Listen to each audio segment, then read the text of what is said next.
Okay, good morning, ladies and gentlemen.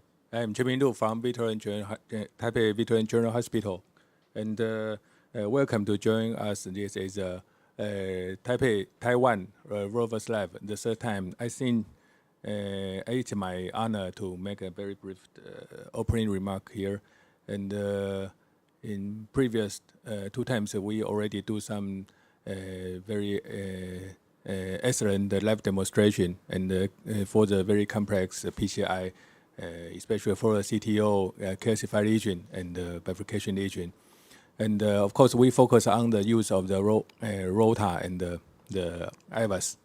And this time, we again invited very distinguished international faculty.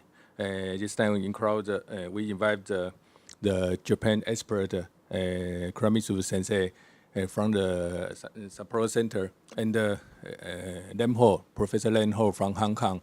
And also we have several very excellent domestic faculty, including Dr. Dr.邓欣一from Jiunn-Cherng General Hospital, and Li from the Linkou Chang-Keng Memory Hospital.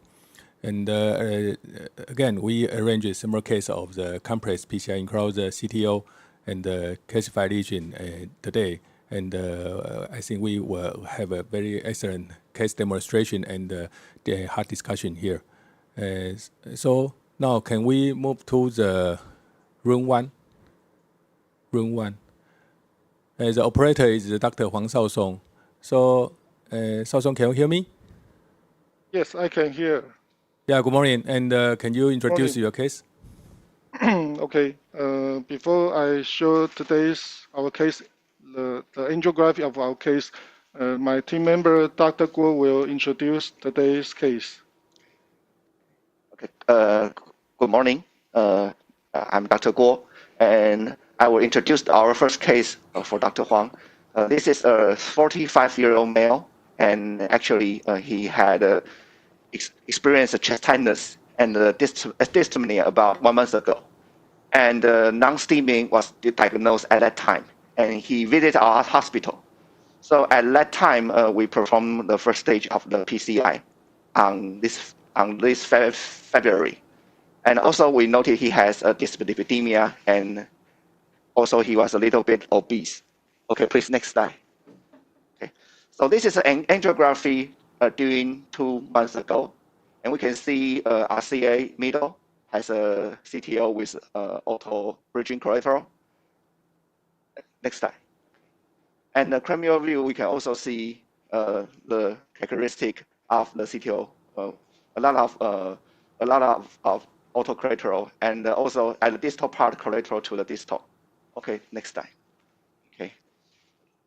This was the left coronary artery during the before previous intervention. We can see the circumflex has a total occlusion, which was proven was a recent MI at that time. And we can also see the LAD has a diffuse lesion. Next slide. Okay, this is the LAD, which has a long diffuse lesion from the ostium. Okay, next slide. Okay, so this is the cranial view. We can also see the total occlusion part of the circumflex. Next slide. So during previous procedure, we placed 4 drug-eluting stent over left anterior descending artery, diagonal, and also the circumflex artery.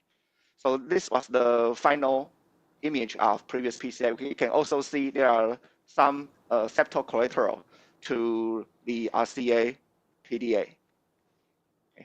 Okay, next slide. Okay, so this time we will continue the second stage of the PCI to deal with the RCA-CTO. And the JCTO score was 1 because we saw it has a brown end, and the length was nearly about 2 centimeter. So this is the first case. Okay, thank you. Okay. Yeah. Now we can see today's image. We do bilateral injection, and the transfemoral transradial is from left side for retrograde, and transfemoral for right side for antegrade approach. We can see the imagery. The RCA, the middle part is the total occlusion, and the CTO length maybe less than 20 millimeter. But we can see RV branch. This is the proximal end of CTO. So we try to wiring a wire to RV branch and use the IVUS to check if we can see the entry point of the CTOs. Okay. So, Okay. Okay, Dr. Huang, looks like a relatively simple case for you. Today we have several experts here, including international, domestic, and we have Kuramitsu Sensei from the Sapporo Heart Center and the Lemho, Dr. Lemho from Hong Kong, and Dr.邓欣一, Dr.林佳濱from the Cheng-Hsueh and Lincoln Chang Memorial Hospital.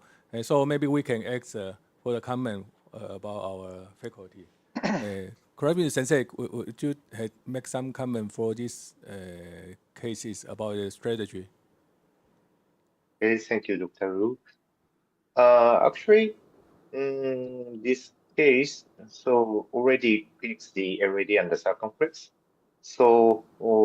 And also we can see there good fragile, good septal fragile, to the CTO region. But the CTO region is not so long, so that's why we should start with antegrade approach. And of course, it's very important to identify the CTO entry point. So by looking at the from the IVUS toolbox to the from the side branch, and so I'm not sure it's already wire is going or not, but maybe I'm start with a polymer wire, so shown block or something. If fail, so we upgrade the Gradius or UV3. Okay, thank you. Dr. Lemho? Thank you. Firstly, thanks a lot for Professor Liu for the invitation. I'm very happy to join your meeting.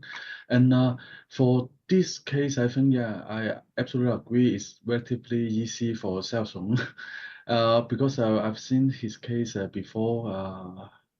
Probably not very challenging for him. In this case, as mentioned, probably the CTO segment is quite short, and we can see. I suspect that because what I can see from the screen is just one view. I suspect that there's some micro channel because we can see the flow of the contrast from the antegrade to the distal outside. So in this sort of case, I will try XTA first. In case if we fail, then the next backup is Gaia. Retrograde is if we fail the antegrade, then we try, because in this case, probably XTA can settle. The things that where is the patient's very obese, and after wiring probably have to use IVUS to check to see the part nature, whether it's lipid rich or just usual part. Okay, that's my comment. Yeah. Okay, thank you. Initially, from the left side, I guess there's some microchannel connecting to the distal RCA, but from the right IO view, actually looks like some bridging collateral. It's a real CTO because there's no hint or no signs of the microchannel. What do you think about this,佳濱? Okay, thank you. It seems to me that this is the straight part of the middle RCA. So, of course, for this case, I will start from the antegrade approach. And luckily, we have some branches for us to do the IVUS check. Maybe we can clearly identify where is the entry point to make sure. I think it's critical to enter the exact entry point of the CTO body. If antegrade fail, as I mentioned, that is a straight power of the RCA. Maybe we can early start with the parallel wire technique. Maybe we can luckily get the distal true lumen and of course, if we fail by the parallel wire technique, we can go through the retrograde. We got a lot of delicious septal collateral from LAD. So I think it will be my strategy, and I totally agree that will. After I check the entry point by IVUS, I will start from the XTA to searching for some possible channels for the antegrade approach. Okay, thank you. I think the expert panel here agreed the proximal entry point is very important, and so maybe use IVUS to identify, to searching for the proximal cap is very critical. So Dr. Huang, do you do the IVUS searching for the proximal? Yeah. Can you show the IVUS? Okay. Can you show the IVUS image? Okay. So we have Dr. Zhang. Yeah, IVUS interpreter, Dr.张俊欽, also at Taipei Veteran General Hospital. He's a IVUS expert. So Dr. Zhang, please. Dr. Zhang, we cannot hear you.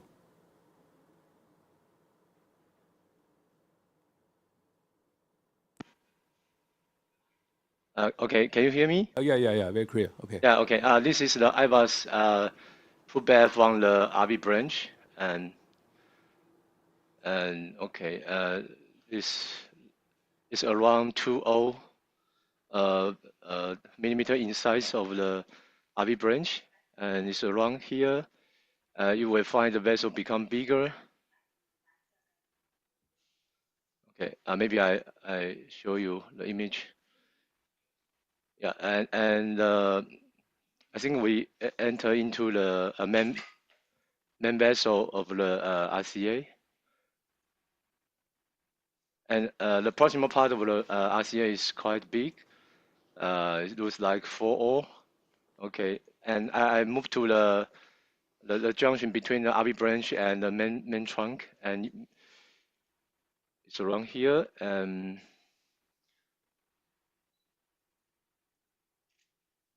maybe I move to here. Yeah, I think that maybe we can find the entry point near the 3 o'clock. And there are some classification near the entry point. Yeah, then we already into the main trunk here. So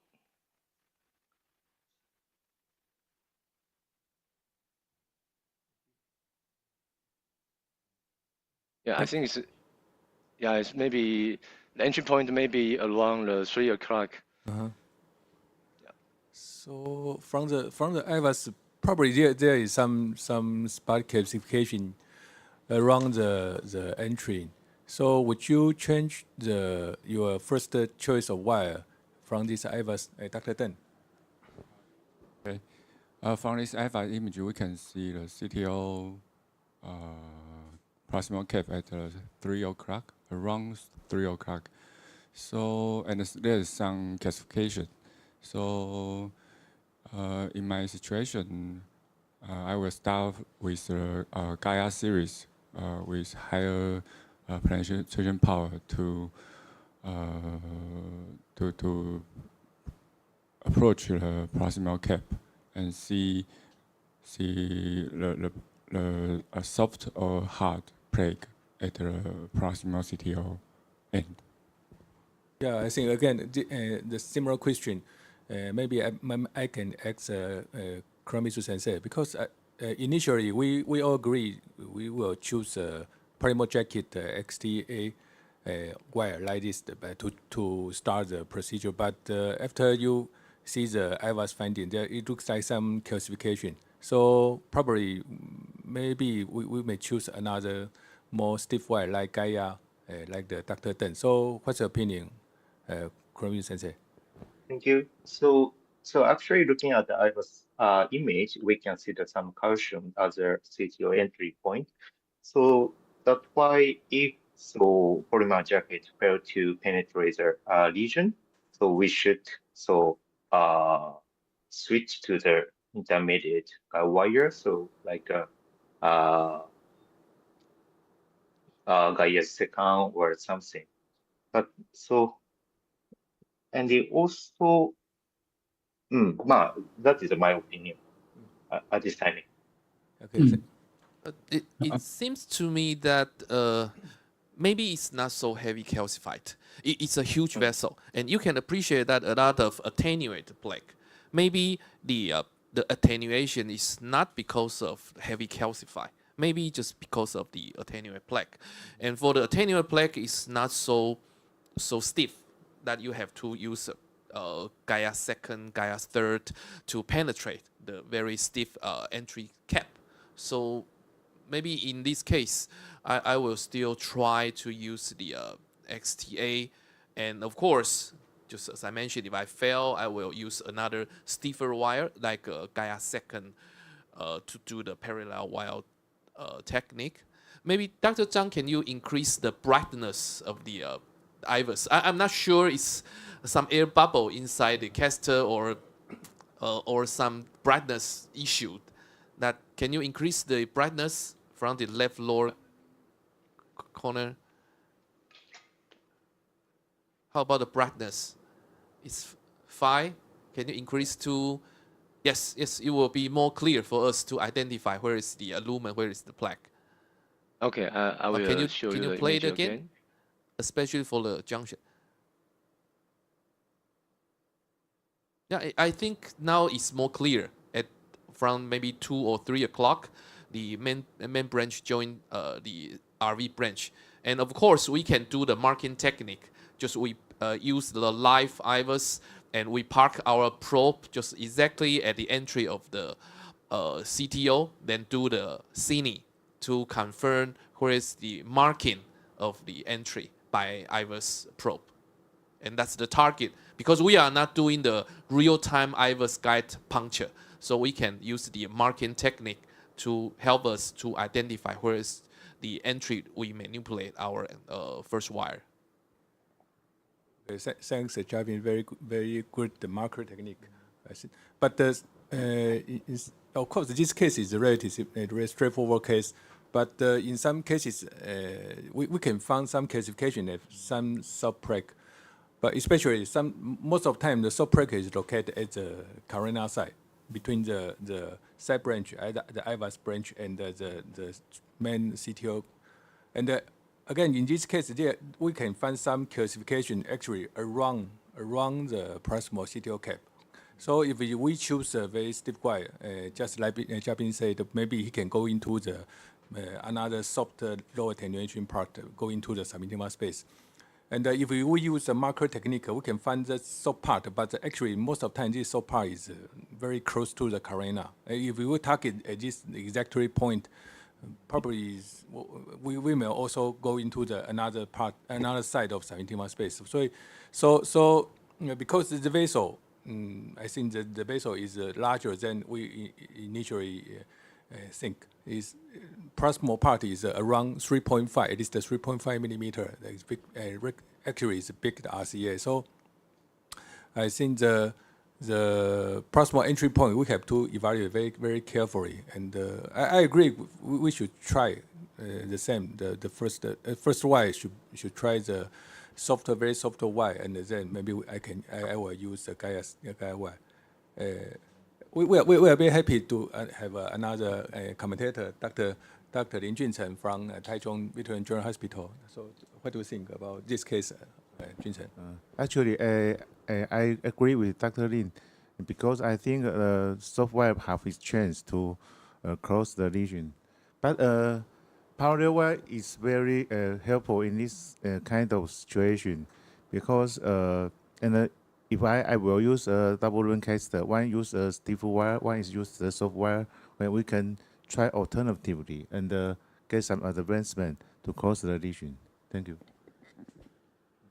Okay. I think Dr. Huang, what's your initial choice about the first wire? So we use IVUS to check the entry point. We can see. Next. This is our, we focus our IVUS to check the entry point here. So we use a microcaster Cocepro, and we use initially we use young wire try to to check the entry point is hard or soft, but we can see maybe due to calcified plaque. Maybe we can check to left side, double the image.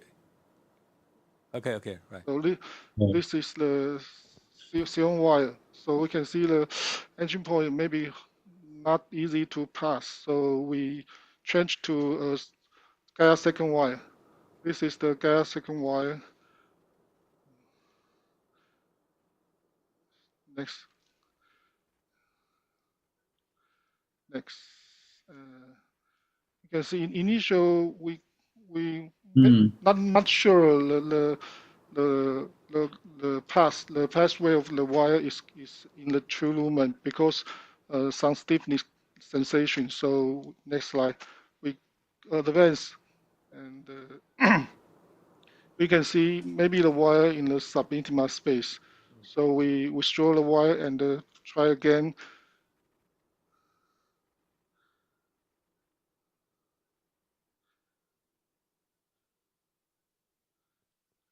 Dr. Huang, what's your feeling about the proximal cap characteristic? Very soft or very hard? Not soft. Not soft.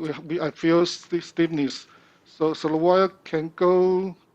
Maybe this time maybe the wire in the distal true lumen, but the curve of the gas second is very small. So like the wire can go straight to the branch. Next slide. So I think the wire is in the branch of RCA. So I try to advance the microcaster, but now we face some problem. The microcaster cannot penetration the CTO segment. So now your wire is in the RV branch. You cannot turn to the distal RCA. Yes. Yeah. Okay. So yeah. Okay, so the microcaster can penetrate the CTO segment. Okay. So I use anchor technique, but it also not effect. So I use the smallest balloon, one little balloon, but the balloon also cannot. Next slide. Also can only can go here and cannot penetrate the CTO segment. So this is the problem now. Yeah. Okay, it looks like the problem is again in the proximal cap. Maybe the proximal cap some calcification that prevent the pass of the microcaster and the 1.0 balloon. Yeah. So maybe we can try to increase the support of guidance. Use a guideline extension caster. Yeah, another solution. But this is a very common situation that. In the CTO PCI when our wire cross the CTO but the device cannot pass. So what will you do in this situation, Dr. Teng? Okay, sorry, what is the microcaster of this? Corsair Pro. Corsair Pro. Oh. Yes. So I think if Corsair Pro is already be used, so it's the resistance looks quite large. So maybe we can add on the extension caster and anchor again and try again. And maybe another choice is if all methods fail, maybe we can try another soft wire or better support wire to try a rewire again. Thank you. Do you have a Sapphire 0.85 balloon? If you have Sapphire 0.85 5 mm, can try. Yes, we have Sapphire balloon. Yeah. 0.85.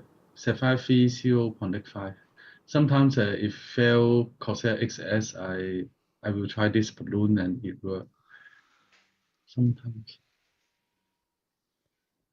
I'm Dr. Lin. Dr. Huang, do you have Teng-Ping Go? Teng-Ping Go? Based on the IVUS image, I think the calcification is not so severe. So maybe Teng-Ping Go have the potential to cross the lesion. Thank you.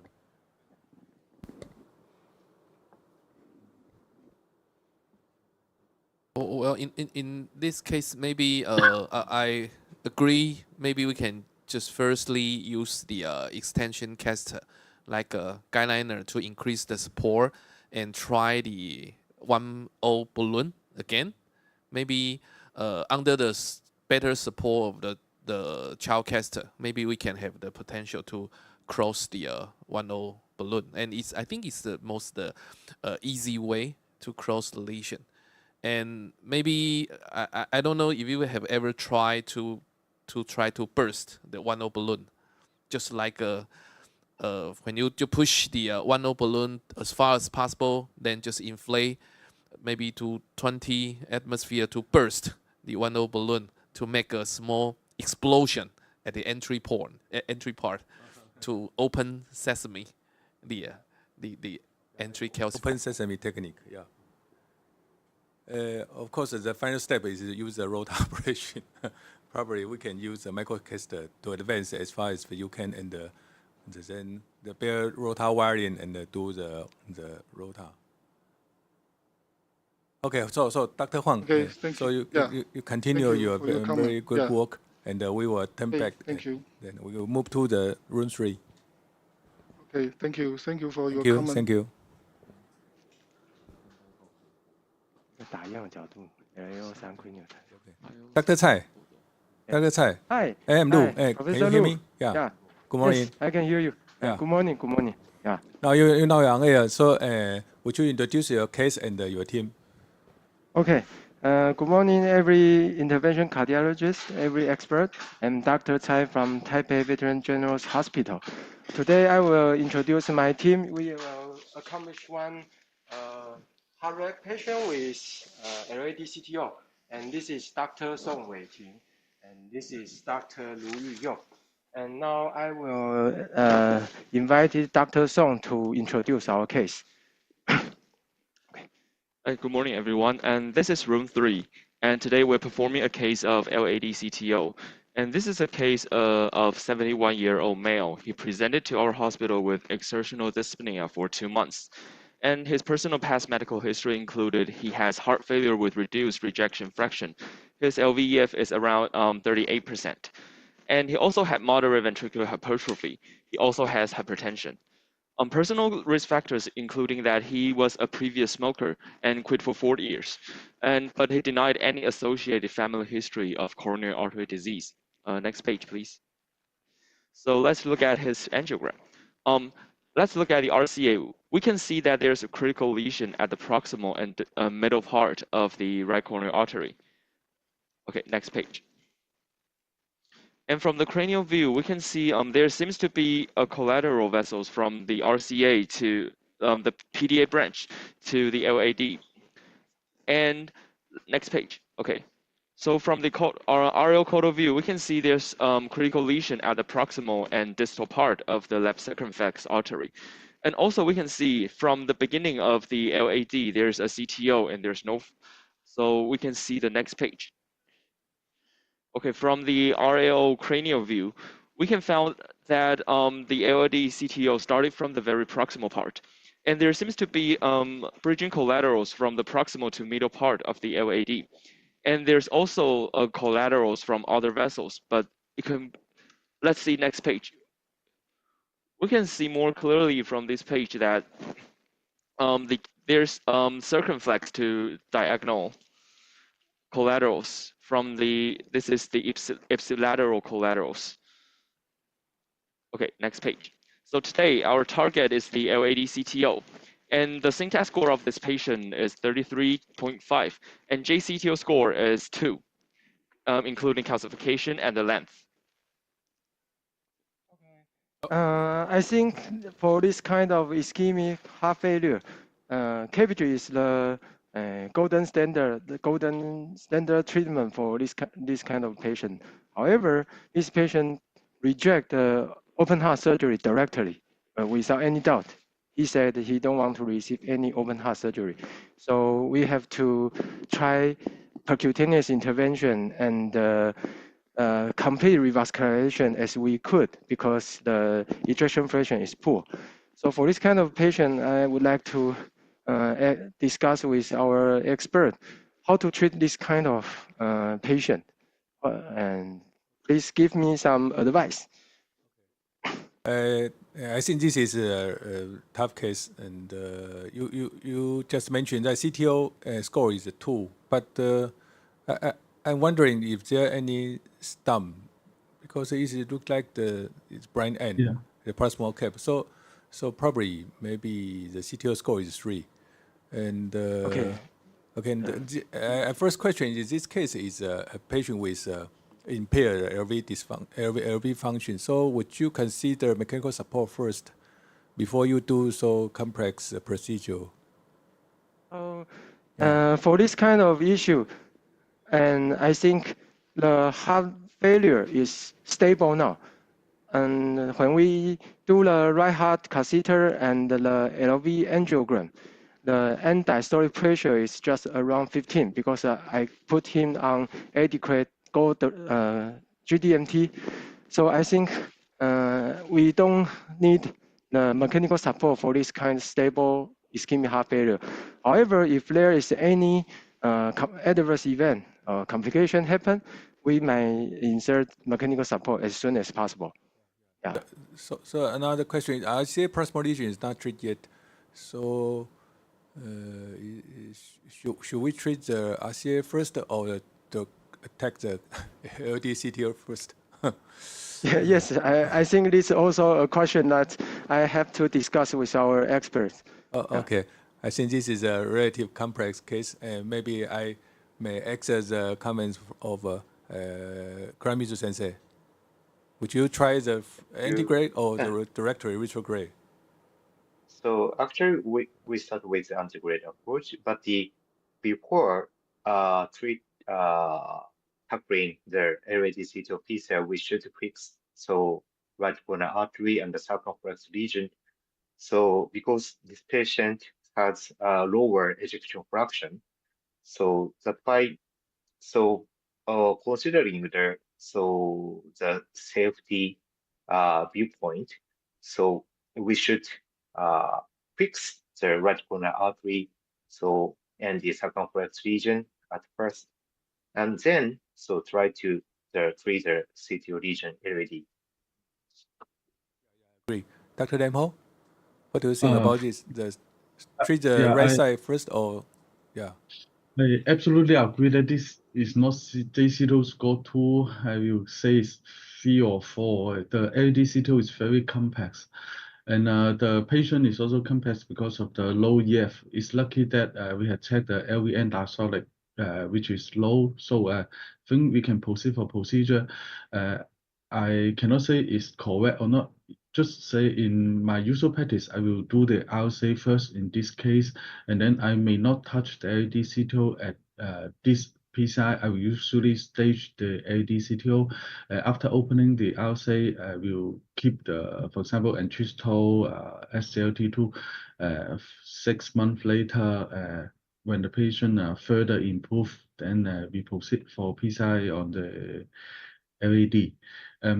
This AD, if you do it at the same procedure, it's also okay. You just fix the RSA and then proceed to do the AD. In this way, you have some advantage because you can see from the angiogram, the lesion of the RSA, it extends to the ostium of the RSA, and the ostial RSA is not in a classical position. So if you stand outside the ostial RSA, and then next time if you want to engage the guiding again, and it can waste lots of time. So if you finish the RSA CTO, RSA lesion, and then you keep the guiding, keep the wire, and then you proceed to the AD, probably is also a good choice. Regarding this PCI, we don't know the angiogram after finishing the PCI on the RSA, but guess there must be some cholesterol from RSA to AD. However, in this case, I will still try antegrade approach first.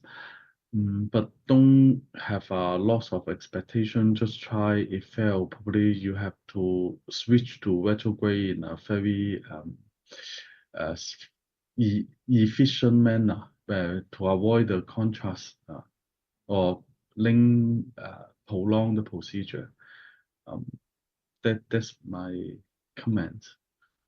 Okay. I think, Dr. can you show the angiogram, not IVUS angiogram? Yeah. Yeah. Okay. So, Dr. Tsai, do you treat the RCA first? Not yet. For already complete. Yeah. Yeah. Because I think the major collateral is from the circumflex, right? Not from the RCA. Actually, from the diagnostic angiogram, I found there is one PDA septal collateral branch, but actually the channel is very faint because of the critical lesion over RCA middle. And this is today's angiogram, and we have some unexpected difficulty during guiding engagement because of the tortuous right subclavian artery. And this is the angiogram. And next, you can see that our system is very unstable. Even the guide wire was put in the right coronary artery because the subclavian artery is very tortuous and I cannot manipulate my guiding very well. Next. Next. Next. Before I would like this view, and at first I would like to treat our setup is right radial artery and right femoral artery, and try to fix the right coronary artery first, and then take dual injection again to check whether the septal collateral branch is existed. But I cannot do the PCI from right radial artery because of the very tortuous and very stiff artery. So I choose the bilateral femoral approach. Now, and we did fix the right coronary artery angiogram. Yeah, the right coronary artery stenotic lesion with Megatron stent, 2 Megatron stent, because we measure the lesion length and the severity. The vessel diameter is around 4 to 4.5 millimeter, and the length, lesion length is around 40 to 42 millimeters. So because the we cannot hear you. Yeah. So you can. Oh yeah. So, now okay. So you already finished the standing of the right coronary artery, right? Yeah. No. Can you show the IVUS, the post standing IVUS? Okay, post standing IVUS. Yeah. And that will be IVUS 2. Yeah. And this is the post standing IVUS. Can you see? Yeah, very clear. Okay, Dr. Zhang, please, Dr. Zhang. Oh, okay. Okay, I will replay it again. This is the IVUS proband after the stenting. And you find that this is the distal edge of the stent. There's some under expansion, I think, here.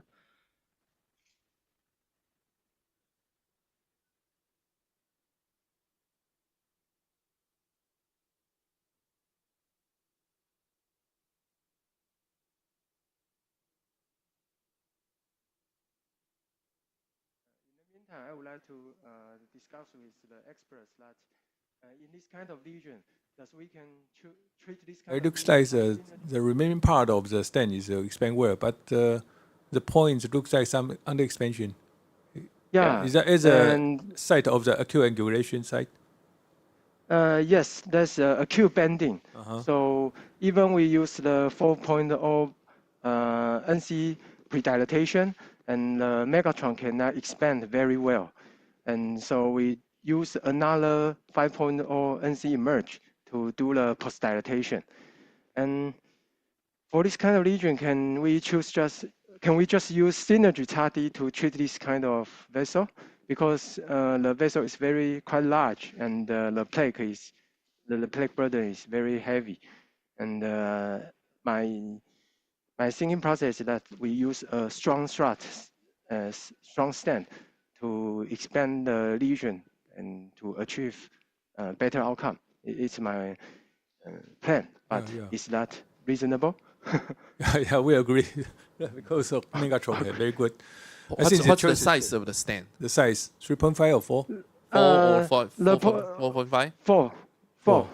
4 millimeter and post-dilate with 5 points or 5 millimeter. 5.0. Oh. Yeah, So 5 now the millimeter. IVUS is after 5.0 post-dilatation or before 5.0 post-dilatation? Before. And we see a lot of calcified.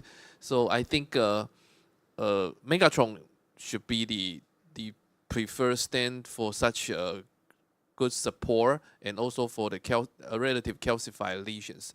Do you have the IVUS after 5.0 post-dilatation?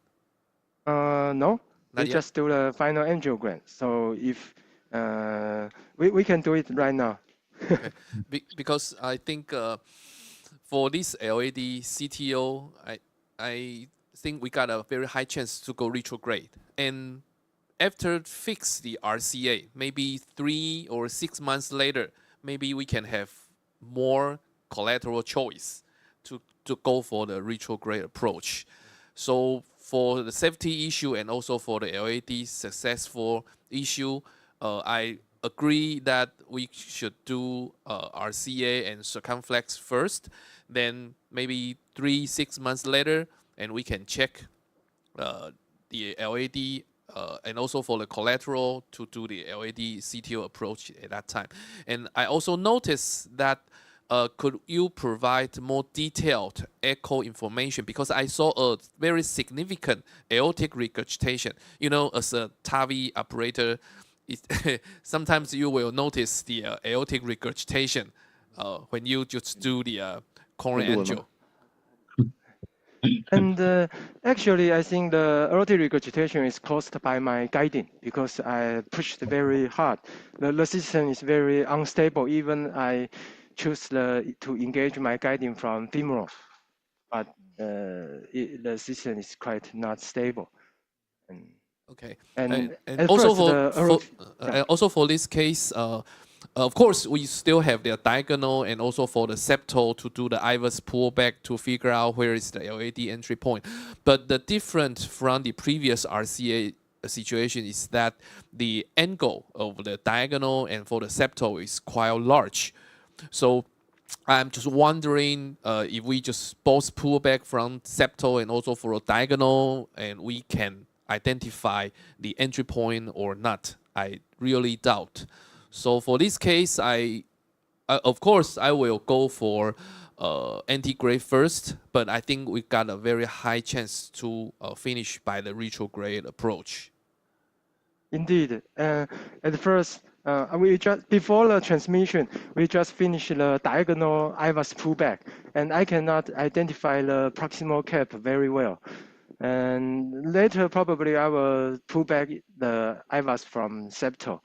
And for anti-grade approach, because image cannot identify the proximal stump very clear, so perhaps primary retrograde should be considered, because after the RCA critical lesion intervention, we can see that the septal collateral channel is become more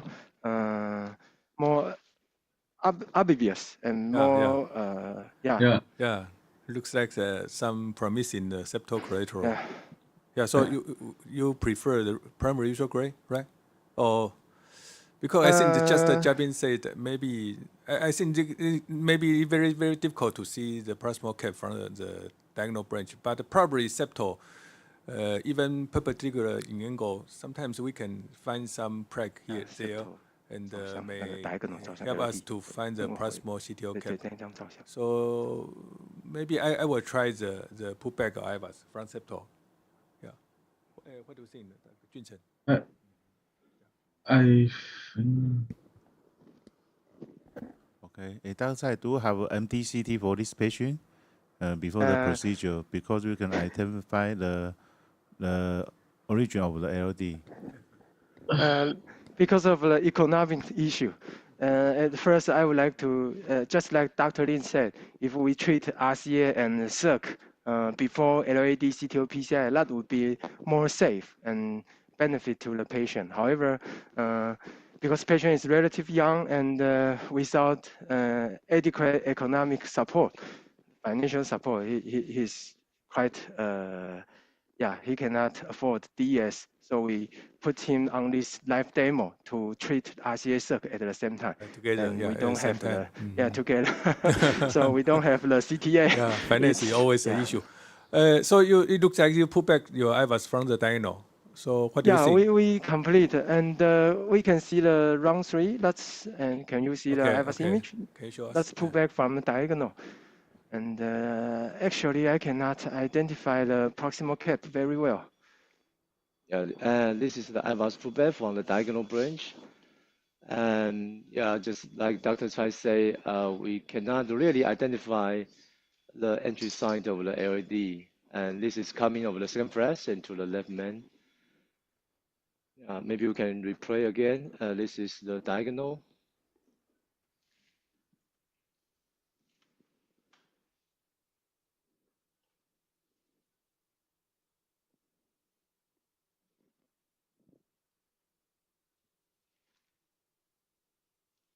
Yeah, I think maybe it's due to the big angle between the diagonal and the main trunk, main vessel. So yeah, it's not really easy to identify the Yeah, it seems entry the point. IVUS is too far from the proximal CTO cap. Maybe we can track the pullback from the septal. Septal, okay. And I will wire in my guide wire to septal branch. And in the meantime, we can check the post dilatation of the image of right coronary artery. Because we just do the post dilatation pullback. It looks like the span is expand very well. Yeah, very good. After your 5.0 balloon, it seems it expands very well. For this case, will you consider to use guide extension to do the RCA final angiogram to check the collateral to left side more clearly? Because I see the guiding, the coaxial, everything may not be able to give a very good image. Yeah, and very good suggestion. Yeah, very good suggestion. Actually, I prefer selected injection by microcatheter. Yeah. Okay.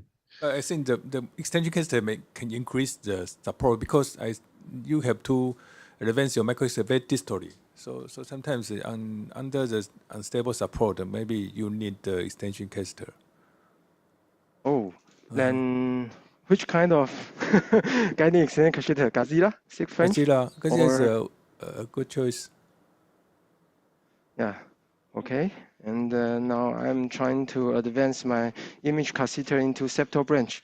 I hope we can identify the proximal cap. Otherwise, if we fail to do the retrograde approach, then I don't know.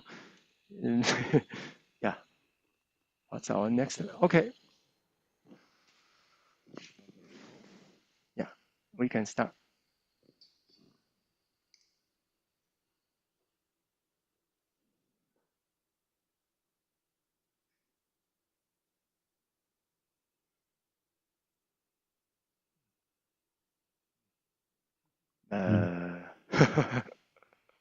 Not clear, but Dr. Cheng can. Yeah. This is IVUS pullback from the septal branch.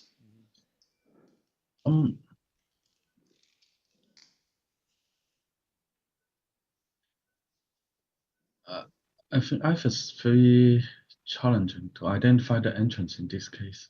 But for left side, probably you just try guide extension, Godzilla 6 French or something, go into the RCA and then inject forcefully. Because your stand is very safe, and then you will see the retrograde go very high level in AD together with your left side angiogram. Probably you can identify the track more easily. Just angiogram can identify the pan. Yeah, I think it's a very good suggestion because from now we cannot identify the proximal cap by septal or diagonal pullback. So primary retrograde might be considered. And to check the retrograde channel, I will perform the phosphor injection through the guiding extension catheter, like Dr. Lemho suggested. 6 French, Gazilla. If you have, do you have 7 French? If you have 7 French, it's even better. If Okay. then, yeah, 7 French, Gazilla.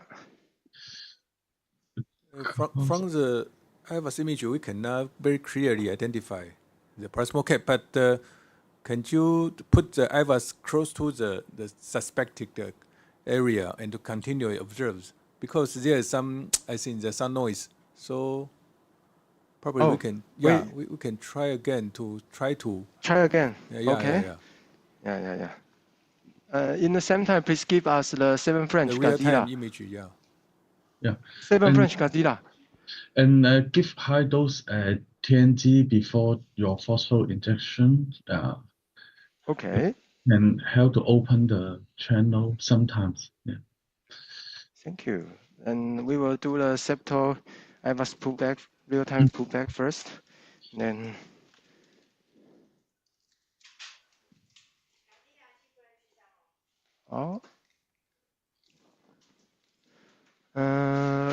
now perhaps can you see the IVUS image? Okay, now we can. And I will pull back slowly by manual, slowly. Manually, and have the fluoro image at the same time. And Professor Lu, you are the expert of the IVUS. Maybe I can add Jiabin.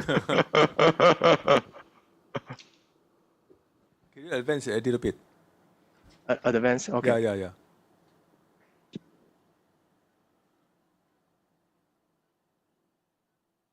Do you think it's a part of the left anterior descending artery? No. No, I don't think so. I think that the septal is from just a little bit proximal to the entry point, to the proximal cap, because it's not exactly at the entry point. So you see the LAD, but I think the proximal cap is more distal to the septal origin, the septal orifice. Yeah. So should we check the IVUS image pullback from diagonal again? No, diagonal. I don't think so. Yeah. I don't think so. Can you advance a little bit? More deeper. Could you show us a more distal part? More distal, yeah. More distal. So actually, yeah, here. So we can see the some flow. This is the septal, and the little more proximal. Actually, vessel diameter remarkably increase. The more proximal part. A little bit proximal. More proximal. Yeah, more proximal. Here. Yeah. Here we can see the some row at 3 o'clock. So what it is? I'm not sure actually, because from the scene at this point, maybe vessel diameter over 4. So that's why this part looks like a proximal LAD part, not septal. Oh yeah, because from the angiogram there is some, looks like some dye at that point. Can you see that from the angio? There is some dye extended. I see. It looks like the course of the LAD. Yeah. So can you show the possible entry point again? IVUS. Yeah. Okay. Perhaps just like here, Dr. Lemho said, here is a channel. Looks like a flow. It's patent, but it's difficult to. Possible. Yeah. Okay, so could you keep the IVUS catheter here and then take a pictures so to identify the point? Yeah.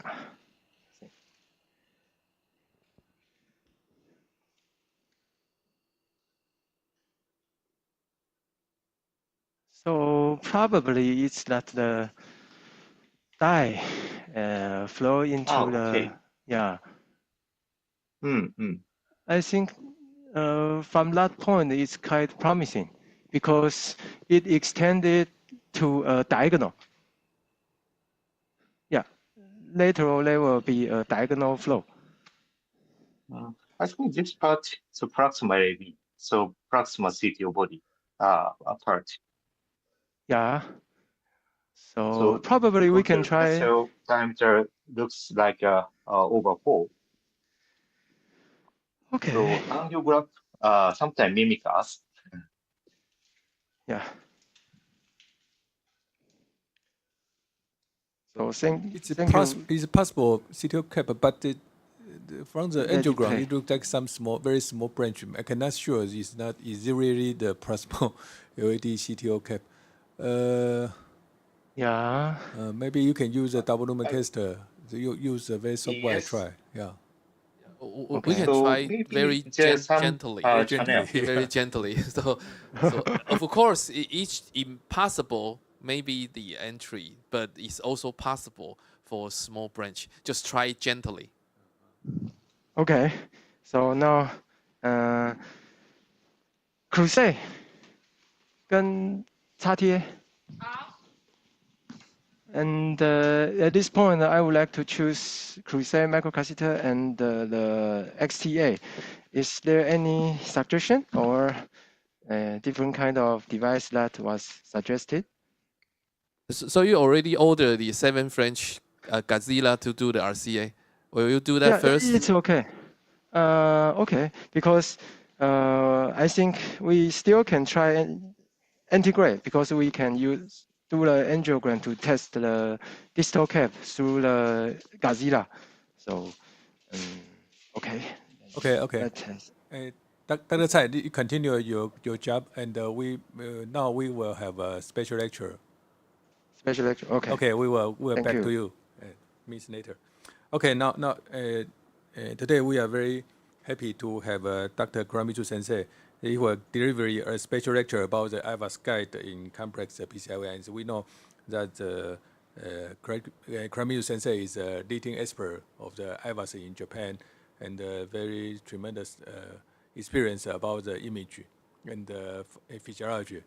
And so today he will talk about the integrate IVUS guide wiring. So we are very looking forward to this topic. So, Kuramitsu Sensei, please. Thank you, Professor Wu. Hello, everyone. I'm honored to join the Taiwan ROVUS course this year.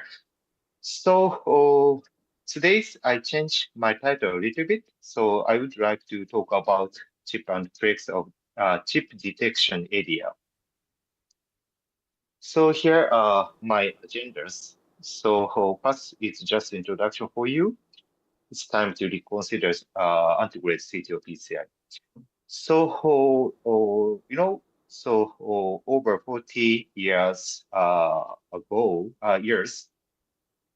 so PCI start, and so this is a summary the CTO PCI. So nowadays, due to the improvement in PCI technique and the devices, the success rate of CTO PCI become 85 or 90%.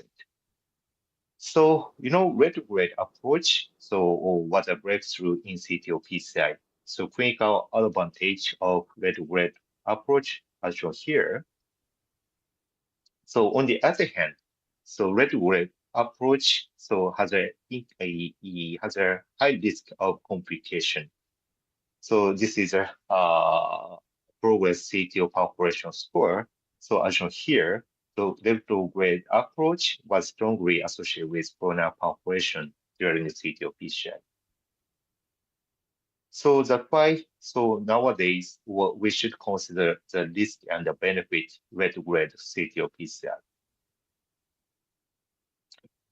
So, the PCI, so especially the CTO PCI, so nowadays, face headwind. So after ischemia and the revive trial, were presented. So that why, contemporary the CTO PCI require a high success rate with a lower complication rate than ever. So it's time to reconsider antegrade CT or PCI. So let's move on to today's topic. So today's topic is TD-ADL. So the most important point of TD-ADL to how to understand TIP detection by IVUS. So that's why I focus on this point. So, the antegrade dissection reentry consists of the three types. So one is a wire-based ADL, so like a stir and the rust. So second is control ADS. Well, this is a stingray. So however, I don't think the stingray is control ADL. So because we cannot control guide wire intentionally. So third is the IVUS guided ADL. So this is a conventional IVUS guided ADL. So the IVUS catheter is positioned subintimally with directly visualizing an intraplug space, redirecting a scout wire from extra to intraplug, reaching the distal lumen. So in this technique, in this conventional IVUS guided ADL, so both IVUS and angle image are mandatory to identify the high right direction to target space. So this is a quiz for you. So this is a example of IVUS image in CT or PCI. So now we can see the distal lumen here. This is the IVUS catheter. This is the interspace, subintimal space, and this is the second wire. So looking at this IVUS image, so can you understand which way to torque a wire? So to get the distal lumen, clockwise, counterclockwise, or undetermined? The answer is undetermined, only by looking at one cross-section image. So currently, Japanese Dr. Okamura proposed a novel IVUS guided ADL, so called as a chip detection ADL. So in this technique, a chip of guide wire can be detected by chip detection method using a short chip IVUS catheter anti-wall by thermo. So we can understand which way to torque guide wire without angle one. So today I don't have enough time to talk about the detail of the TD-ADL, but here are our PCI style. So guiding catheter at least 7 French, a IVUS catheter, so anti-wall, and the micro catheter fine cross, and the second guide wire, so is Conquest Pro 12ST. So next option is next 4 or Conquest Pro 8220. And briefly, I will introduce you the IVUS Therm IVUS anti-wall. So this is a short chip IVUS catheter. The distance is from the chip to the transducer. It's only 8 millimeters, and we can move the transducer back and forth to identify the chip detection. And the most important point of this technique, so is combination with first and second operators. So actually second operators, this is the second operators, so move the IVUS catheter back and forth to identify the chip detection and tell the first operator which way to torque the guide wire to target region, to target space. So how should we interpret the chip detection by IVUS? So actually, it's impossible to understand the chip detection, so only by looking at the one cross-section image. So actually requires a serial IVUS image to understand the chip detection. So this is the examples. So this IVUS image from the proximal to the distal. Now IVUS catheter is located at the subintimal space, and this is a target to lumen. So now guide wire go to the 6 o'clock. So this is a second wire. So this is the shaft, and so looking at the serious IVUS image, so we can understand the chip detection. Okay. So this is the movies. Once again. So now the shaft is here, and chip go downside. So go to the 6 o'clock. Okay. Once again, by moving the transducer backward and forth. So this is a quiz. Now IVUS caster located at subintimal space, and the second operator moves IVUS transducer backward and forth to see the second wire shaft and the chips. So now shaft is here, and the wire go from 2 o'clock to the 8 o'clock. Okay, 8 or 9. I think I understand it's not so easy, but so this is a way to understand the chip detection so by IVUS. So I will show you one case. This case present with acute heart failures. So ejection fraction only 30%, and the chip detection. So the presence of microchannel, however, by wire, so failed to pass through the region. And so the operator switched to the TDL, so with next 4 and define close. However, unfortunately, at this timing, the operator failed to penetrate intraplaque space. So to bail out this situation, so the operator created the re-entry and sufficient runoff with star technique, and he put a stent, and this is the final angiogram as the initial procedure. So, however, so heart failure did not get better, and so that's why we checked the angiogram next day. The lesion, so unfortunately, so totally occluded. So that's why we tried to open up again with TDADL. So now, actually, we get a success, but the key point is how to understand the chip detection, so by IVUS. So now IVUS caster located as subintimal space, and the wire shaft is here, and the chip go to the 10 or 11 o'clock. So key point is, so you should understand, so what is our viewing detection on IVUS image. So according to the angio and the IVUS image. So generally speaking, so our fluoroscopic viewing detection, so not always corresponds that of on IVUS image.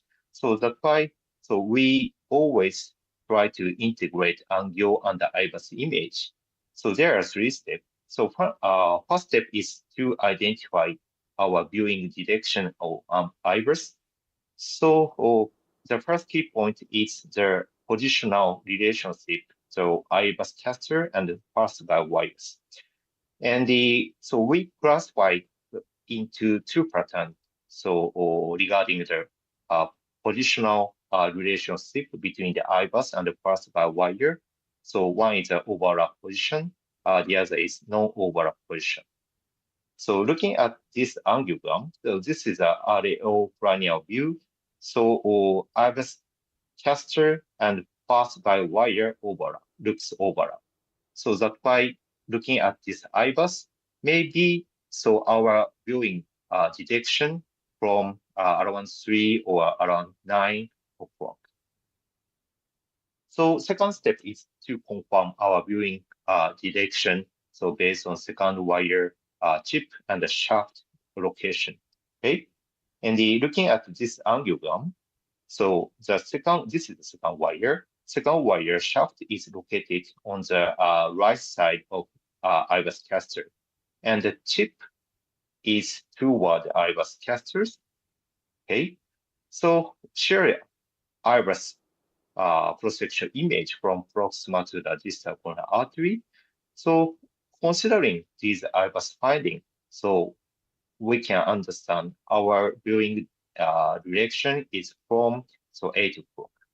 So actually only 3 positional relationship are needed to identify our viewing point.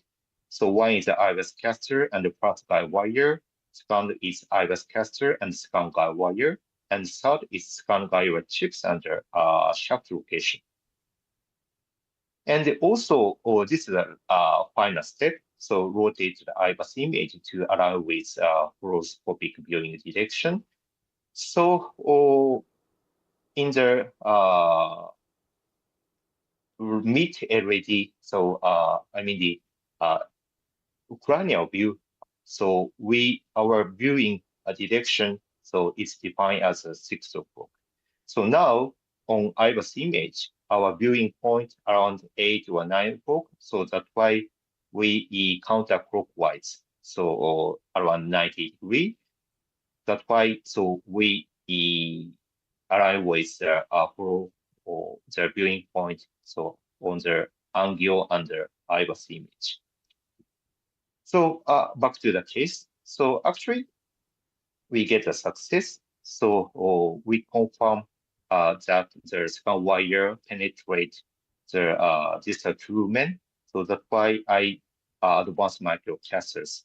So looking at this IVUS, so you can see the shadows. So around the microcaster was improvement. So when microcaster go into the distal lumen, a little bit difficult.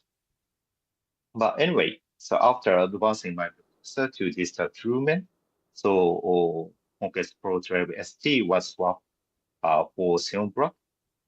So finally we get a success.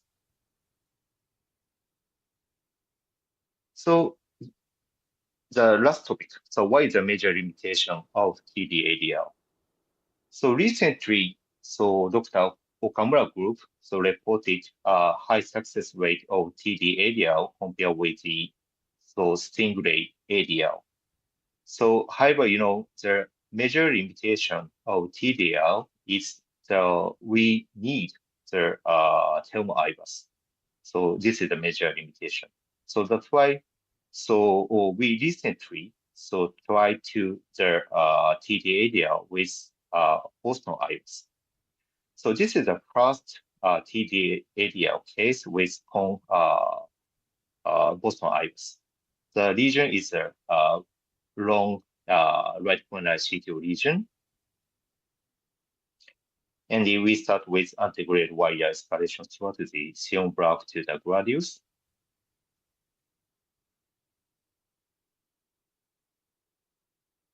And the chip detection injection indicated the wire went to the subintimal space. So that's why we switched to the TD-ADL method. So like this. So this is a fast wire and the IVUS caster. This is a microcaster. This is the second wires. So now as I talked to today, so the 3 parameter is important to identify the chip detection. So now the IVUS caster and the fast guide wire are here, and beyond the IVUS casters, so second guide wire is located. Okay, and this is the IVUS casters. Little bit skip. Now IVUS caster is located as subintimal space, and the guide wire shaft is here, and the chip go to the right side. So this schema shows this situation. So now we can see the IVUS caster, second wire is first wire here, and this is the second guide wire shaft and the chip. This is the true. So that's why our viewing direction, so on IVUS image, is from the 6th block. So, so due to the limited time, I skipped the detail of the method, but the fluoroscopic the viewing direction is defined as 3 o'clock in distal right corner artery from the LAO fluoroscopic view to align with the viewing direction on fluoroscopic and IVUS image. So IVUS image are rotated so to 90-degree counterclockwise. So like this.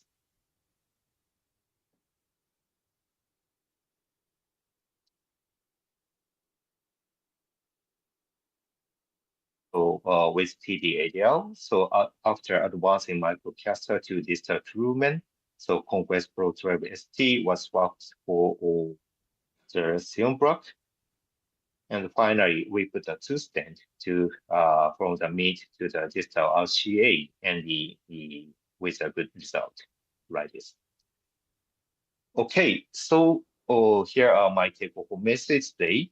So the contemporary CTO PCI required for safety and efficacy. So in other words, higher technical success rate with lower complication rate than ever. And the TD-ADL is attracting attention as a novel ADL method among the, especially Japanese CTO operators. And the TD-ADL with both IVUS is feasible in long CTO region, like this case, today's case. And however, to make this technique more popular worldwide, so we hope the other IVUS companies, so especially Boston, so we make a IVUS caster like Antwerp.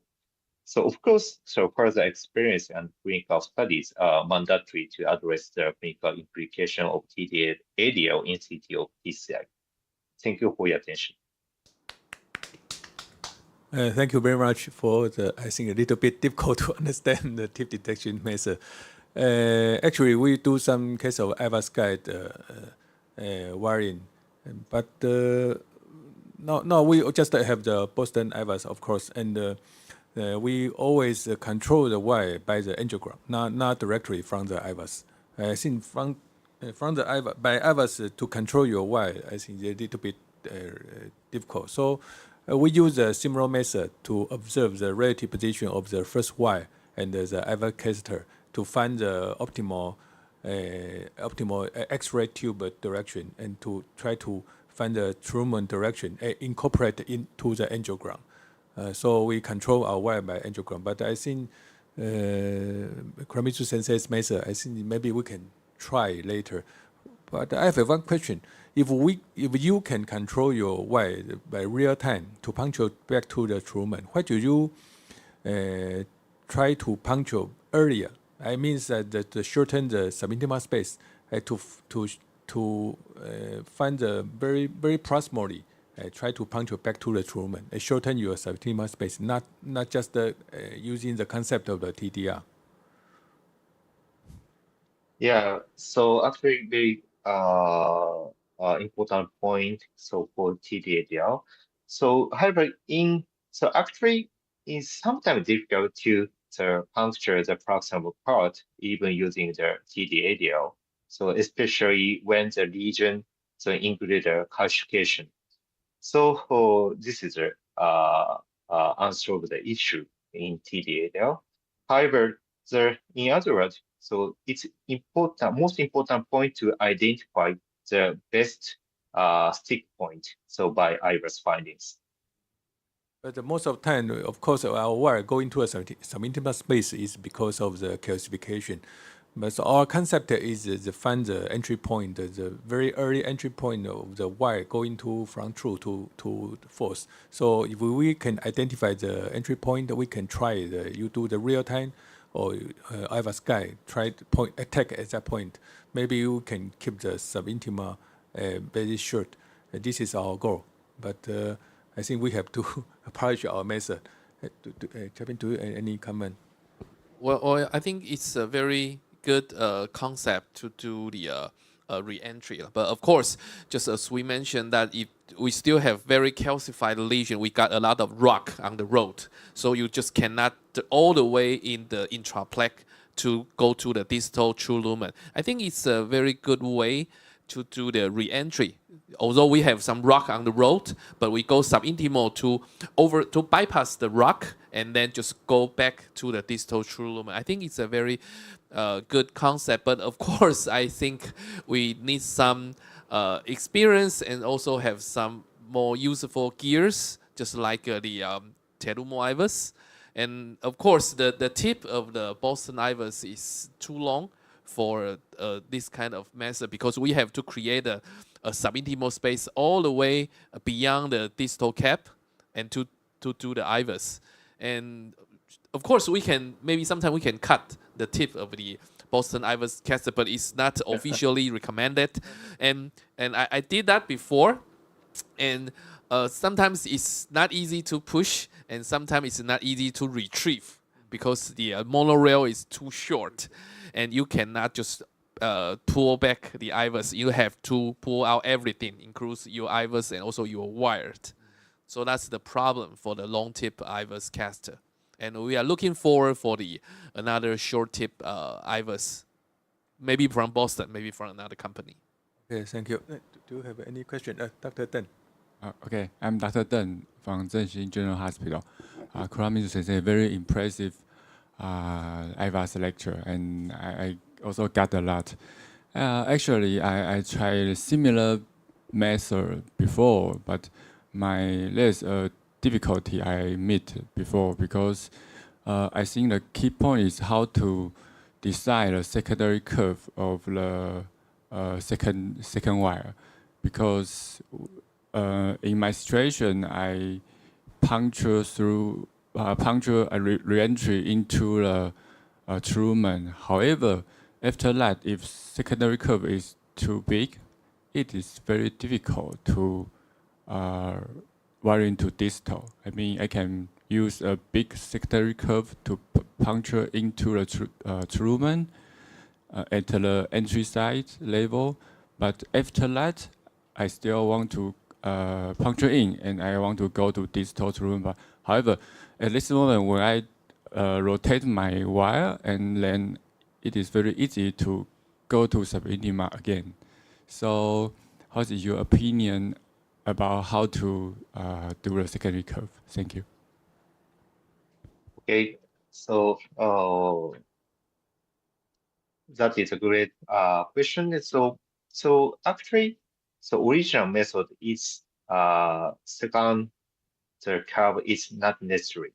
So just first curve is made. But so actually we usually make a second curve. So we need a 45 degree second curve. And also, so as you mentioned, so that is a trade-off. The supply. So key point is so to identify that the second guide wire stick the distal lumen, and then so you should avoid advancing more. So stop the second guide wire, and then so advance the microcasters. So this is the key point. So actually, looking at IVUS, so we can understand the microcaster go into the true lumen. But of course, it's needed some experience to understand this IVUS finding. But anyway, we make a 45 degree second guide wire as usual. But key point is IVUS interpretation. Thank you. Yes, Dr.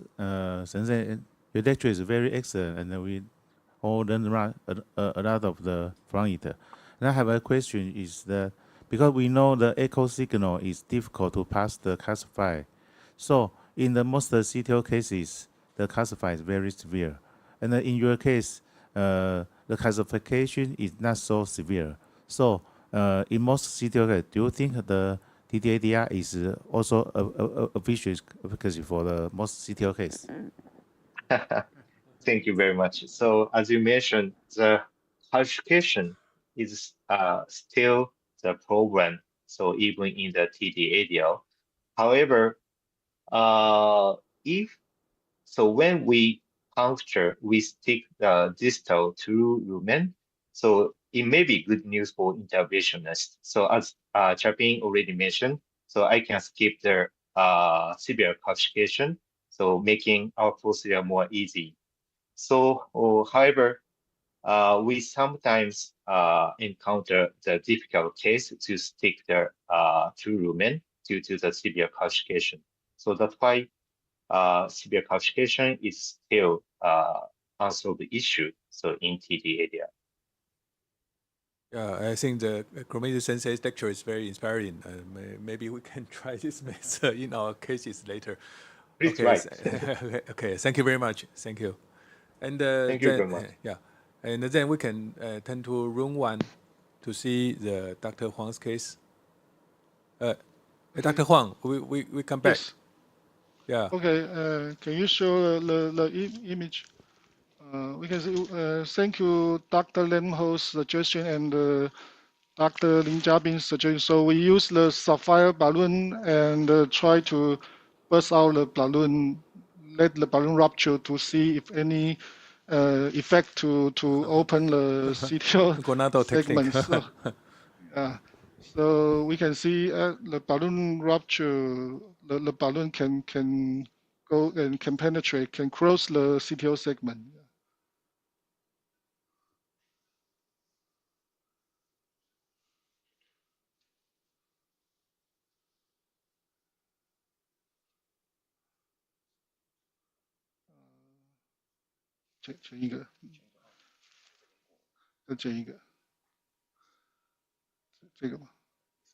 This one you can see.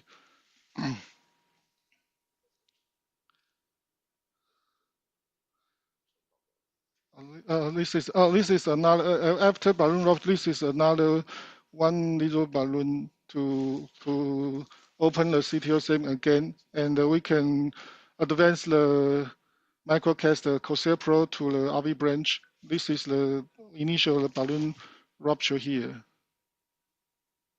Yes, I think the sapphire is the most easy to rupture, but Yes. sometimes the rupture will create some crack, so the later balloon or device can pass.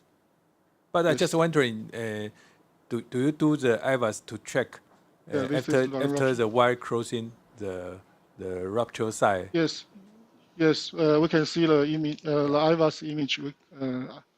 But before the IVUS image, we use the 2.0 balloon to open the CTO segment and use the IVUS to check the condition of the CTO segment.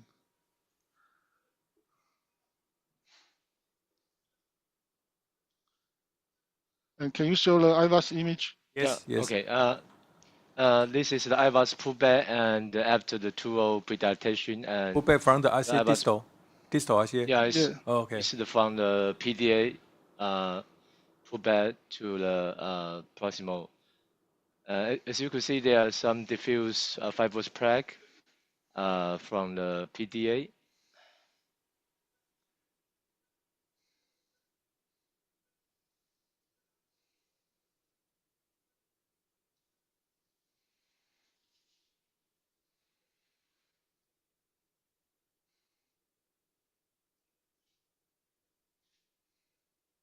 Yeah, it looks like a diffuse disease, and the vessel size is around 30 millimeter. And maybe we can move faster and to the CTO part. Okay.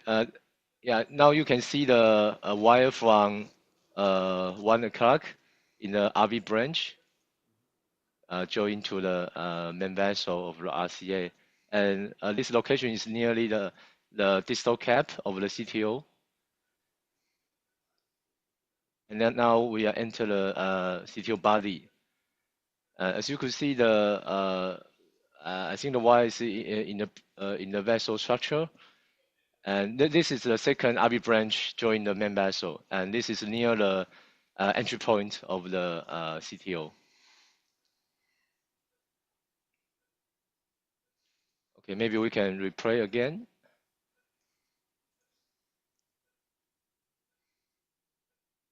And then we can find some superficial calcification and some intimate dissection created by the balloon dilatation. But it's not really heavy calcified, so yeah. Yeah, the CTO's proximal cap is full of the plaque, but not so calcified. So when your device cannot pass. I think maybe diffuse fibrous plaque. Yeah. So, fibrous. Oh, okay. Yeah, maybe.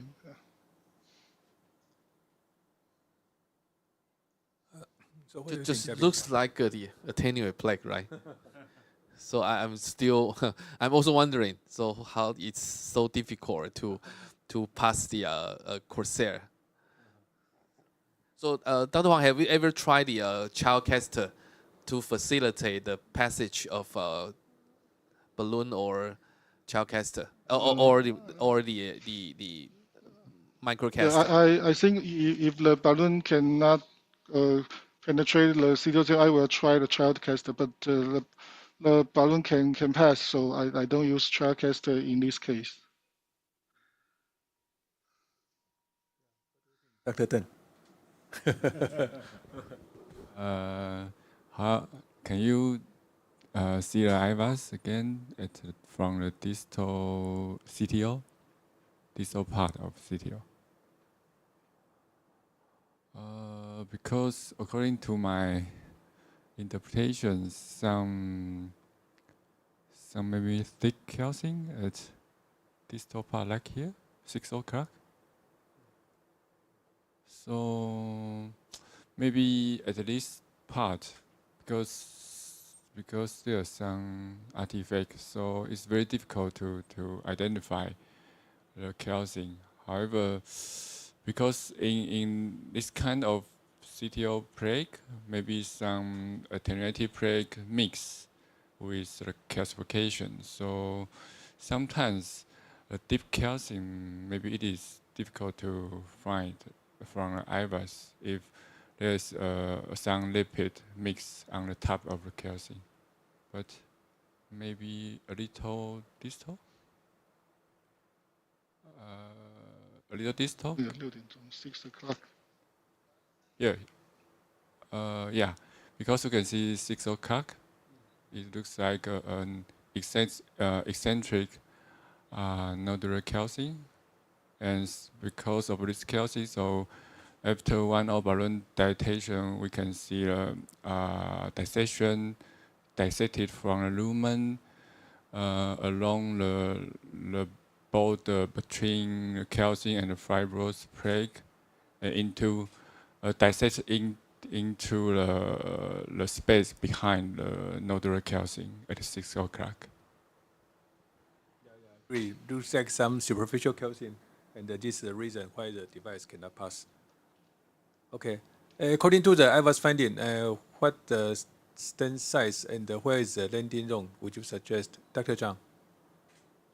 Yeah, from this IVUS pullback, we can find this is pullback from the PDA, and there are still some lesion here, but we decided to put the stem around this location at this site just before the distal bifurcation. And so after discussing with the operator, we decided to put the stent here, and we do some angioplasty for there's some focal stenosis here, so we because we avoided put 3 stent. If we want to choose more distal landing long, then perhaps we need 3 long stent, and so we decided to put the stent here at this location. And because of this long diffuse lesion, so we decided to put the 30 and by 48 long stent from the distal to the distal part to the middle segment of our RCA for the first stent implantation. So 3048 in length. Yeah. Okay. So looks like the stent already be put. Can we see the final angiogram?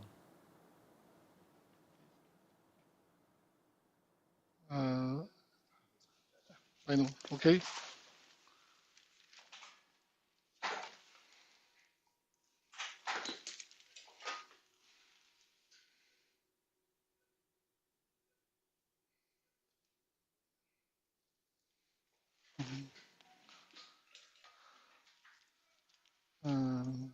This is the final angiogram. Yeah, We put another 3.5 stent from proximal RCA to middle RCA, and after stent implantation, we use 3.5 and 4 liter balloon for post-stenting dilatation.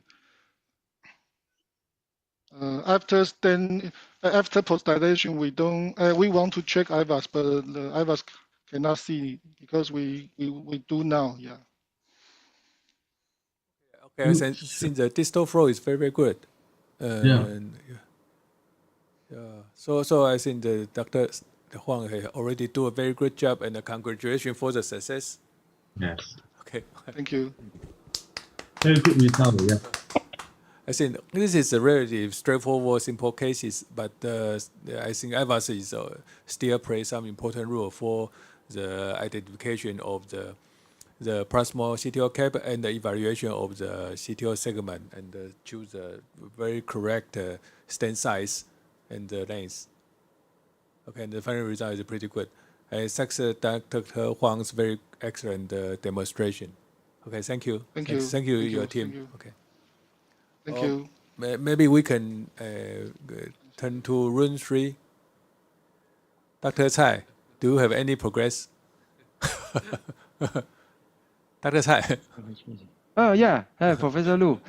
Actually, we tried anti-gray, and our anti-gray approach is not quite smooth. 我们看一下 anti-gray puncture 刚刚。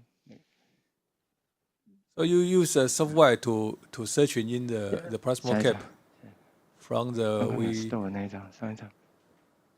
and we tried the XTA, and we tried to probe in the microchannel, but I think the angulation is quite large and quite difficult because my XTA cannot engage the ostium properly. And next, so I switched the guide wire to Xeon Black, and as you can see that my Xeon Black, the tip I can just touch on the bifurcation carina of the microchannel between the microchannel and the septal, and my wire cannot advance further because the angle is, if I talk, the Xeon Black will disengage this carina. So after several manipulations, I switched my strategy to retrograde approach. And now we are facing the difficulty about finding the working channel, retrograde working channel. And the next. And we can see our force flow injection. Yeah. And we are trying to find the septal collateral channel. Next. Yeah. I think we have to advance our fine cross to further distal branch to engage the promising collateral channel. However, because there are many side branches, and I cannot identify it very well. So now this is my current status. I think it's a very difficult situation. Probably anti-gray, I will try a little bit stiff wire. Yeah, a little bit stiff. Maybe sometimes I will choose UB3 because the UB3 will retain its curve. Because I see your curve going to the septal and the curve very soft wire. They most of the time they lost their curve, so you cannot engage the suppose the CTO proximal cap, but of course it just carries some danger because if it's not the CTO cap, maybe we can cause some perforation. And I think in this retrograde situation, probably we can see from the cranial view, we can see more clear where is the proximal. And more we view. take the cranial view, the shot from cranial view, and it's very interesting that we cannot see any septal collateral from the cranial view. Not very clear. Yeah, because and I actually I put back the. It looks like your microcaster is not in the correct side branch. Side branch. Yes. Now it's not correct. Maybe you should try another retrograde route. But there is so many side branches. Yeah. So I will probe in one by one and to see whether it was the suitable septal collateral. Yeah. Dr. Liu previously mentioned the collateral is from circumflex. You can see a very big collateral from circumflex to AD. You consider, because you have guiding wire everything, you guide extension, you wire the shirt and then use guide extension to shirt and then do a selective injection from circumflex. And probably because it's unexpected in our say you previously I think maybe some collateral can go to very proximal AD, but from this angiogram seems no. Then we can try also the circumflex to see if we can find a very good retrograde channel or not. Yeah, that's and then if we, I would like to try septal collateral channel first, and if I cannot find the proper collateral working channel, then I will switch to circ. And the next question is, before we try circ retrograde, will we fix the critical lesion over circumflex? Do we have to do it, or we can just? Yeah, in the initial angiogram, we found one promising retrograde collateral from distal circuit to the distal LAD, but it is epicardial collateral. So, then it's too dangerous. So, Jiabin, what do you think about this kind of situation, about the retrograde septal probing? Well, because the RCA just fixed a couple minutes ago, so I'm still wondering that. Of course, we got a lot of issue for the economic issue, the patient's issue. So I still think that if we cannot find very promising collateral, maybe we can just wait for a couple months to let the retrograde make it more clear, and I think it will be more safe to go for the retrograde approach, just not too blind to try this multiple surfing. But of course, we just discussed that we have the economic issue, that maybe we just try our best to complete revascularization in one fashion. But that's the risk. Yeah, that would take a high risk. So the way I can think about for the PDA distal injection, will you use full contrast or just mix with some saline? For example, half contrast, half. Actually, the last injection was full contrast. Full contrast. So if you use my cat, go to distal PDA and then inject half contrast, half saline. Okay. Sometimes it can go more distal than full contrast, and then you can see the channel more clearly. Sometimes, but not always. Yeah, maybe you can advance your eccentric caster more distally, because the RCA is very big. So do some phosphor injection. I tried, but the Godzilla stuck on the stent struts. So I'm afraid that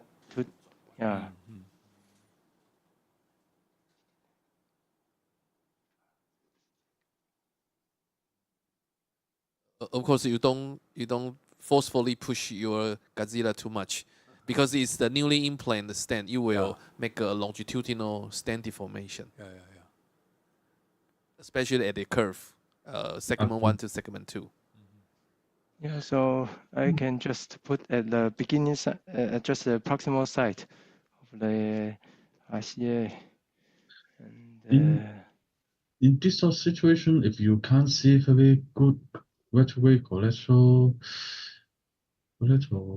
then if tried bily may not be a good idea. And of course, do you if you just insist to push your child catheter more distally for a large vessel, you can use the balloon tip, just like a 2O balloon, half of the balloon inside the gazilla, half of the balloon outside of the gazilla, inflate the balloon, and then you push the cistern more distally, and you can use the balloon tip to avoid the stent strut, then push the child catheter more distally if you insist to push the child catheter. Use a balloon to dip the extension catheter.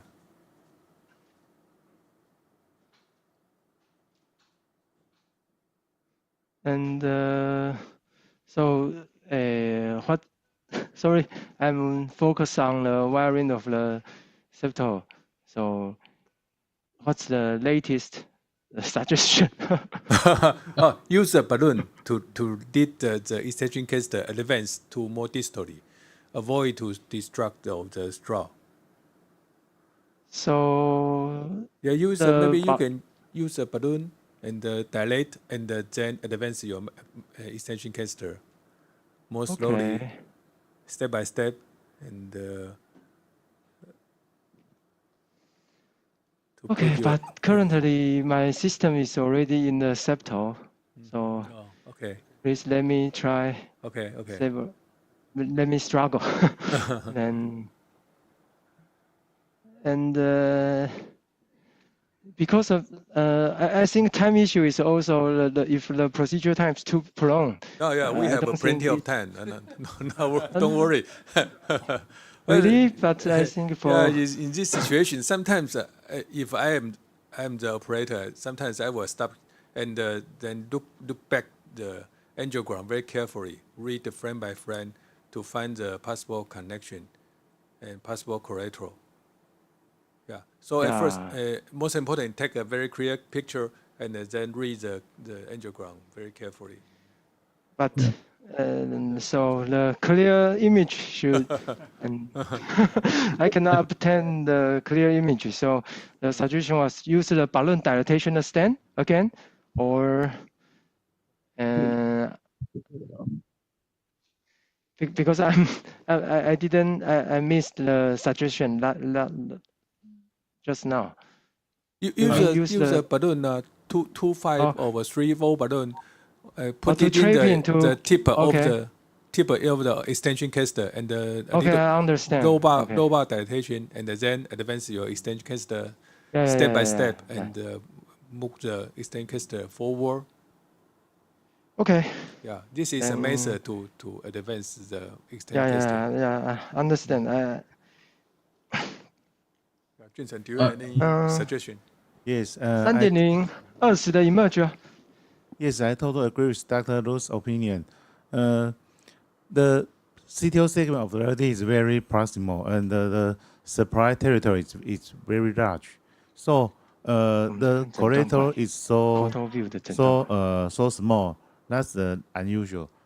So I think maybe two conditions. One is the LD territory is inflated, so it have very small correlator. Another situation is there's some correlator we did not found, and the most we lost is the conus branch to the LAD or other very proximal correlator. So I agree with Dr. Lu's opinion. We have to check the other correlator from the angiogram, and I think I remember that you engage in RCA is very difficult and have some causes the problem. So maybe we have to check the scene frame by frame to check any very proximal correlator branch to the LAD. Thank you. Do you have the left side cranial view to see the connection between the OM branch and the distal LAD? Distal LAD or diagonal? I'm wondering it's Oh, not OM branch connected. to the distal LAD, the collateral from the circumflex to the LAD. Because your image we cannot get clear image about the connection. Oh yeah, from the very left side, right side, very distally, you can see there is some connection. Yeah, very straight. So maybe you can take a picture again and try to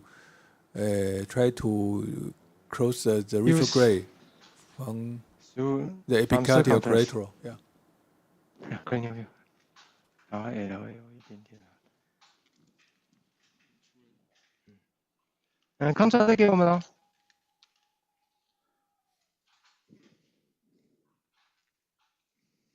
Zoom in your field and maybe we can see the collateral more clearly.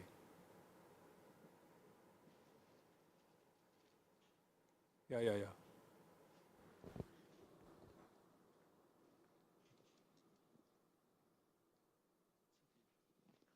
这边就出来头好了。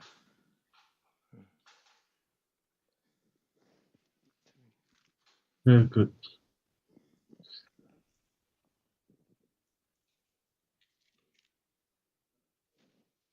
You just cut the collateral. Yeah. Maybe you should try again. Yeah. You should zoom out. Yeah.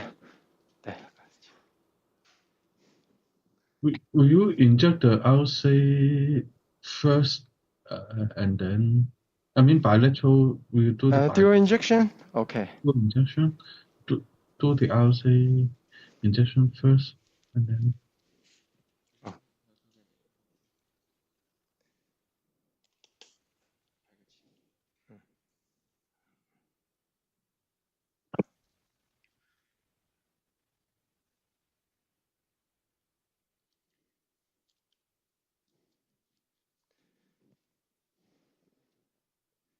Merci. 我先。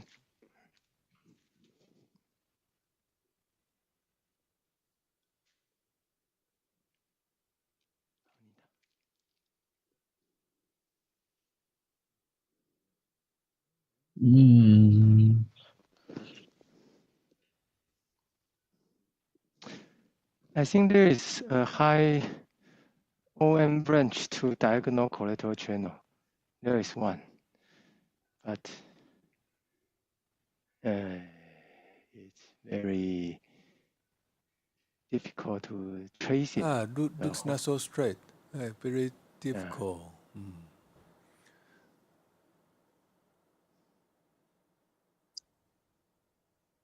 Probably the RC supply the distal AD and the circumflex supply the mid AD. Yeah, indeed. So, which retrograde should we try? Actually, one option is to switch to antegrade approach. And so, if possible, could you show us the IVUS product from the septal branch again? So I think the CTO entry point is more proximal. Show the IVUS again, please. So can we play the IVUS? Yeah. So Andy, could you measure the distance from the ostium to this point? So actually, this is we consider more plug. But you are wiring, so maybe little bit distal from this part. So that's why the entry point more proximal from your previous wiring. Oh, more proximal. Yes. So because this is this IVUS shows a severe stenosis, right? Yeah. And the microchannel is just located in the critical stenosis. So you mean that you should attempt to wiring more proximal. Oh, understand. Or Here. And could you measure the distance from the ostium to the channel point? 就是那个有 micro channel 的地方。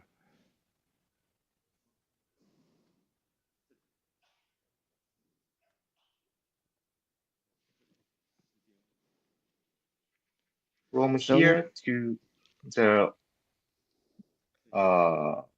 more proximal part.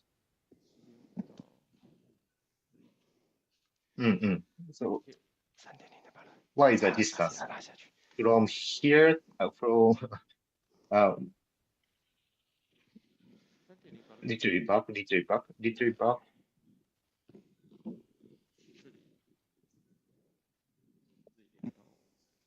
那个请俊清学长帮忙弄就好了。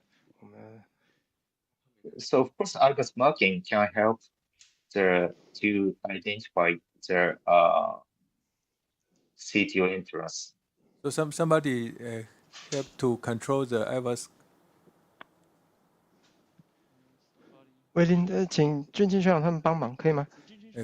控制一下那个 IVUS 的那个位置，控 Because 制一下 I'm image。 trying to have some progress now, and I would like to advance my Godzilla guiding extension catheter further. I remember I have a case, similar case before, that when we again LED CTO, we check IVUS from the putback from the diagonal branch and the putback from the septal branch, but both we cannot identify the proximal entry point. So we look at very carefully for several times, but of course there are some classification, but we still cannot identify the proximal cap. But finally, I think the proximal cap is just located at the bifurcation part of the septal and the diagonal area. So either one cannot identify it. So I tried puncture just at the point of the bifurcation point. So finally, it turned out the proximal cap is located just at the angle. So maybe in this case, I don't know, maybe it's a similar situation. So from the putback from diagonal or septal, we cannot find the CTO cap. But Dr. Teng, do you think the putback from the diagonal branch, do you see some hint? Okay. So yeah, so another choice is to do the IVUS putback from diagonal again, and we can adjust the setting of the IVUS with deeper depth and slower rate. For example, maybe you can currently the depth is around 11, so maybe we can adjust more deep, 13 or 15, and then do the IVUS putbacks with a rate 0.5 millimeter per second to check again is there any hint to find the proximal end of CTO. Can we see the angiogram? It looks like you do sub-selective angiogram. Is this a rupture or brushing? Looks like brushing. Many brushing, yeah, many brushing. I don't think I create any extravasation currently. But interestingly, I cannot identify any promising septal collateral right now. Yeah, then probably you can redo it 1 year later. yeah, that's another choice. Yeah. According to the Japanese suggestion, maybe a couple of months later, the collateral may be more obvious, more abundant. But I think my problem, the difficulty I faced now is there are many side branches of the distal PDA, and I can see some possible collateral channel from IO view, but I cannot identify it very well from the cranial view. So I think, is there any better projection to locate the ostium of the PDA septal-collateral channel. Yeah, there is a very crowd vessel. We cannot find the plasma entry to the appropriate septal branch. But actually, it looks like some connection. Yeah, it does. Septal to the LAD, yeah. Yeah, but I cannot wiring it to the proper. Is that cranial view? Help. Carvel 加 black. Cranial view. You still cannot make it more clear. Maybe we can see the another panel. How about LL cranial view? LL cranial. Okay, let's do it. And no, LL cranial. 你就这边好，你稍微拉高一点。Here's the true lateral, right? Yeah. True lateral. So we will do spider.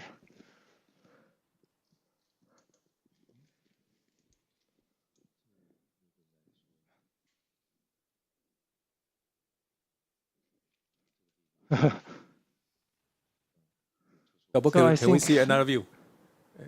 Another view. You mean? No, okay. How about this one?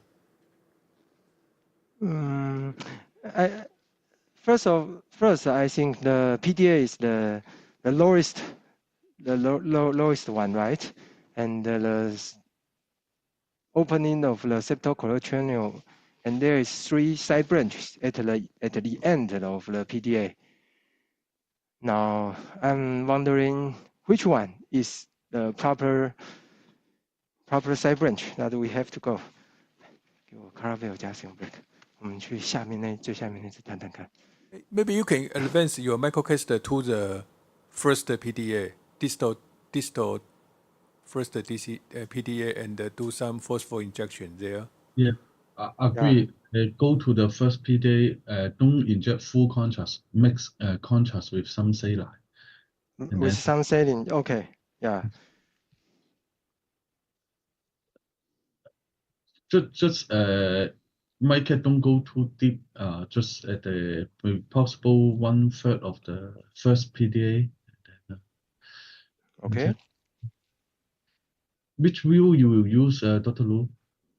You mean where? I mean, while you do the injection from the microcatheter in the first PDA, which view you will use? RCA cranial?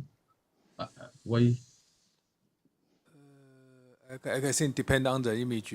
Yeah, if we can find some connection, but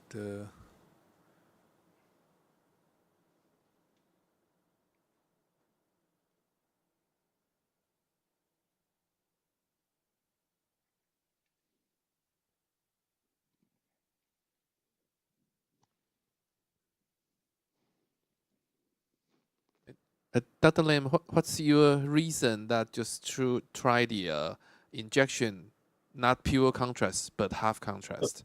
Because you can go more distal.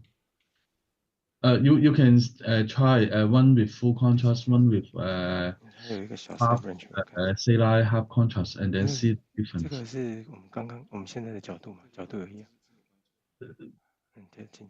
Just I'm not sure which view is the best to see. Maybe more RAO is better.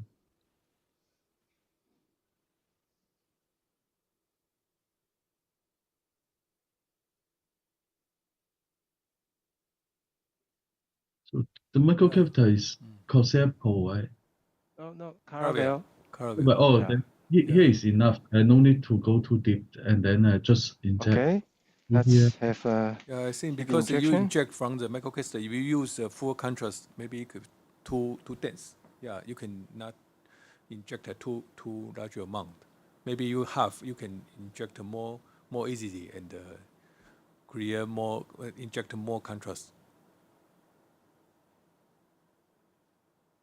Maybe I think the microcatheter can advance further. Can advance further, right? Yeah. A little bit distally. Okay.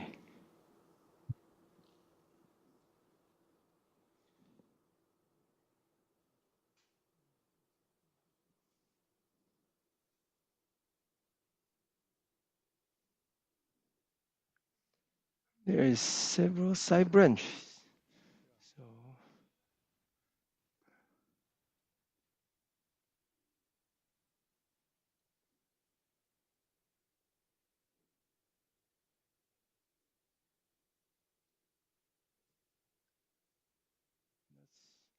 let's take a shot from here. Maybe we should go back to RO. Okay. Yeah. RO 圈有 Yeah, IO 30 and cranial probably 10. Too much.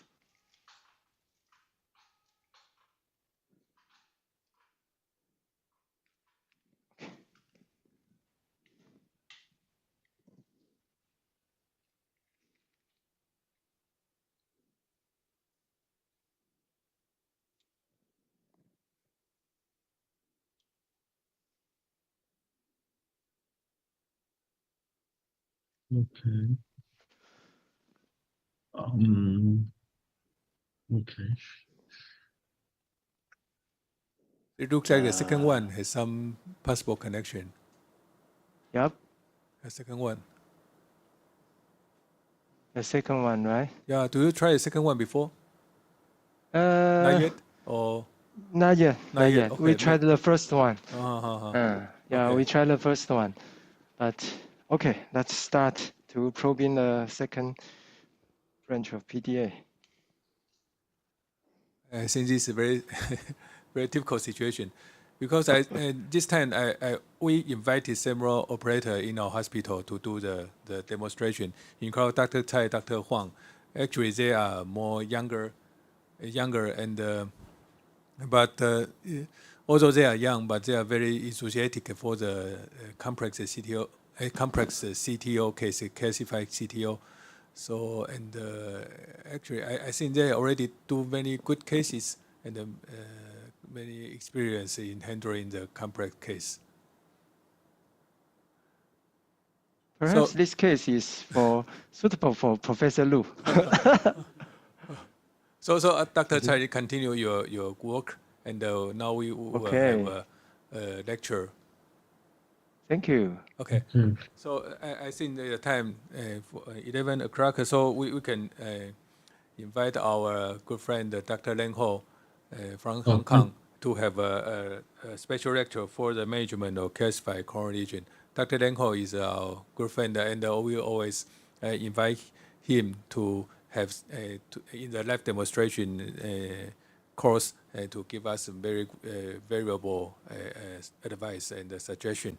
So today he will talk about the treatment of the calcified lesion. We know that in Hong Kong, they have a very tremendous experience about the IVL and the orbital. That's not very widely available in Taiwan. So I think we would learn much from this special lecture. So Dr. Len Ho, please. Okay, thank you, Dr. Thanks for your kind introductions. And yeah, can you see my slides? Oh, yes. Yeah, today I was assigned to talk about this topic, management on calcified coronary lesion. So as mentioned by Dr. Lu, we may not just touch motor and may touch all the other modality. And it's a quite funny topic. About calcium management, I think for me, the first thing, you need a very good assessment first, and then you should manage accordingly. Just like our traditional saying, 对症下药, you must firstly know the situation and then treat accordingly. That's very important. For calcium management, I will propose a 3-step. First is assess the severity, and then assess the character of the calcium lesion, and then finally assess whether we need the MCS support or not, because for calcified lesion, many of the time the procedure is at high risk of complication and it's more complicated than usual PCI. the severity of calcium is very important, because if it's not severe, then forget about all the other things, just stand it, then that's okay. However, if severe, then you need to see very carefully and then manage very carefully. There are many score. I've scored OCT score. It all depends which one you like. The most important concept is always believe that angiogram may mislead you, and you may miss. Always use intravascular imaging to assess. If your imaging catheter cannot cause, sometimes you can use stent boost. But most important, don't just rely on angiogram. Like this case, from the angiogram, it looks it's okay, nothing happened.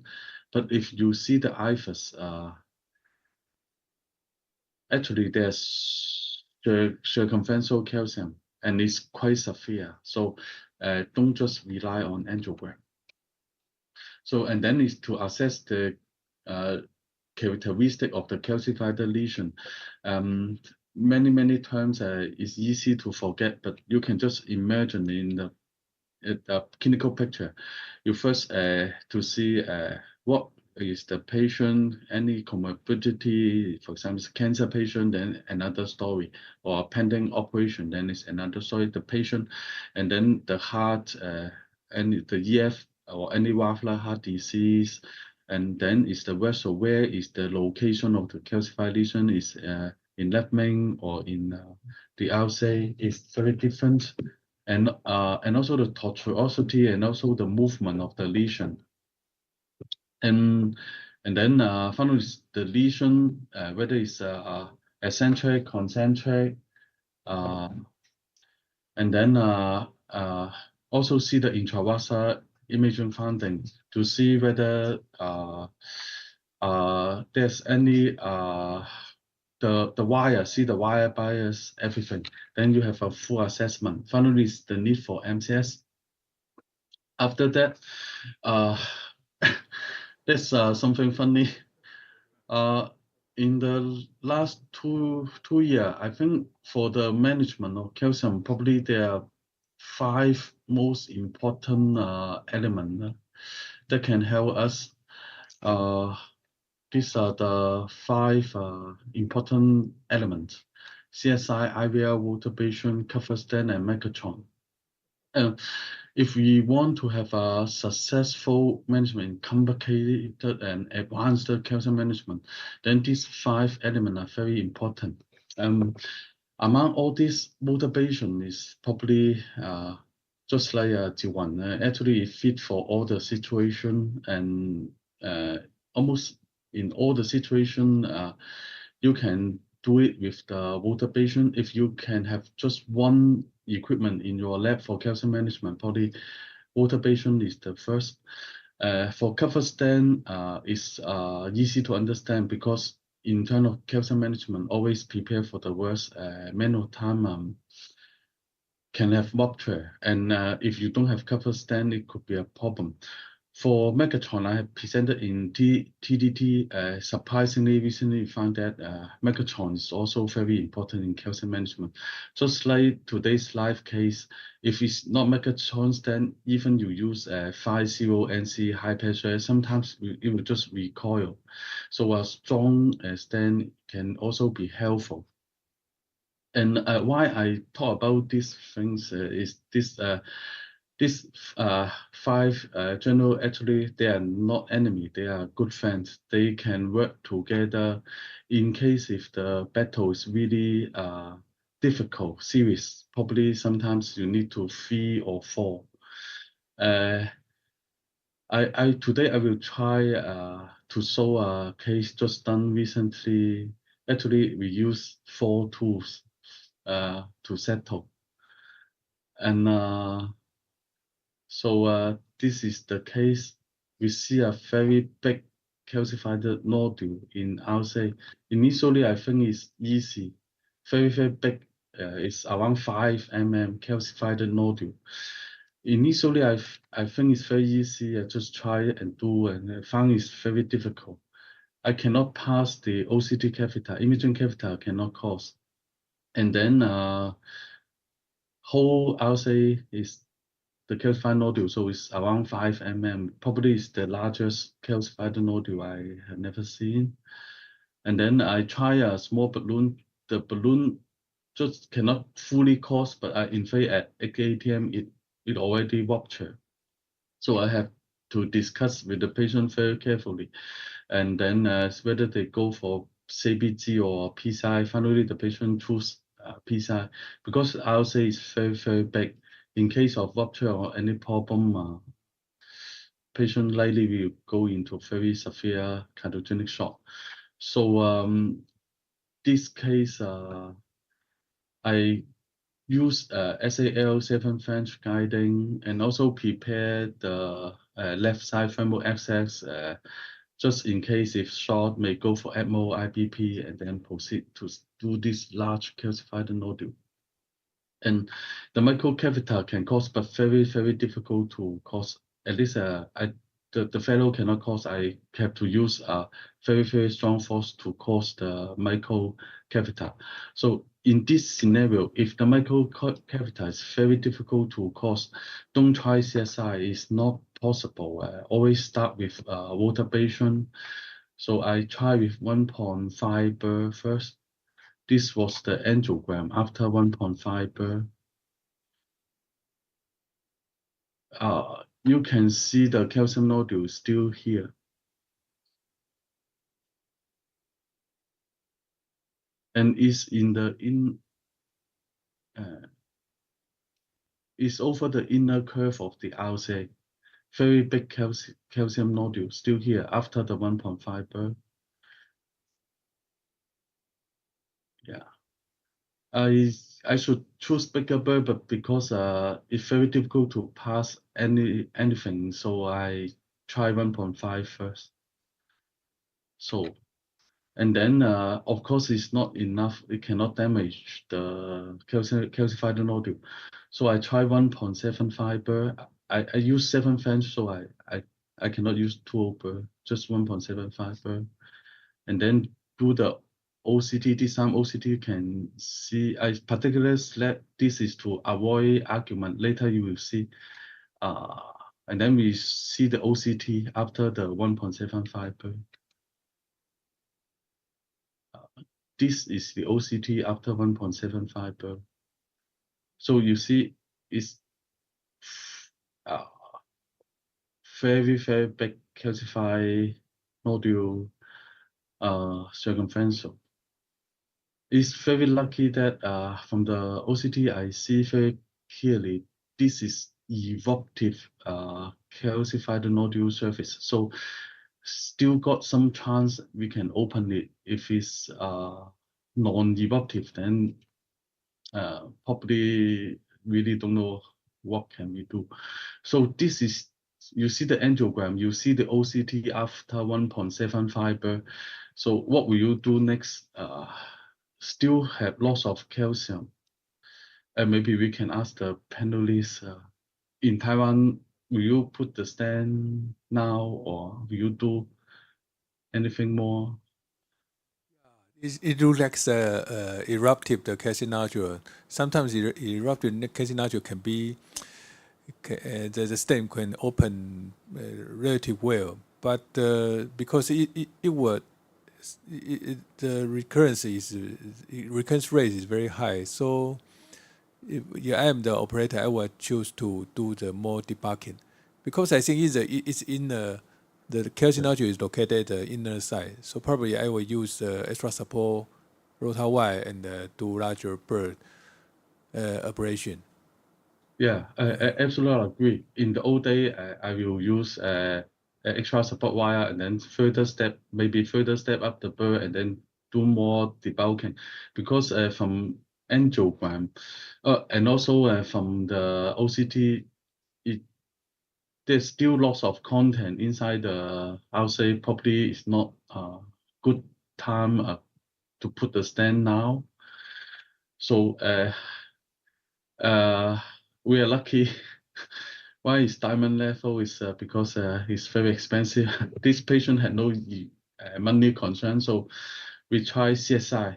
So there's motor upper after 1.75 volta, and then we do CSI and see the theory is because it's located in the inner curve. Suppose if we pull the CSI, it will cut more over the inner curve. So we try.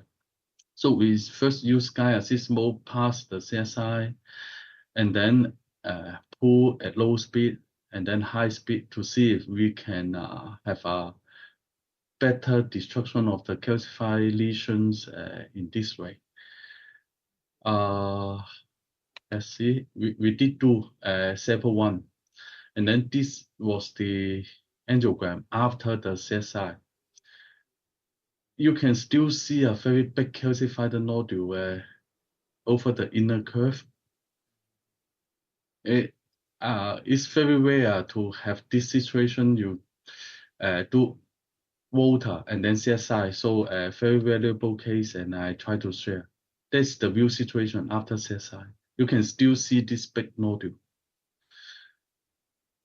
And we had do also the OCT, so you can see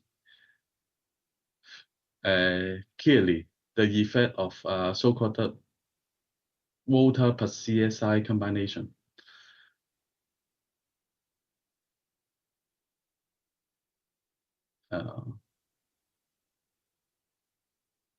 Now, it's very controversial. Some we have many discussion among some said there's some improvement, some said there's not much improvement. In this, we particularly select the Ripper wire to do the OCT. So the POC we expected we can see the more predictable for the CSI result, and then there's some bias. We can see some destruction on the calcified nodule, but the other part seems the difference 1.7 fiber and CSI is not a lot. It's not a little bit improved. Yeah, a little bit improved. So we have the two OCT and then for head-to-head comparison, and then you maybe I go one by one. First is 1.75. Yeah, minimum area increase. And then we see the CSI. Pathway increase. Okay. And then after that, what will you do next? This is the OCT after that. Yes, some more damage, but still very big calcified nodule, loss of calcium here. Yeah, it's not my expectation for the CSI. So, yeah, because we don't have this gear in Taiwan, but I just expecting that maybe we could polish a lot by the CSI. But I quite surprised that even after the orbital, we still not ablate a lot for the huge rock. Yeah, we all think that the orbital will create more debugging, adequate debugging, but after the CSI, probably do you consider cutting Wolverine, bigger Wolverine balloon, cutting balloon? Yeah, in this case, but I told you that's very usual common phenomenon. When CSI available in Taiwan, you can try again by yourself, and you will see similar thing. That is what we see. In this case, we further try with shortwave, and then I just use 3O shortwave. Just keep touch on the surface, and then it's okay because it's not common to use 3 tools altogether. The last time I used a bigger shortwave 3.5. If shortwave is very safe and never encounter rupture of vessel, but last time I used very big shortwave after Volta and CSI, and then big shortwave, and then the patient go to coronary rupture. So this time I use smaller shortwave, and then do OCT again. So you will see the very valuable OCT is the after Volta patient, after CSI, and then after shortwave. This is the OCT. Okay, let's see.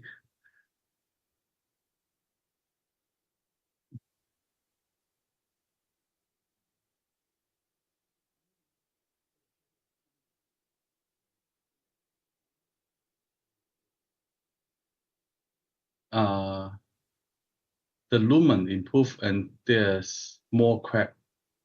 More crack. You can see again.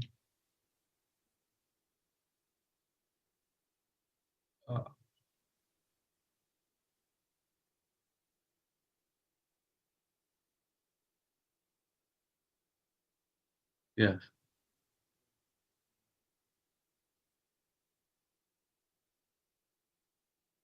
Okay. So afterward, we are more confident that because the shockwave can fully expand, so we are more confident that we can open this vessel. So we put Megatron, good radio strength, and then that was the angiogram, final angiogram,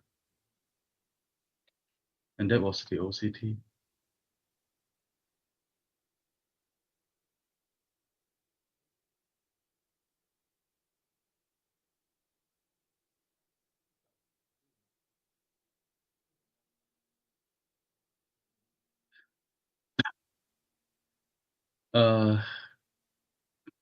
I think good radio strength stent had this advantage. You just high pressure, many of time you can get a better lumen gain. Yeah. And that's the summary. Calcium management, I usually do the 3-step assessment. And then all these 5 tools are the most essential thing for me in my daily calcium management. Nowadays, I divided the calcified lesion into copper level, silver level, gold level, diamond level. It depends how many tools you need. If you use 3, then it's gold. If you use 4, then it's diamond. And that's the end of my presentation. And thank you. Okay. Thanks for very excellent case sharing. I think this is one of the biggest case nodule I have ever seen.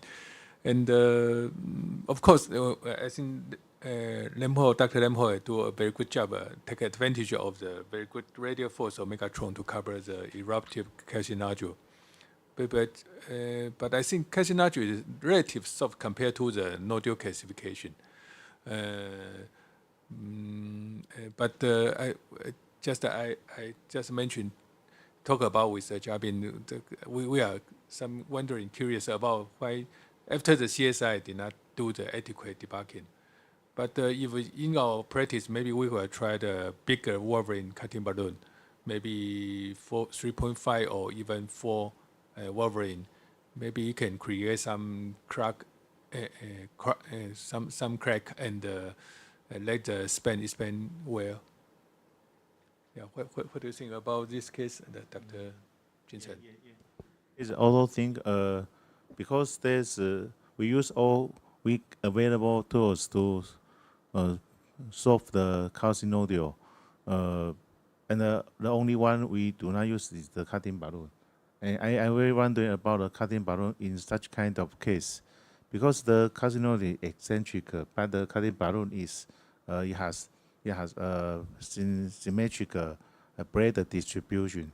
So in this kind of case, do you think cutting balloon has its role? Dr. Lim, do you think that the cutting balloon has its role in this case? For my practice, I seldom use cutting balloon. Yes. It's very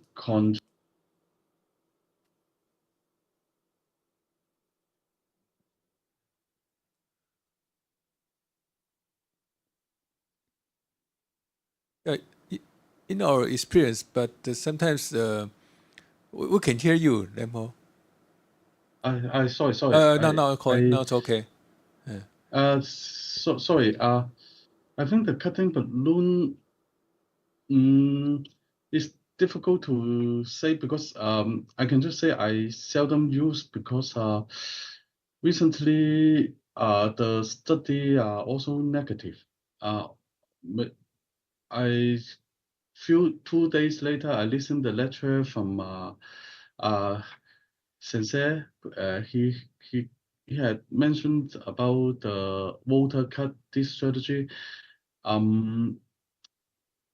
In our practice, we really seldom use this strategy. I think you have more powerful weapon, so you will not choose Wolverine. Because in Taiwan, the orbital did not available, and the IVL, at least in our hospital, we did not have IVL. So we just have the rota. If the big calcium, big vessel, sometimes we always, nearly always you combine with cutting. Because in our experience, we do some OCT after the Wolverine. Initially, we expect that in some nodular calcification, sometimes the Wolverine, the blade cannot cut the very hard rock, hard calcium. But after use the OCT, sometimes it will still create some crack over the surface of the hard rock. So and now the new Wolverine cutting balloon, the blade height is already reduced. So it also reduces the risk of the cutting of the relative non-KCOS segment, reduce the risk of the perforation. So I think now the new generation Wolverine is relatively safer compared to the previous edition. So what do you think, Jiabin, the rule of the Wolverine? Yeah. Just for the Dr. Lam's case, I think maybe we have some cracking just on the surface of the calcium nodule by the shockwave balloon. But maybe if we can use a larger cutting balloon, maybe we can just make a more deep fissure and some cracking to facilitate the following balloon or stent expansion just by using cutting balloons. But since that the rupture by the cutting balloon, the risk is not so high, so, of course I will try the cutting balloon before stenting. But I'm also curious that in such a huge vessel, Dr. Lam, you just only put a 3.5 megatron. Is there any specific reason that you are not using a larger megatron, but 3.5? Because no matter 3.5 or 5.0 or 4.0, you can always expand to 6. So I put it is just because it's easier to put, because 3.5 is more easy to deliver. Yeah, and then I use NC balloon to further expand it. But it seems that we got erupt calcium nodule outside of the stent. I think it's quite easy to have an in-stent calcification again. So Yeah. What's your next strategy after standing? This is a very good question, and I also face similar problem. Like the previous case, so in TTT, there's a eruptive calcified nodule. I opened it very well, but end-stage renal failure case 6 months later still have ISR. I can just put the DCB, but I expect the patient will have ISR within 6 months. Recently, I just thinking about one strategy is to use cover stent. Just cover the eruptive calcified nodule so that it will not go up. Go out the coronary vessel again. Whether this strategy work or not, I dare not to try. Because it's not evidence-based. It's a very interesting idea. Just putting a cover stent to cover the erupt calciums, but of course we should consider the restenosis rate after cover stent, and also for the radial force. I have never put a cover stent inside a heavy calcified vessel. Do you, Dr. Lu, do you have the experience? No. I hear some experts that have the same idea to try to use a cover stent to prevent the eruptive calcium nodule prolapse or the recurrence into the newly put the stent.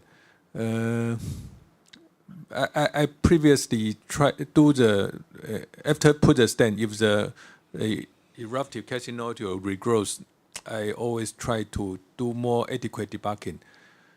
But I think I have two cases, and after put the stent and the rupture case in recurrent, and I do at that time I do the bigger bird abrasion, and then no more recurrence, but just for very limited experience. Okay, how about your experience, Dr. Lin? Then I have a question. Because after the 1.75 per rota operation, the case maybe need more debugging. So you choose the OA. I think why not you choose a more bigger per, like 2.0 or 2.515, too little to per, and you choose IVL and I'll choose the OA. What's your opinion? Why you choose the different strategy, not bigger debugging device? Oh, it's because by theory, in reality, we found that it may not be always correct, but by theory, in the outside, if you use burr, you just push your burr down and then you will abrade more on the outer curve. In this case, we can see the calcified nodule is on the inner curve of the outside. So it is better to use CSI and then pull. When you pull, suppose you can abrade more on the inner curve of calcified lesion. However, you can see from the OCT in reality, it may not be always true.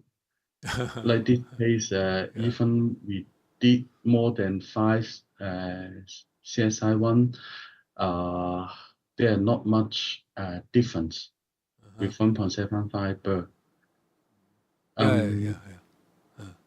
However, I must say that from the CSI, they always said that there are microfracture you cannot be seen even with OCT or CT. Once you have done it, it will make your calcified nodule more easy to rupture or more easy to crack. So maybe that explains after CSI and Volta, then the shortwave work much better than expected. Because shortwave also do not expect to work in calcified nodule. Yeah, I think initially I think that the calcium nodule located in the inner side of the vessel and very big. So the thickness is, I think, is very thick. So probably maybe we can take advantage of some wire bias, increase the wire bias technique, and first choose extra support wire, or sometimes you can put the wire very distally and pull the rotor wire a little bit back, and it will more close to the inner side and do bigger bird abrasion. So maybe I would similar opinion with Dr. Lin, and to try to do more adequate abrasion in this case. But in such a huge calcium nodule, I think even with the 2.0 or 2.15 burr, I don't think that the debugging effect is good enough because it's so huge. The calcium nodule is so huge. So I just expecting that the CSI should do the better job, but it's not the truth. But sometimes if we use the extra support wire, we can abrade one more time, and then we can find sometimes the wire will embed more deeply after several times of abrasion. We call that the embedded bias. And the bird, every time when he do the abrasion, he will abrade more and more tissue. But I think case by case, maybe there are some difference. Anyway, I thanks Dr. Lam for very excellent case sharing. And of course, we in Taiwan we did not have five tiger journals, but I think we maybe in the near future we will have the IVL and maybe the orbital. So probably we can do more adequate, more well management of the calcified lesions. Thanks, Dr. Ho, again. Thank you very much. Thank you. So maybe we can turn to the room 3. Room 3, okay. Yeah. And let's back to the last view. Last view. 对，就是第一次我们去看那个 Corsair Pro 那个时候，对，再上一张，好，okay, and we just this is the last stage of our PCI that we are trying to find the proper septal collector channel, but actually from the tip injection we cannot see very promising working channel. So I put back the caravel next. And I put back the caravel and use the SAW03. And thanks to the guide wire technology, actually the SAW03 can find the proper septal collector channel and direct into the LAD. And next, you can see I can advance my SAW03 to the diagonal branch. It looks like not the collector we identified previously. So you use a surfing technique? Not surfing, because I just wiring it accordance to the habit, and the SAW03 just find its way. I didn't push. I just so talk, and the SAW03 is so magic, and I think it's blind cat and meeting the dead mouse. So, and very fortunately, we can have a good retrograde, but I cannot advance my caravel to the LAD. And next, so I try to do the channel dilatation with caravel, Corsair Pro. And I choose a Corsair Pro 150 in case that I can advance the Corsair Pro to LAD distal, then I can start retrograde wiring. However, and probably I'm too greedy, and I want to push the Corsair Pro along into the LAD. So my system next, pop out. I cannot save this kind of situation. I don't know how to deal with this kind of situation in this status. So I have to remove all the system and rewiring the septal collector channel again. And this time I found another septal collector channel. And now we are just identify whether this septal collector channel is the true collector channel into the LAD or not. Because next, it seems the SAW03 can enter the diagonal branch as well. Next. Yeah, this is our current status. But this microchannel is more not well developed. So my caravels cannot advance Again, into the LAD. Same problem. The microcaster cannot advance. Yeah. Or should we do the channel dilatation by 1O balloon? Or just try anti-gray kissing wire? Of course, I think maybe you can try the channel dilator again, and but if it did not work, maybe you can use a 1O balloon.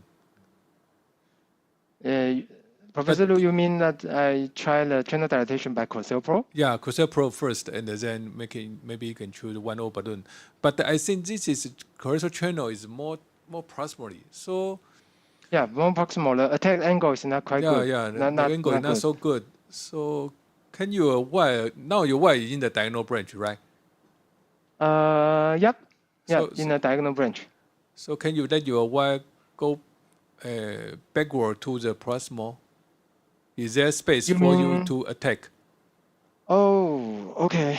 Actually, we did wiring to occasionally we can probe the distal cap by SAW03, but I'm not very satisfied with the guide wire curve. Okay. So actually, it's very proximal, very close to the distal CTO cap. So your attack angle is not so good. So I would suggest you put more distally to the diagonal, and then try to let your microcaster close the septal collateral. Yeah. And try the Corsair Pro. Corsair Pro first, then okay. Yeah. Maybe you can try.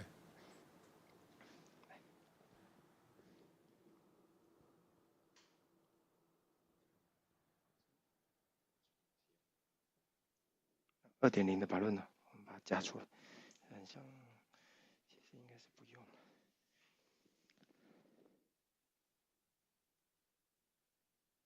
We always have the difficulty crossing the microcaster cross the septal collateral. What will you do in this situation, Dr. 嘉宾? Well, even for this collateral, even we can pass the microcaster. I don't think that the attack angle is good enough.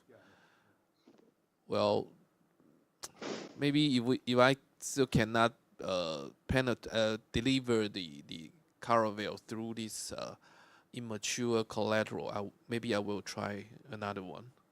I mean the collateral, another collateral. Yeah. It's too close to the distal cap. Yeah. Or I should leave this 003 here and try another collateral channel, because at least if the channel dilatation didn't work, I can wire in another collateral channel with another new 003.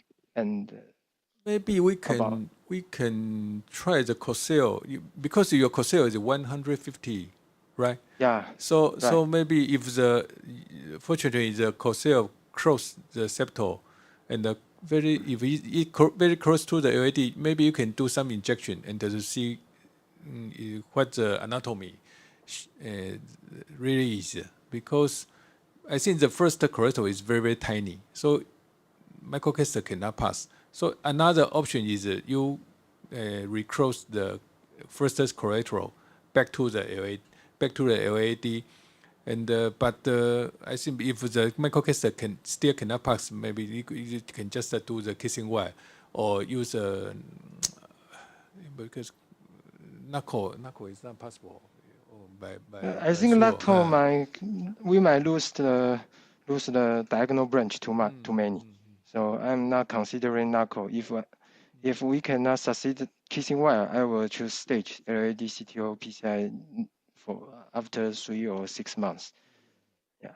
All we have to do is put the wire as a marker. Just try anti-gray again. Yeah. To do the kissing wire. Yeah. But when because the problem of kissing wire is that we don't know the proximal cap, the location of proximal cap. So I will try. Then first we try to advance the Cosell Pro. This case should left for the C7 demonstration. A very, very tough case. Out of my level, probably. 后面帮我压好。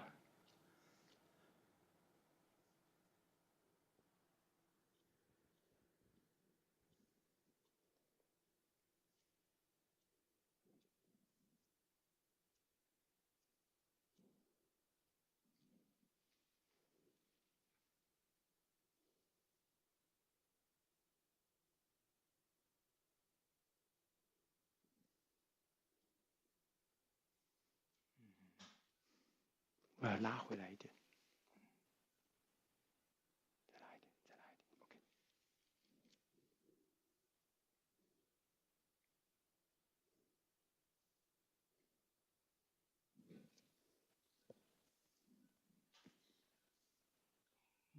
再稍微拉一点点回来。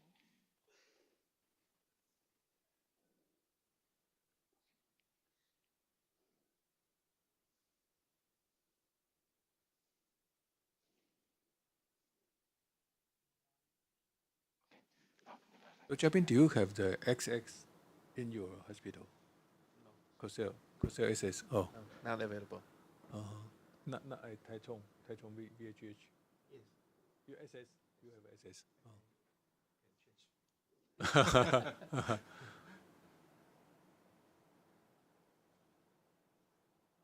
It looks like some advance. Yeah, but I think the problem is not only here, because there is an angle just at the tip of the Cosell Pro. And I'm worrying about my system. I have a Cosell XX in my bag, Dr. Tsai. But it's just only 130 centimeter in length. So maybe you can use. No, careful. I prefer 1.0 balloon. If I have to. Okay. Yeah, I prefer channel dilatation. Yeah. Yeah, because I think this is the still very great. Very great resistance. Yeah, great resistance, and I think this is so far I can get.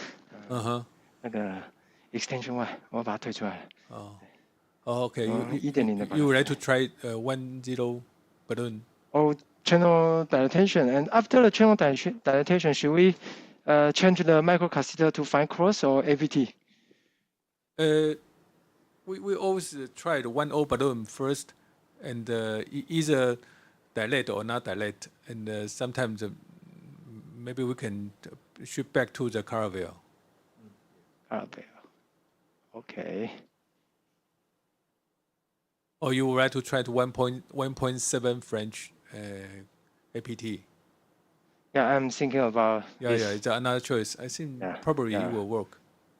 Because I think the tip of the Caravelle and Crossopel is broken. After. Okay. Of course, another new one. Many. Yeah.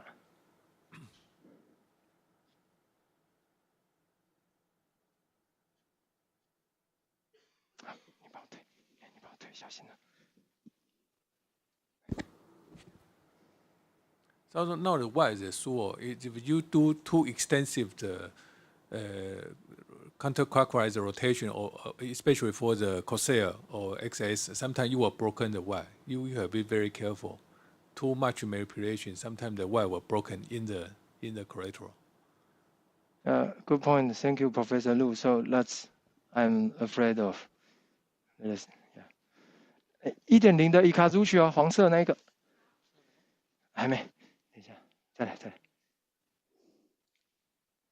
伊卡祖曲 push。Dr. Lemho, do you still on here?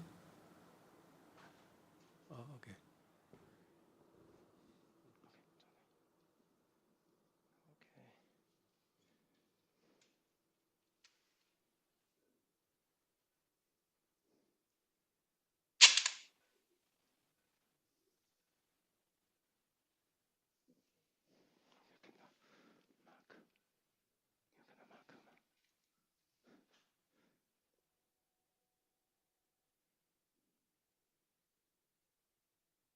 Okay, this is a 1.0 balloon. I think it passed through the septal-collector channel. Okay. Good job. Okay, stop. We didn't inflate the balloon. We just push forward and pull back. And would you try inflate? Very low power. Try inflate? Okay. Good idea. Actually, I would like to. Okay. Professor Lu gave me the courage.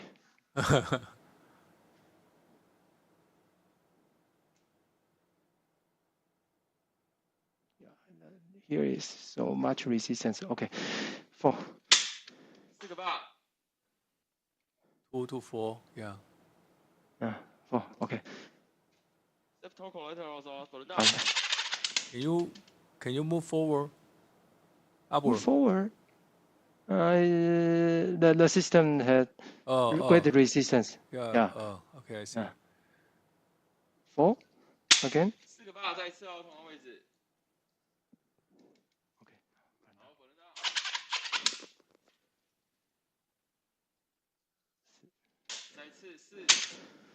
And if the septal-collector channel ruptured, how can I save this kind of situation after complete the PCI? Professor Lu? Coil or most of the time the rupture is very, very small. the rupture is very small? Yeah, Okay. because there muscle contraction there, so sometimes it will not cause problem. Okay, I Looks think like this more is up, the a little bit upward.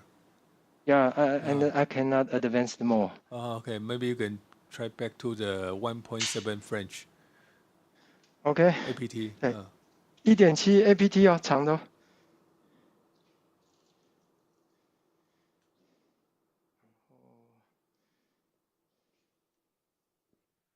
Nearly 12 o'clock, our time is up, but we are looking forward to your micro case. Really? Should we Microcase abort performance. the PC? Oh, okay. And I think probably I can pass the stage to another Dr. Tsai, Jiunn-Cherng.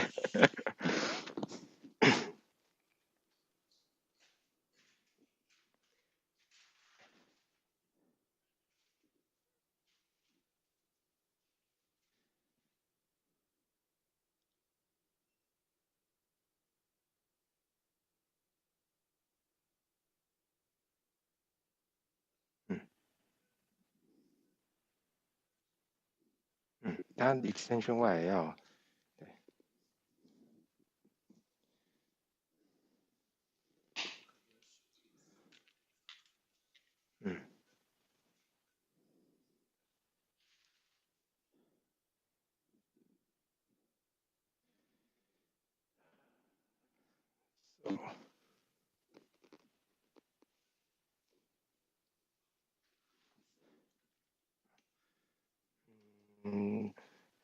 extension， extension 可是extension 外，对，因为不够长。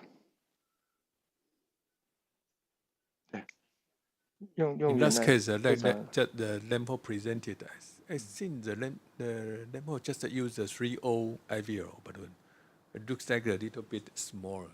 Yeah, because I hear about the professor Chao, their experience, they always use appropriate size. I did even one more, 1.2 ratio balloon, according to the Dr. Gu. So what's about your opinion?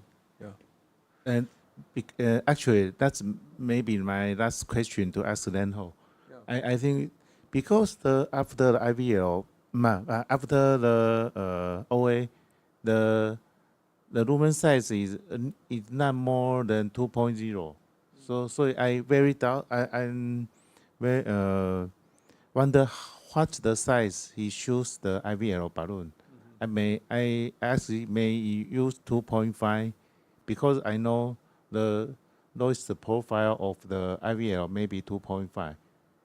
Do you know I have 2.0 IVL? I think there's only 2.5 IVL balloon available in Taiwan. So I don't know what's the size he choose. 3.0. Yeah, I think a little bit small because according to the lecture of the Dr. Cao and Dr. Ku, they use at least the 1.1. 1.1 ratio. He explained that he Yeah, have a bad yes, experience of a bigger 1:1 balloon, shockwave balloon to rupture the vessel. Yeah. So he afraid the disaster happen again. So he chose a relatively small 3.0 shockwave balloon. But if the balloon did not oppose to the calcium, the effect will be less. Was worse compared to if you choose a larger wood opposition. Yeah. So IVL balloon will make the vessel rupture is unusual. Is that really? Low rate of the perforation after IVL. Because most of the time we always use a very low pressure. Yes. Oh.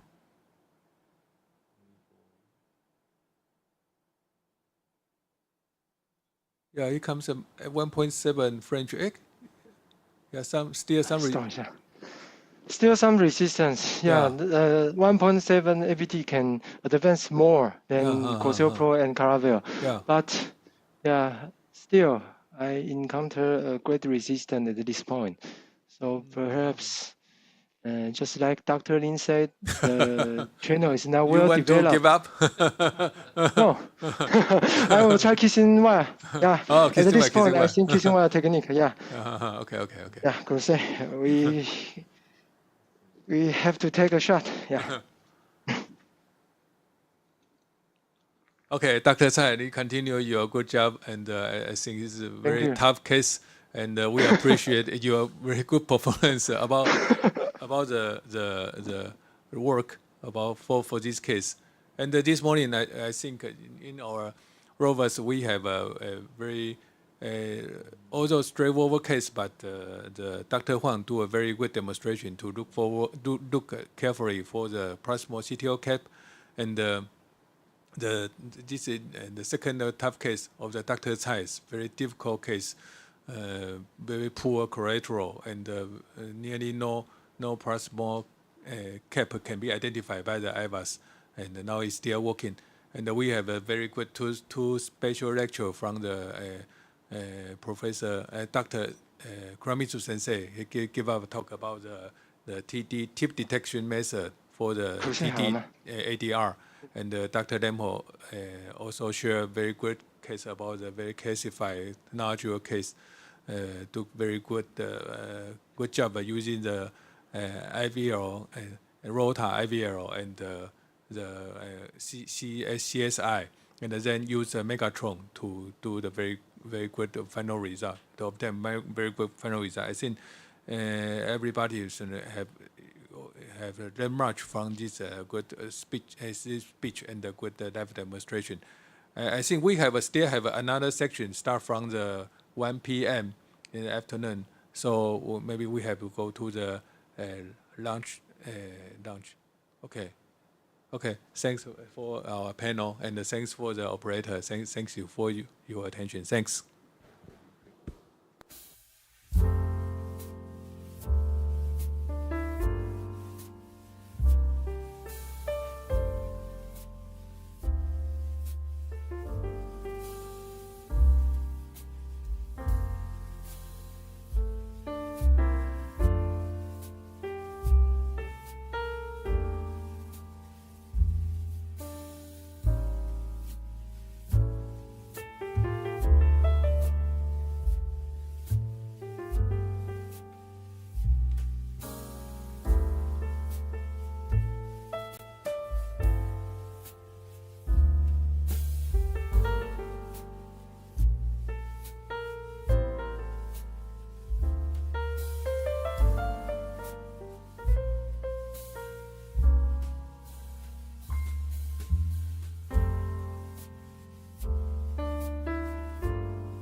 Good afternoon, everyone.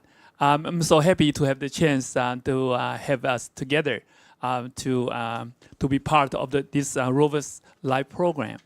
And even more happy is that we have friends from Hong Kong, Dr. Fan. And Raymond Fan is our old friend. We have met several times, and everybody knows he is in the PCI expert. And most not unusual is that we have this time we have Dr. Kaneko, Dr. Dr. Umihiko Kaneko from Japan to join us. I think it should be the very first time for all of us to see Dr. Kaneko. So it's very happy, a blessing for us to have this chance. I would introduce our panels today. On my right hand side, Dr. Chen, Chen. He is the PCI expert, and he's not doing the coronary interventions, complex coronary interventions, but also is involved in the mitral interventions and LT interventions. On my left hand side is Dr. Cao. He's the PCI expert, but also the structural disease star. He has been doing the proctoring all the valve interventions. He is also one of the hosts for the Taipei valve. Next to him is Dr. Wu. He is a doctor serving at this hospital, Taipei VGH. And also have to introduce Dr. Fan. Dr. Fan, he's an old friend with all of us. He's a consultant cardiologist at the Princess Margaret Hospital. We met several times and when we attend the meetings out of Taiwan. And as I mentioned before, we have Dr. Kaneko this year to join us. When I went through his curriculum vitae, I happened to know that he also in the expert involved in LT valve interventions. And also he published several very interesting cases in his in the literature. And I would like to tell you some. He I'm sorry, I've looked this CV. He ever published a case that showing the very latest migration in a patient with Kawasaki disease. He also published a case with the huge LT pseudoaneurysm after septal artery perforation. He also did the rotor ablation along the RG3 guide wire. And also he has been involved in the plasma wire treatment of the CTO interventions. And lastly, he even published a case doing the fibrin glue injection for LV rupture after myocardial infarction. I think these cases are very, very interesting and informative. Perhaps if he can show us the cases if we have time during this live course. First of all, I would like to have Dr. Tsai to review the last case of this morning, which he did for ours. Dr. Tsai, please. And can you see my angiogram? Yes, we do. And also can hear you well. Yeah. And the last try, I used the Ikazuchi 1.0 balloon to do the channel dilatation. But even we switched to a new microcatheter, 1.7 APT, we still couldn't have a good retrograde microcatheter into the LAD. So I give up the retrograde approach and leave the SUR 03 in diagonal branch and try antegrade puncture. However, we cannot identify a proper proximal cap to attack. So I blindly use Gaia second and the Crusade to probe and to try to engage the CTO body. And luckily, I think Gaia second can find a way to approach the CTO segment. Dr. Tsai, could you move on your screen so you can show the this clips? Is the no, I can. This is not moving at all. Could you show us the scene? Playback the scene, please. Can you see the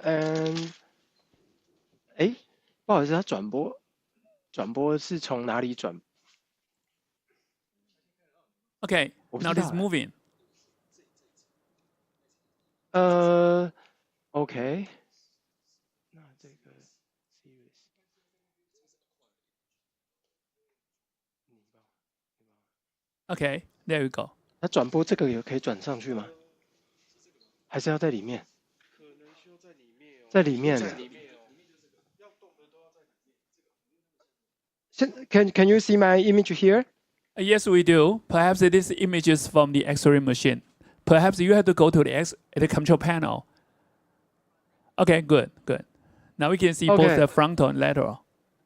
Okay, and so I tried antegrade puncture by Gaia-second and just engage the CTO by wire itself. And the Gaia-second can advance into distal part of the CTO segment, but I think there is some eccentric calcified plaque.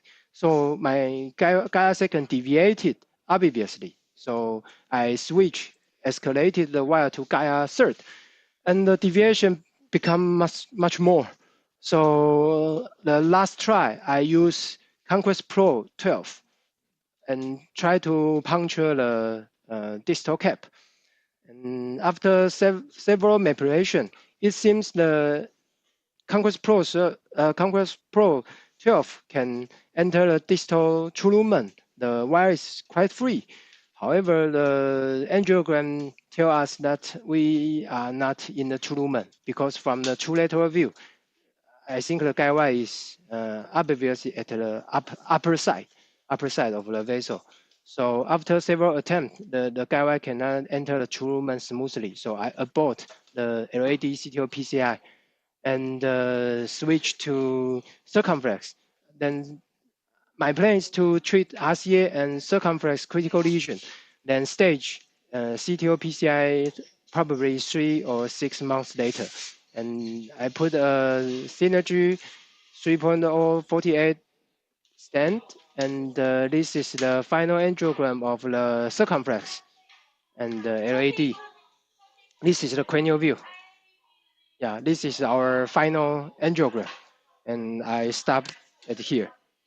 Okay, thank you so much. I think the final angio is superb. So anyway, if the patient did not suffer from any complication in the acute stage, then he always have the chance in the second time. Thank you. Is there any comment from the panels? Dr. Tsai, I'm Dr. Chao from Cheng-Hsueh General Hospital. Have you ever tried to use the parallel wire for the LAD, or use the IVUS guide to try to look for the true lumen and re-enter to the true lumen of LAD? Thank you, Dr. Chao. That's a great suggestion. I will try next time because the procedure time is very prolonged. It's about 4.5 hours. So, and the contrast volume is around 385. So for the safety, I choose to abort this time and fight it after 3 to 6 months. And IVUS guide re-entry and parallel puncture will be the strategy at the next time. Yeah. Well, could you tell us what's the radiation dose? Oh, the radiation dose. Let me see.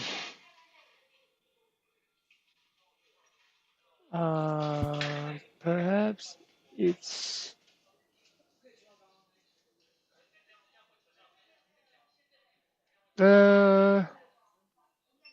probably 2G. Totally 4, around 4. Okay. Because frontal and lateral is around 1.8 and another is 1.7. So around 4G. Yeah, I think this is good. Anyway, even if the procedure is pretty long, however, the radiation dose is not that much.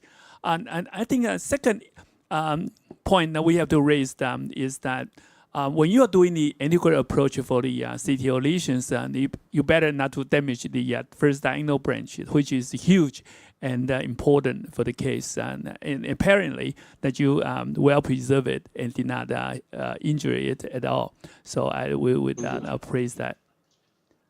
Indeed. Thank you, Professor Lee. Well, if there are no more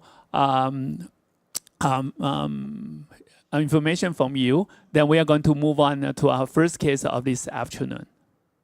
Thank you. Thank you. Okay, Goodbye, thank you so much. Professor Lee and Dr. Yeah. Cao and Dr. Zhang. Goodbye. Okay, Hsin-I, could you hear us? Yes. Yeah, I can hear. You're on the air. Do you need me to introduce the panels? Okay. We have 4 panels here, and also we have 2 doctors from abroad. First one is Dr. Fan from Princess Margaret from Hong Kong, and the other one Dr. Koneka from Cardiovascular Institute of Sao Paulo. Okay. Would you like to introduce your case in your team? Okay. Yeah. Okay. So I'm Dr. Teng from Zhenxin General Hospital, and today we have 2 assistants. The first one is Dr. Zhuang, and second one is Dr. Fu. And this case is LAD CTO case, stumped CTO, LAD CTO. So you can check the slide, and we invite Dr. Fu to introduce this case. Okay, good afternoon, everyone. This is a 71-year-old male, and this time he suffered from ethereal dyspnea and palpitation since 3 months ago. And in the recent 2 weeks, the angina episode deteriorated more frequently. The patient's underlying disease, including the OCVA and the DM and the CKD, and this patient's risk factor including the hyperlipidemia, DM, and the CKD. Next slide. So we arrange angiogram, and the angiogram disclosed the RCA middle had a calcified nodule. And next slide. And this is a cranial view and an LA view. And next slide. Next slide, please. And for the left side, we know the LAD CTO, and we also know the circ is very tortuous. Next slide, thank you. From the caudal view, we can find the circ also have a lesion at the middle part, and the circ is very tortuous with a collateral epicardial collateral to LAD. So we arrange the stage PCI first. We fix the RCA first. Next slide, please. So after we rotate the RCA middle lesion and the stenting, this is the final result of RCA. Next slide. So this time our target is LD CTO. Syntax score is 31, and the JCTO score is 2, including a brown end and the length. So our target is the LAD CTO this time. Thank you. Okay, thank you so much. Dr. Hsin-I, could you play back the angel that we did this morning so that all the panels can well appreciate and make some comments before we go forward to your case? Okay. Okay. Can you see the angel? Next. Okay. So this is AP caudal view, and we use ping-pong guide and one transradial, one transfemoral approach with EBU 3.5 7 French and XB 3.5 7 French. And as you can see, we can see LAD stumped CTO after the diagonal branch, diagonal 1. And then we can. Could you switch to another projection so that we can see better? Okay, next one. Okay, from this epicranial view, you can see stumped LDCTL and the retrograde collateral from second phase. And we also can see the diagonal region and also a second phase middle region. So in my strategy, the first one is, yes? I'm sorry, could you just show us the lateral view? Okay, lateral.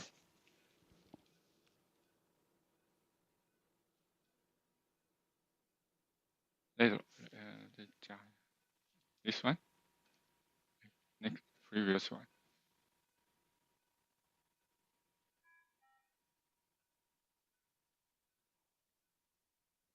Yeah, so from lateral view, you can see the distal end of the CTO looks also blunt.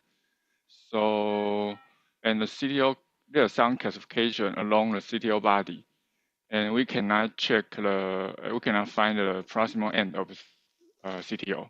Yeah. So it is a little difficult. Yeah, it's really a difficult case. Luckily that we have a lot of experts here. Dr. Caneto, would you like to start with you, and perhaps you can make an introduction to yourself so that we can know you better. Okay. Okay, thank you very much. So firstly, I want to check collateral from conus branch because total CTO length cannot be visualized by collateral from left circumflex artery. So routinely we check collateral from RV branch by coronary angiography or CT coronary angiography. And if the collateral from conus branch is not so apparent, retrograde approach will be required, and we need to use double guide technique, and retrograde approach will be suitable in this situation. But proximal cap of the CTO region is not so apparent by angiography.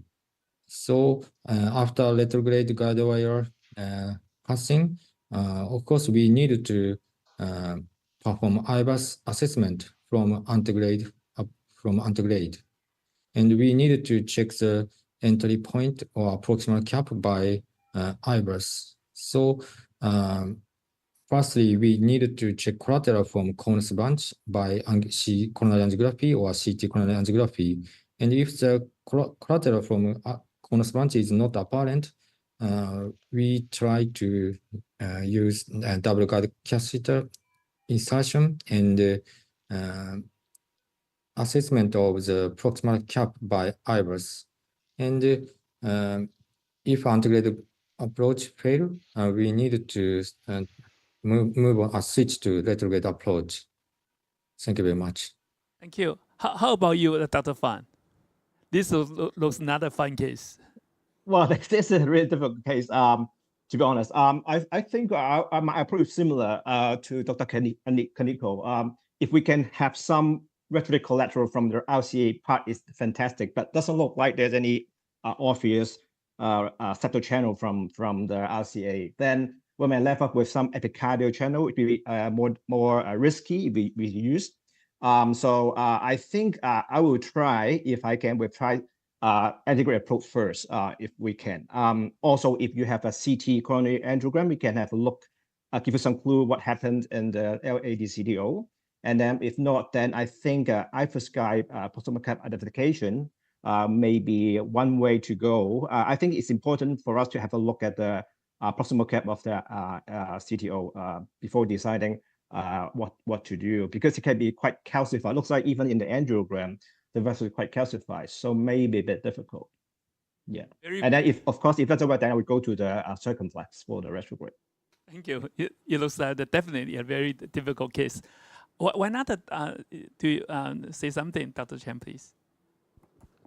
I think obviously this is a challenging case with I think it's not the JCTO score is not only 2. There's quite significant calcium. So as the previous 2 commentators said, I prefer to check IVUS first to identify the entry and to see if there's a very heavy calcification. Anyway, I will still try antegrade preparation first, if possible, and then I think for this case we have to approach both antegrade and retrograde. I see. Have you made the spider view? Sometimes with the very proximal LAD occlusion, spider view can provide some information. We can see probably can see the stump a little bit. Actually, because spider view is very difficult to to see the LD Austin because of the overlapping of the circumflex. Okay. Maybe we can show you because very difficult like this because it's overlap. So very difficult to find from the spider view. The spider is not very spider. It's a caudal Teng. Yeah. And yeah, well, actually we try many angle already. Okay. Okay. They're difficult. So we will try to use the IVUS to find the cap, proximal cap.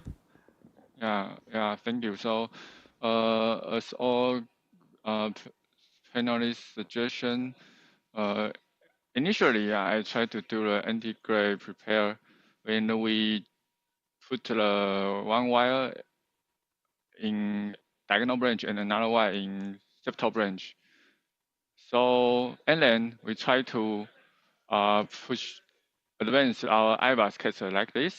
However, as you can see, the IVUS catheter was stuck at the LD Austin. From the epicaudal view, you can see very severe, near 80 to 90% stenosis at LD Austin with very thick calcification. So it's very difficult to advance IVUS without pollen dilatation. So at that moment, I decided to put the wire layer and prepare the retrograde from epicelateral collateral from the circumflex. Okay, Dr. Dan, thank you so much for your telling us a treatment plan. But personally, I have a different. I would do it in a different way because at this moment you put in two guides. That is not necessary at all. And also these guides are 7 French 1. Any moment you might damage the left man. When you damage the man, definitely the patient will do. So if you can, the ritual wire went through the CT lesion, then I think that's the right time to put it in the second guide. And secondly, because this patient had very huge collateral from the circumflex, and it went back to the LAD. And this is a vital, it's a lifeline. So sometimes when the wire goes through this big collateral, which is very tortuous, then the collateral blood flow ceases to work. Then the patient might have hypotension. So in this case, you got to think about the mechanical support during the procedure rather than going directly to show the very huge collateral. I think that should be put into consideration in your treatment plan. We have another case. Doctor here, Dr. Wu. Dr. Wu, let you say something? Yes, I think Dr. Teng is very confident for the procedure, so he already intention to put a guiding catheter here to use a ping-pong technique.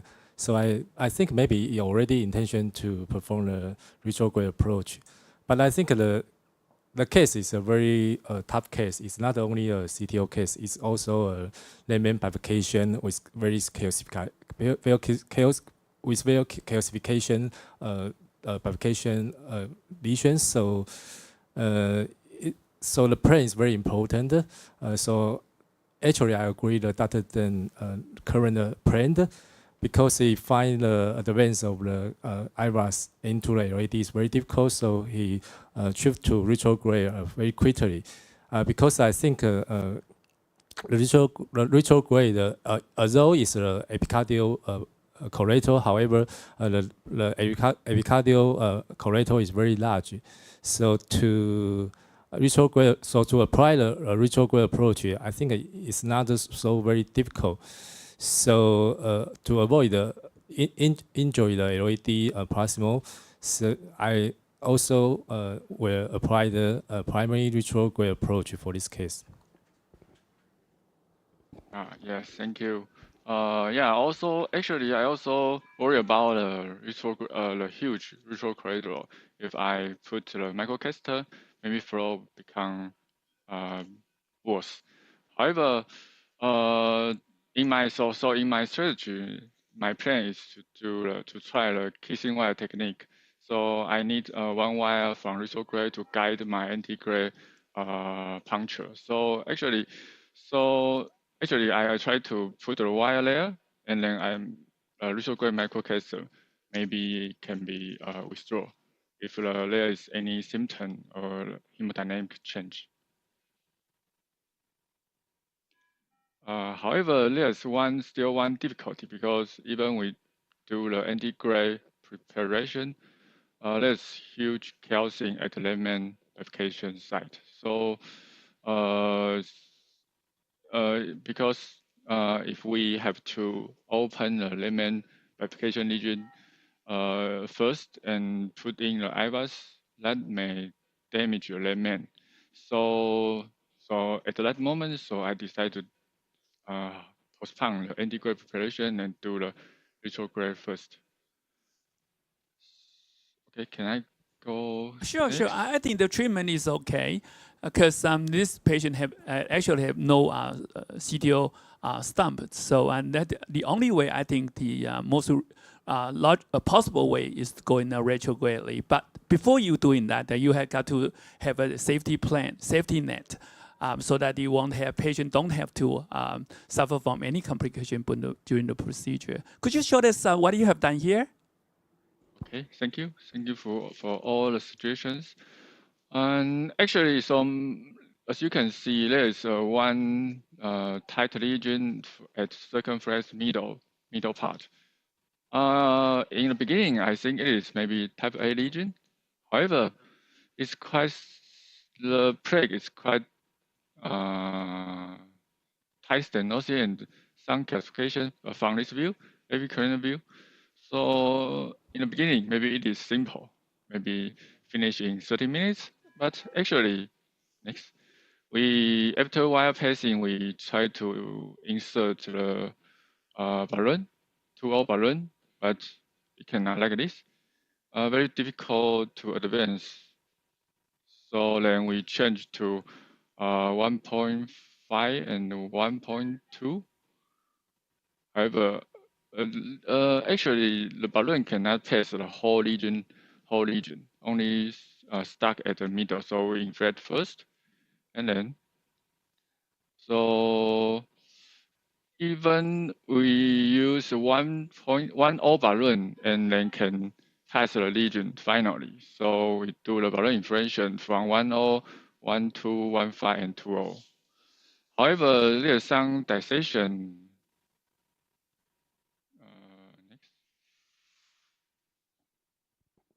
Okay.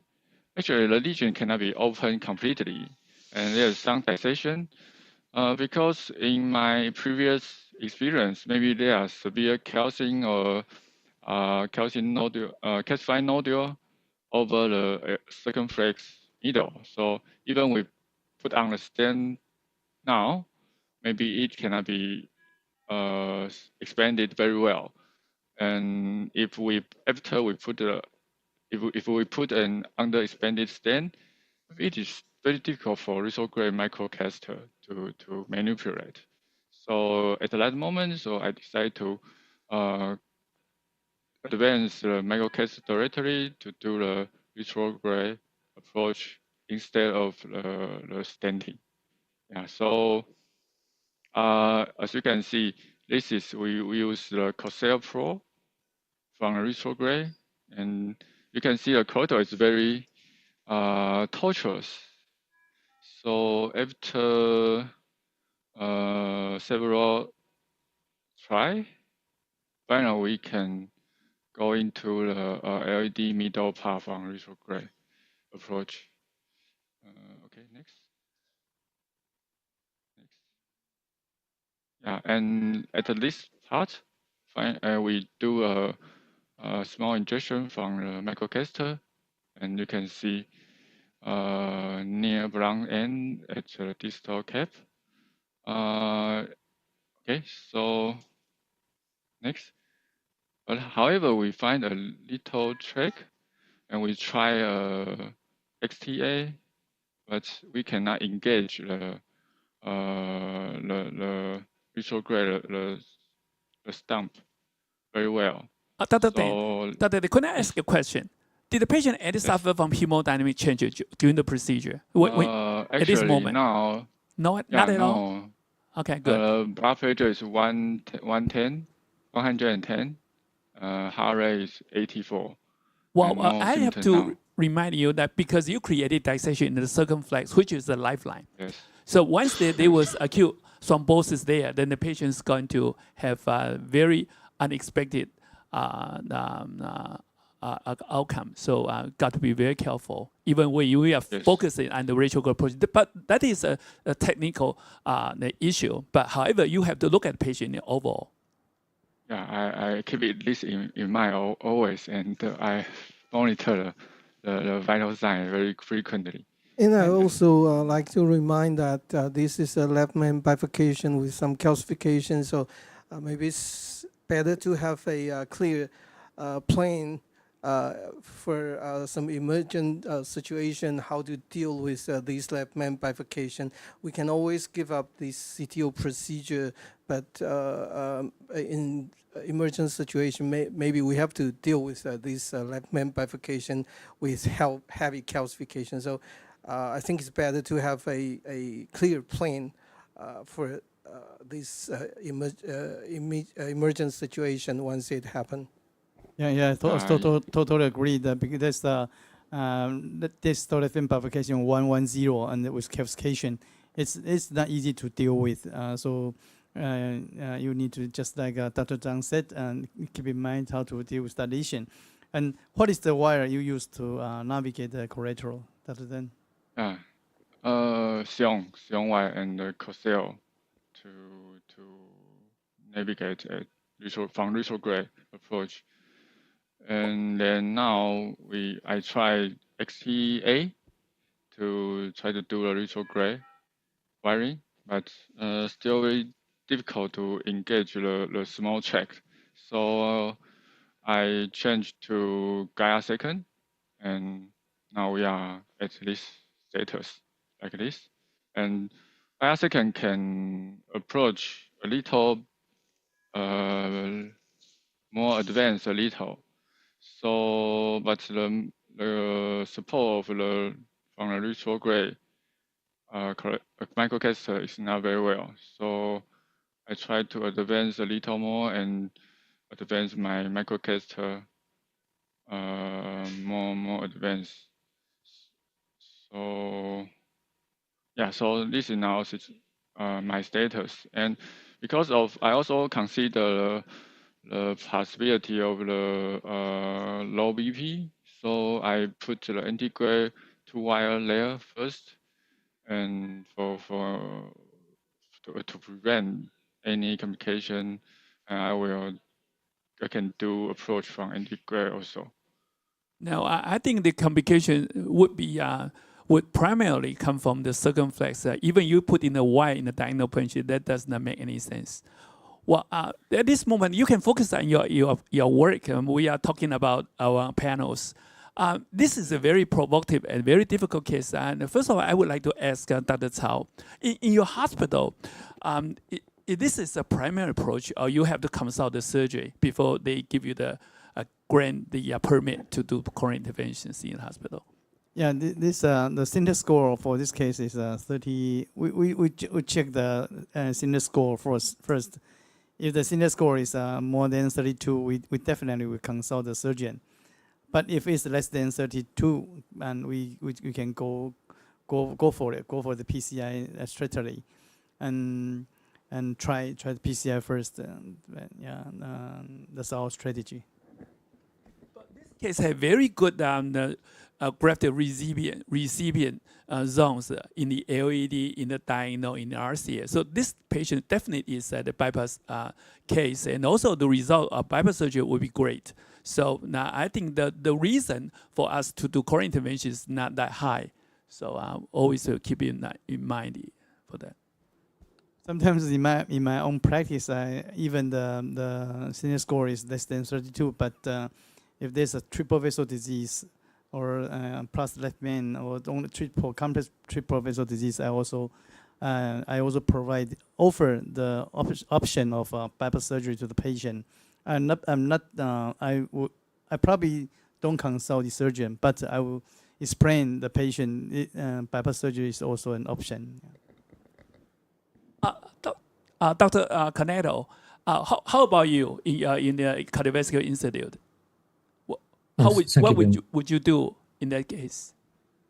Yes, thank you very much. So as you said, this is very, very difficult case because the patient CAG showed heavy calcification in distal left main, and proximal cap may be ambiguous. So of course, in our hospital, the cardiovascular surgeon are familiar with mixed CABG using Da Vinci. So if the patient can tolerate the surgery, we often send the patient to the surgeon to perform a mixed CABG. Because if we can succeed with guidewire crossing, we need to vessel preparation, including left main bifurcation.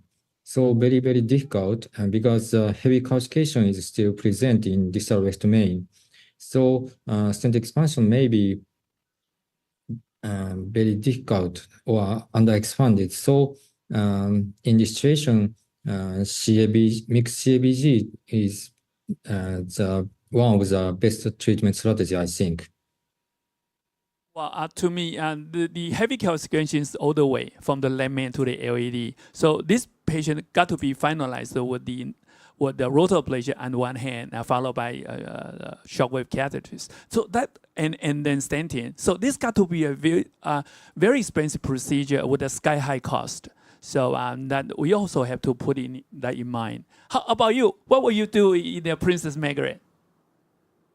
Well, I think I agree. I think for me, I think surgery is my first choice. But sometimes if the surgeon, what happens if the surgeon refuses to use, usually they depends on the LV function. If the LV function is too poor, some surgeon, they sometimes will refuse the case. Then I think at least we need to have MCS support, like impeller support before we do this case. And so cost is another issue because impeller is expensive. Also, we probably need a lot of equipment to achieve this procedure. Another thing is whether we need to have a auto plan B. What if we can't finish? Should we do in stage version and also the atherectomy? And looks like the circumflex lesion is undilatable. So even if you have dilated a bit, then if you need treatment, you probably can't put in a stent straight in. You need to do some sort of modification. And that kind of lumen may not fit the shockwave balloon too, because the shockwave balloon is quite big. Sometimes it's probably difficult to put it in. Then you probably need a rotablator or some sort of atherectomy. So I think the procedure is complex and need to be well planned. Yeah, that's what I would do. And Dr. Dan, because the occlusion length is not short, it's a bit long. So I think integrate preparation is needed. So what would you do to prepare the integrate approach? Because there's a tight lesion and calcify. Yeah, so maybe I will do a tour balloon to pre-dilate, to create a tunnel, and let me check the IVUS from diagonal branch or a septal branch to make sure where is the exact position of the CTO proximal cap. So yeah, so this now the lithographic microcaster cannot advance anymore, and also the lithograph wire. So maybe I will start the integrate soon.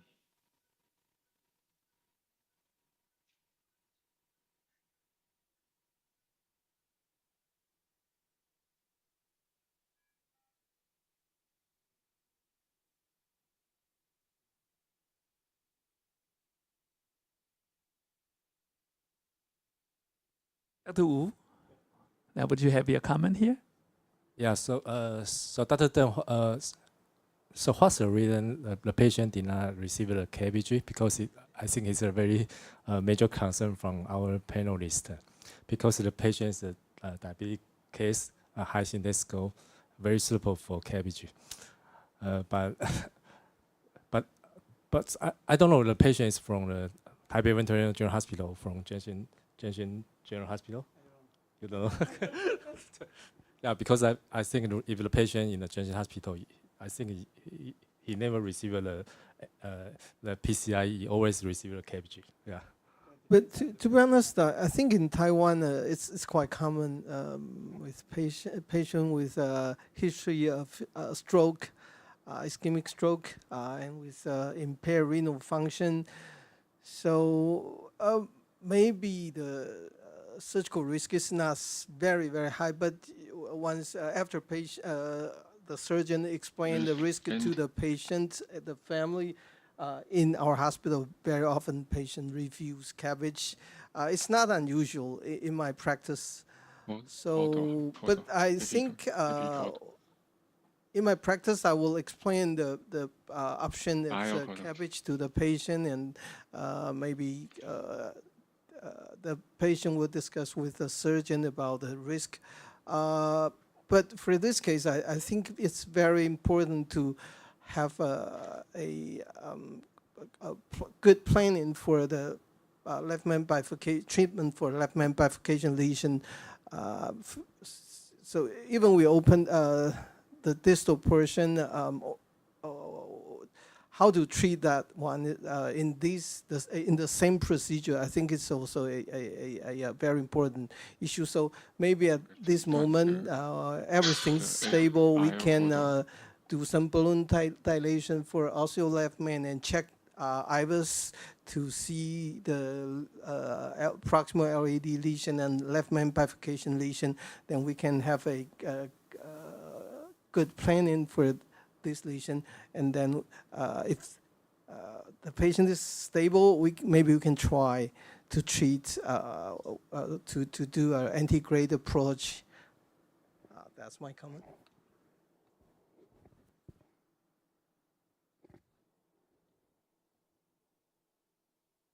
It seems to have some progression, right?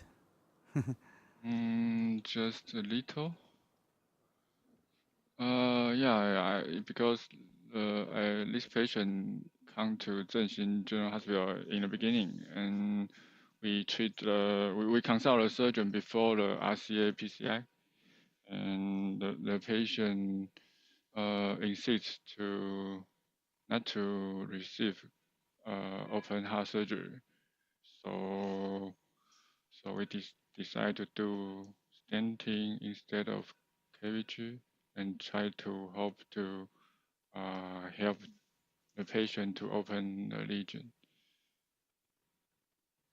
Well, personally, consulting our colleagues, colleague surgeon can be conducted in different ways. Sometimes you mention the patient that you might have bypass surgery, and the patient say no, and you do the PCI interventions on the patient. But most of the times for the case, you can expect that the PCI outcome could not be good, given that patient have long CTO lesion, calcified lesions everywhere, then very costly the coronary intervention procedure. So I definitely would spend a lot of time in telling the patient what's the merits of bypass surgery for several times.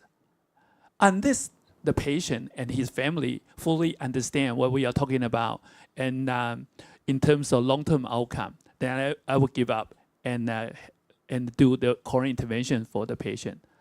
But if the patient can accept the bypass surgery at the end, I would send the patient to bypass surgery. But people, given the lesions like this, I would definitely say that bypass surgery is the way to go. I don't know whether you guys agree or not, but personally, I would say I've been doing interventions, but I also have my principles. Not every case we have to do interventions.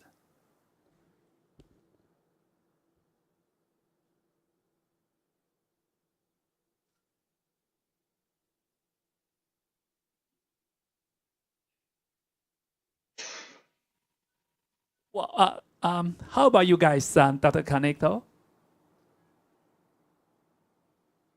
Oh, yes, thank you. So as you said, bypass surgery will be best in this case. because the baseline CG showed heavy calcification in distal left main, and the proximal cap of CTO is ambiguous by angiography. And at first, IVUS catheter cannot pass through the proximal LAD, and we can't confirm the guidewire position even after retrograde guidewire crossing. So one of the difficult problems in this is we can't advance the IVUS catheter antegradally. So you predilation in LAD or rotablator from left main to LAD may be required, needed to pass the IVUS catheter antegradally, I think. Thank you. Dr. Fan, what will you do if this happens to be your case? And how long will you try? And how many times will you try? And before you finally give up? And Well, I agree. I think safety is the first priority. I would try, if I think it's, because there's different type of challenge. It's not only the CDO, it's just also the calcification and the left main bifurcation. So even if I successfully cross the CDO, I have to think about how to reconstruct the whole thing, the left main. And also another challenge is even if I can cross the IVUS, the calcium sometimes can block the IVUS entry, making it very difficult to see pass through the calcium. So I think for me, I would try to pass the IVUS as much as possible to see if I can see it from by using the IVUS. If I can't see it, then it may be very difficult to do it from the antegrade direction. Then we probably have to do a retrograde. Then the patient may be a bit at risk if I use the retrograde. Then I might also, if I really need to do the retrograde, then I would treat the circumflex and make sure everything ready before I put my guide further inside. And also I make sure that the patient will have MCS support before I carry on. I probably won't try too long because the longer I try, the higher the patient will be at risk. And also patient usually can't tolerate too long procedure unless they put into an GA. Otherwise, after 2 to 3 hours, then they will start to move and then things become quite dangerous. So I think I will have a brief attempt antegrade and then to see if I have confidence to do it from the antegrade direction. Yeah. Dr. Fan, thank you so much. I fully agree with you because when we are doing the trying to treat the LAD retrogradely, perhaps we have to fix the circumflex in a very comfortable way. Perhaps by putting mechanical support, fix it with the shockwave catheters and with the got a perfect result with the shockwave stent. They might perhaps have the patient coming back for the in the second stage to treat the LAD retrogradely. I think that will be maximize the safety and minimize the risk. That perhaps that what I would, if that happens to be me, perhaps I will do that way.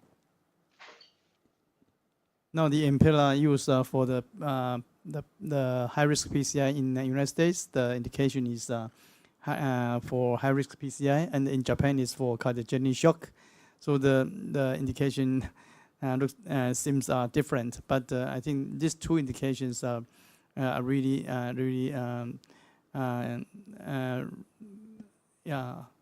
right for the Impella use. Yeah. But normally for the calcified left main bifurcation, especially for this kind of complex bifurcation, our procedural time, just only for the bifurcation, is about 3 hours. 3 hours. So only for the bifurcation, it would take quite a long time. Yeah. 可以吧，1.0吧。Dr. Kaneko, would you like to try to put in a mechanical support device during the procedure for this case? Yes, so mechanical circulation support device will be required to continue that retrograde procedure if the patient showed hemodynamic instability. And but now the patient remains stable even after using retrograde approach. So the timing of insertion of mechanical circulatory support is very difficult to decide. But once the patient developed cardiogenic shock or showed hemodynamic instability, of course, insertion of mechanical circulation support will be mandatory in this case. For the protected PCI, protected 1, protected 2, the criteria is the LVEF less than 35% plus unprotected left main intervention or the last remaining conduit. So these are their criteria of the patient enrollment, and for there's a restore EF trial and demonstrated that the prophylactic use of MCS can provide a better clinical outcome, and reduce the complication and improve or increase the rate extent of complete revascularization. 再补，55,000好了。 But I think very practical problems that the cost for Impella is really high, so not many patients can afford Impella for the preventive or prophylactic situation. So will you put ECMO for this patient? I think any comments about the ECMO? Because it's very practical in Taiwan. I don't think so many patients can afford Impella for upfront Impella to as the protective PCI procedure. Yeah, yes. Actually, we have done quite a few cases of ECMO assist high-risk PCI because the cost of the Impella. So for this kind of case, we would consider to put the ECMO before the procedure. Yeah. Because there's a left main lesion, CTO, and the other vessel are severely diseased and case variation. And this is quite good reason for us to put a ECMO. And actually, from the data or from the mechanism of the ECMO, the increased LV after load, but for our practice, I think this factor affect not so obviously during our procedure, because we just put the ECMO for a short term, for a few hours, and then after the procedure we remove it. So I think it is not so affecting our practice. Yeah. Oh wow! Given the case with the calcification that as heavy as this one, I think when we actually the calcification route actually can serve as a guide. Personally, I always look at the film with the calcification, the distribution, and the course of the calcification. It will guide us. From time to time, we have to check it not only in the frontal projection but also in the lateral projection to make sure that the wire actually move upward along the calcification. But in this frontal projection, you can see actually the tip of the wire actually deviated from the projected trajectory of the LED route. So that should be one of the hint that will help to do wiring. Okay. Because next case just almost ready. Perhaps we can Dr. Dan. We are we are going to leave you and let you stay on your case, okay. And then we move to another classroom, and later we come back to you. Okay, so that you can focus on your work and not too distracted by us. Dr. Tsai, you're on air. Could you hear us? Yes. Okay, sure. We are going to let you introduce case and let Dr. Cao to chair your case. Okay. Thank you.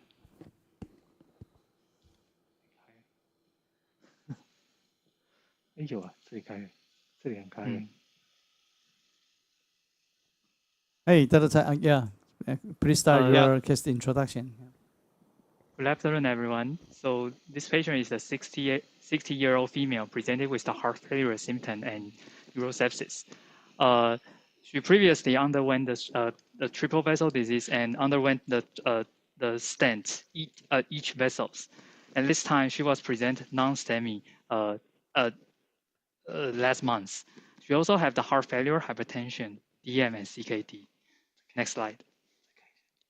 So last month, this was her coronary angiography.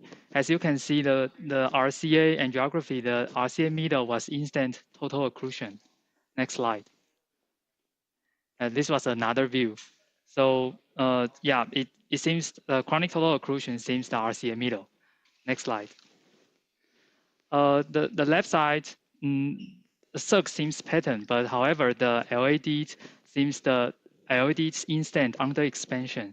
So at that time, the last month, we think that the LAD lesion was the mainly cause of her non-STEMI. Next slide.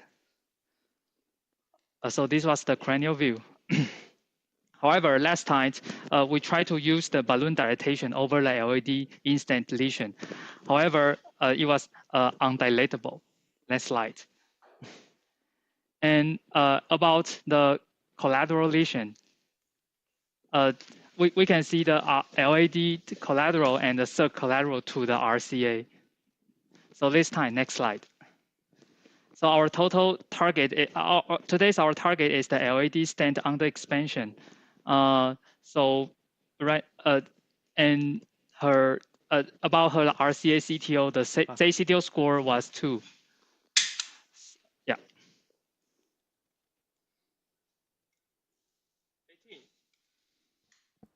So, Dr. Tsai, what's your plan? Today? I'm thinking I will do the imaging first and then see should I do the roller operation or just cutting balloon.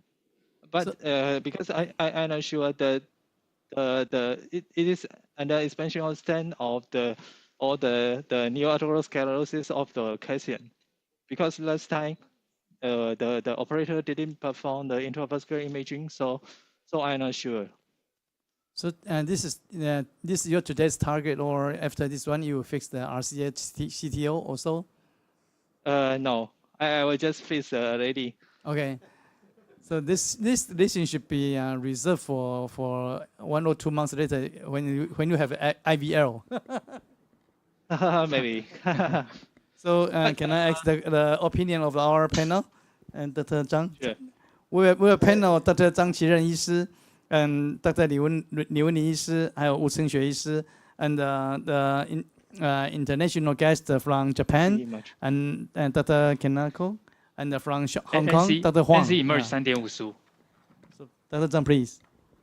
I think for this case, we have a quite similar situation with the previous one, whether we should send this patient for a CABG or continue PCI for LAD ISR or RCA CTO. I'm not sure it's a de novo CTO or a instant CTO.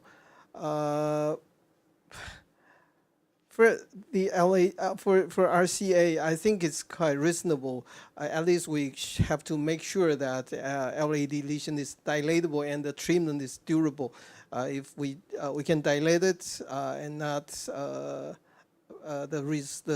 stent expansion or overall the result is not optimal, then I think it's not a good idea to continue to treat the RCA lesion. So, yeah, I think it's a right decision not to treat both RCA and LAD in this procedure. And so for LAD lesion, I think it's definitely necessary to have intravascular image to know the mechanism of why it's undilatable and whether we have to have chance to dilate it in this procedure. In previous procedure, what the operator done? Just using conventional balloon and cutting yeah, balloon? cutting balloon and NC. Three all balloon. So the balloon cannot be fully expanded? Yeah. Okay. So I would like to ask our Cheng-Hsueh expert, Professor Lee, to make some comment. Well, first of all, I would fully agree with you that doing the LED and the RCA in different stages, and that will so you can maximize the treatment results with the LED, and then treat the RCA in different in different stages with the patient in very hemodynamic stable situation. And secondly, regarding the LED treatment, though we have from the fluoro, we can see that because this patient have heavy calcification everywhere, so when we review the treatment of nodule calcification or calcified nodules in the seminar by the society, we can see sometimes you put in the stand and thought your treatment result would be perfect. However, the nodule calcification could keep crossing the stent strut and invade the lumen. So given the angiography result from the caudal projection from collision of this patient, I would propose perhaps there was a calcified nodule in the LED. That's my thought. But anyway, I do agree with you that the intravascular imaging should be the way to go. However, from this projection, you can see that actually the non-compliant balloon could not be fully expanded. So I would guess that there will also be a calcified nodular calcification of there. So if that was a nodular calcification, then you can treat it even with the shockwave catheters. So the only way to make it perfect is just to take away the calcium with the rotoablation, so that and later on we add the cutting balloon so that can maximize the treatment results. And that's my thought. Thank you. Dr. Wu, have any comment? Yes, I think first, after the small or the NC brown dilatation, we still need to the IVUS to check the characteristic of the ISR, maybe due to stent under expansion or the calcification or the plaque in inner stent. And I think the characteristic will influence the following strategy. For example, you can choose the IVA or the rotor operator or the laser to treat the ISR or the under expansion. And I think the strategy of the strategy of the ISR treatment also will influence if whether we need to put a MCS for this patient. If we choose the rotor operator for our strategy and the corrector RCA supply is from LED corrector, I think maybe the MCS is considered. However, if we choose the IVA or the laser, maybe MCS is not so important. Yeah, okay. That's my opinion. Yeah, Raymond, any comments? I think one of the most important things I think is to decide is what's the mechanism behind the ISR, because you can see that there's a lot of calcium from the angiogram. So I wonder whether the calcium is situated outside the stent or inside the stent. I think the treatment will be different. If the calcium is inside the stent, then probably we can still use the dilatation with balloon dilatation. But if it is outside the stent, sometimes the balloon can't reach, even if you use the cutting or even if atherectomy, it can reach outside the stent. Then we may be in a bit of trouble. Then maybe shockwave may be a choice, but sometimes shockwave may not be able to pass through the metal. Then laser may be another option. So I think image is very important for this case to have a look inside to see what's the mechanism causing the ISR. Okay, Dr. Tsai, there were very informative opinion and suggestion to your case. But I think we are going to invite Dr. Kaneko for his lecture, and I think his lecture probably is related to your procedure. So Dr. Kaneko, the lecture is the tip and tricks for the rotor cut technique. Dr. Kaneko, can you start, please start your lecture? Okay, thank you very much. So can you see this slide? Okay. Yes, we can see it. Okay. Oh, thank you very much. So I'm Mihiko Kaneko from Sapporo Cardiovascular Clinic.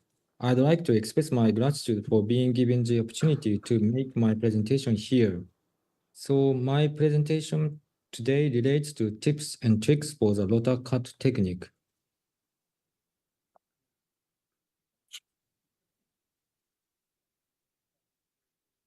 And the first part is effective use of the urbaline.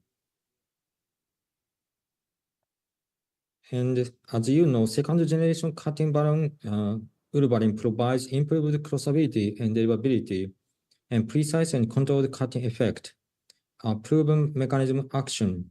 So metal atherotom can create effective cracking, providing for acute gain in cross-sectional area following stent expansion.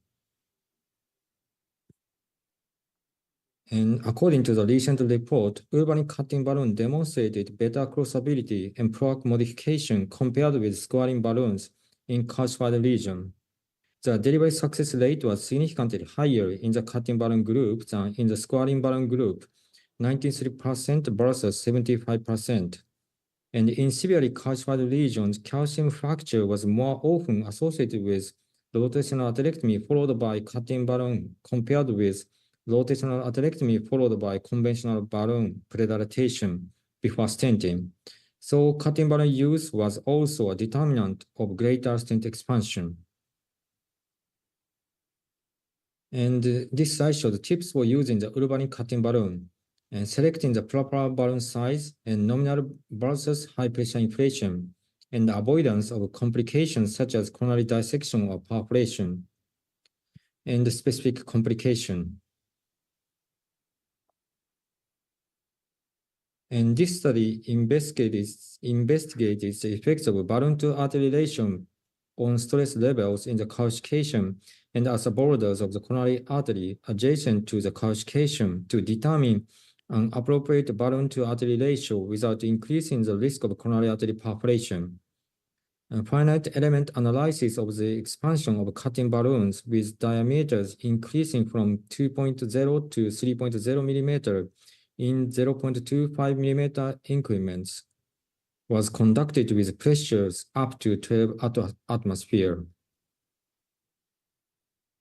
And this table 1 shows the peak value of the maximum principal tensile stress that were yielded in the calcification models under balloon inflation, pressures of 6, 12, and 20 atmosphere.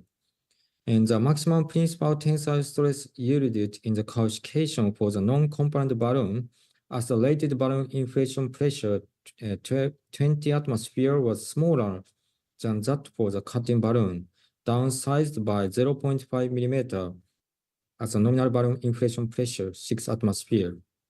So take-home message is the selection of a cutting balloon that is 0.25 or 0.5 millimeter smaller than the reference artery diameter of 3.0 millimeter may be the first choice in terms of effectively fracturing the calcification without increasing the risk of artery dissection and perforation. And bifurcation of the difference of scoring effect in current scoring balloons.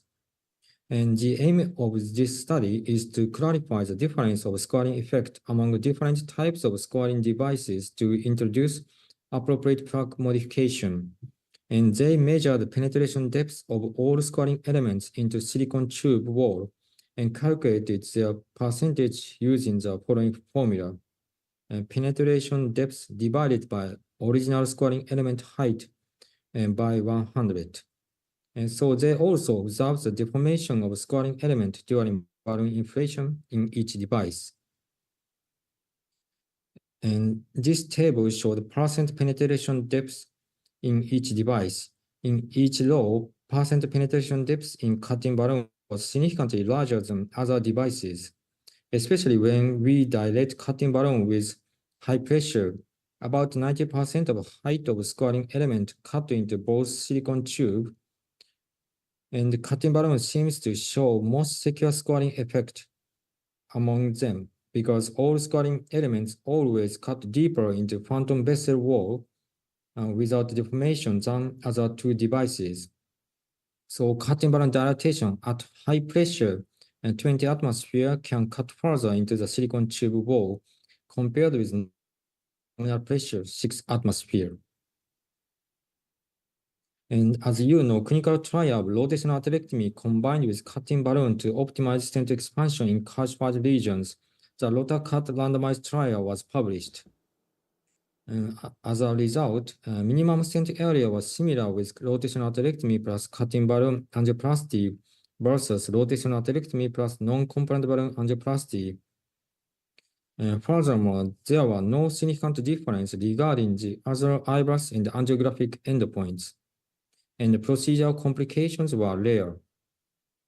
And in conclusion, combining rotational atherectomy with cutting balloon angioplasty resulted in a similar minimum stent area compared with rotational atherectomy followed by non-compliant balloon angioplasty in patients undergoing PCI of moderately or severely calcified regions.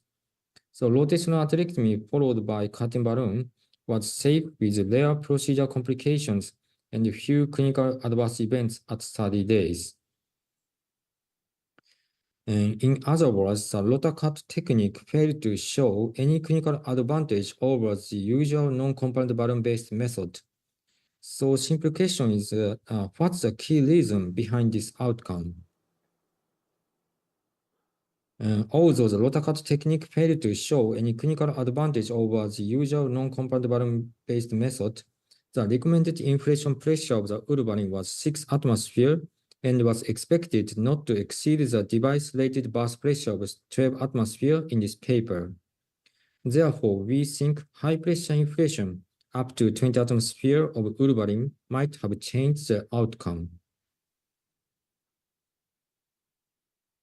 Next, we want to introduce the first case of OFDI and IVUS visualization of rare cutting balloon complication, balloon stuck and blade detachment. And the patient is 60s male who had a history of old myocardial infarction and end-stage renal disease. And target region is proximal to mid-LAD with heavy calcification. And baseline CT and IVUS showed very thick and circumferential calcification in proximal to mid-LAD. Therefore, we performed rotational atherectomy with 1.75 mm bar first and then a 2.0 mm bar. Nevertheless, the lesion could not be fully dilated using a 3.0 mm urbarin cutting balloon inflated to 20 atmosphere. And following balloon deflation, the cutting balloon became caught in the lesion, and pulling the cutting balloon catheter presented significant resistance.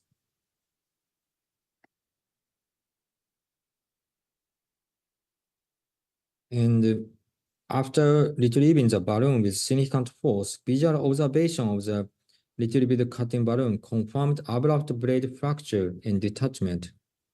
This is normal blade, and this site is broken blade detached from cutting balloon. So where has the broken blade gone? And on high definition IVUS, a floating foreign body was suspected inside the vessel. This is a floating foreign body detected by high definition IVUS. And this is the OFDI image. So OFDI demonstrated that the residual blade was left in place. This is the residual blade. And this is OFDI and the vessel view. We can see residual blade inside the vessel. So after predilatation with 3.5 mm urbarin, stenting with ES 3.5 mm in order to secure the fractured blade against the vessel wall. And the final angiography was acceptable. And this slide shows analysis by manufacturer. A normal blade part and the proximal part of the blade with no injury, and nothing unusual about balloon dilatation. And the blade of cutting balloon may become firmly trapped in the severely calcified region.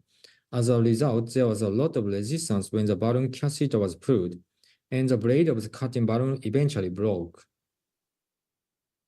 And this case represents the first in human images of a broken blade of a cutting balloon left that was successfully identified in the artery using IVUS and OFDI. And these findings enable the adoption of a stenting strategy to exclude the fractured blade from the circulation. And the cutting balloon may become trapped in the severely calcified region.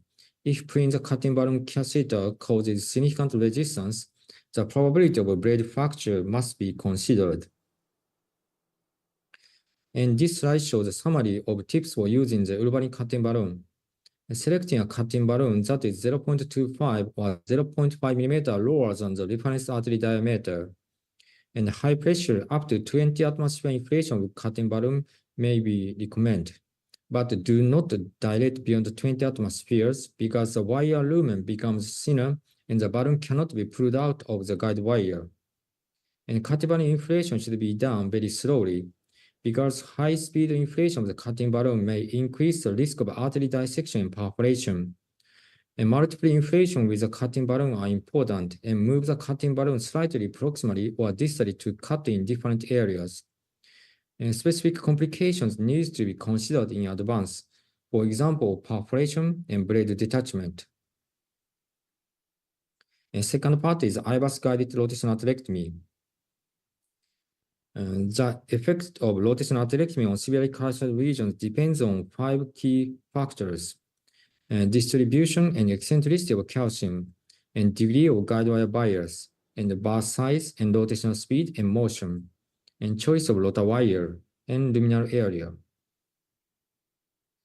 And this slide shows practical issue of IVUS and OCT assessment in rotational atherectomy. Please confirm the position of the guide wire in calcified plaque to understand guide wire bias. And to avoid massive coronary perforation or dissection, confirm the distribution of calcified plaque and nominal healthy segments. And after rotational atherectomy, evaluate the ablation effect in the presence of normal vessel injury. And this slide shows 3 modalities for assessing guide wire bias. And first, baseline IVUS or OCT. And second, coronary angiography after guide wire crossing. And third, pre-procedural coronary CT angiography.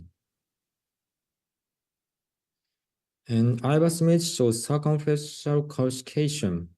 And the IVUS imaging core and guide wire is very close to the calcification at 1 o'clock. And when concentric calcium is present and the minimal lumen area is smaller than the bar size, rotational atherectomy effectively drills a circular lumen inside the calcium. And when the bar use is smaller than the luminal area, calcium modification is only seen in areas where guide wire bias directs the bar towards the vessel wall. And IVUS image that shows 180-degree calcification. However, the IVUS imaging core and the guide wire does not contact the area of calcification. Therefore, it would be difficult to ablate calcification efficiently using small bars. In this situation, there are 3 options. And take advantage of the guide wire bias, use rotor wire extra support, and the selection of high-speed rotational atherectomy is mandatory to maximize the effect of differential cutting. And consider other options such as lithotripsy or balloon dilatation instead of rotational atherectomy. And the position of the guide wire in that of the IVUS catheter, which is more useful to predict the optimal route of passage of the rotational atherectomy bar. And this study evaluated whether IVUS examination before rotational atherectomy can predict the optimal route of passage of the rotational atherectomy bar along the vessel. And 30 patients with calcified lesions who underwent IVUS before and immediately after rotational atherectomy were enrolled. As a result, when the distance between the center of the guide wire and the IVUS catheter over 0.05 millimeter, the developed regions were distributed within the same quadrant as the center of the guide wire in 100%, and the center of the IVUS catheter in 70% of cross sections. In conclusion, compared with the position of the IVUS catheter, that of the guide wire is more useful to predict the optimal route of passage of the rotational atherectomy bar. And this slide shows IVUS and OCT assessment and PCI for calcified regions. Evaluation of region morphology should include calcium angle, thickness, and length distribution, and superficial or deep. And the evaluation of guide wire bias should include relative position of the guide wire, calcified plaque, and normal healthy segments. And the assessment after ablation and POVA should include ablation effect and absence of normal vessel injury and calcium crack formation. And the evaluation of stent optimization should include stent apposition and expansion and absence of medial dissection or complication. This is the conclusion of my presentation. And selecting a cutting balloon that is 0.25 or 0.5 millimeter lower than the reference artery diameter, and high pressure up to 20 atmosphere and multiple inflation with a cutting balloon is key to success. And specific complications need to be considered in advance, for example, coronary perforation or a blade detachment. And IVUS evaluations both before and after rotablation is essential for better clinical outcomes. And special consideration should be given to baseline IVUS and CAG results of the relative position of the guide wire with respect to the eccentric calcific plaque and normal vessel wall, in order to predict the rotablation effect and prevent complications. Thank you. Okay, thank you, Dr. Kaneko, for your very informative lectures. And any comment or question from our audience? I just have one question because you mentioned about the rotar cut, and the result may be much improved after the cutting balloon inflation pressure as high as 20 atmosphere. I think the depth of the cutting is around 0.6 millimeter. And if you increase the pressure, maybe the cutting depth will be increased. But even that, the rotar cut is only ablate the superficial calcium. For the deep calcium, it is no effect. And then, so it's let's improve the vessel compliance. And if how about the rotar trypsy? Because it can affect the superficial and the deep calcium, and we improve the vessel compliance and facilitate the good stent expansion. I think probably the result can be different. What's your opinion? Thank you for a nice question and comment. As you said, we can't modify the deep calcium by rotablation or cutting balloon. So the only method to modify deep calcium is IBL, I think. So as you said, rotatrypsy will be the one of the best treatment strategy to treat superficial and deep calcium, I think. Thank you very much.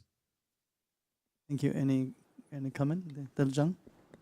Thank you, Dr. Kaneko, for your excellent talk. I have two questions. The first one is that you suggest to inflate the cutting balloon after rotor ablation up to 20 atmosphere. So even if this balloon is well expanded, then you still suggest maybe it's well expanded when you inflate just at 10 or 12 atmosphere. So you still suggest to increase the pressure up to 20. Okay, thank you for your nice question. So if 10 or 12 atmosphere inflation can achieve good expansion, we do not need to increase pressure, because use of cutting balloon is important for achieve optimal stent expansion. So if the cutting balloon can create calcium fracture even in low pressure, in the situation we do not need to increase balloon pressure, because sometimes high pressure inflation cutting balloon may cause balloon rupture. In their case, it may lead to vessel dissection. So of course, we do not apply high pressure cutting balloon in all cases. So when we require high pressure inflation of cutting balloon is only for heavily carcialized region. So if the balloon can achieve good expansion in low pressure, we do not need to increase balloon pressure, I think. And the second question is that what's the worst scenario you've ever had after perforation of the cutting balloon? Can you usually retrieve it? And if you have a dislodged blade, you can always secure with by standing. Any severe complication after rupture of the cutting balloon? Okay, thank you very much. So blade detachment was only reported in one case in my hospital, and in that case we do not experience coronary rupture. So the patient remains stable. So we can use IVUS and OFDI. So, but of course, if the cutting balloon was stuck in the lesion, the blade detachment may occur. And so we need to assess the balloon by visual. So the blade may be broken. So always we check the balloon after retrievement. But of course, the frequency of blade detachment is very, very low, reported only in one case from our hospital. So we do not need to always consider the risk of blade detachment, I think. In my practice, when the balloon remain undilatable, I mean, when we use a cutting balloon, my practice is very similar to yours. I inflate it slowly and sometimes up to 20 or 20 something. And I did have some experience to have perforation of this balloon, but I never have trouble to retrieve it.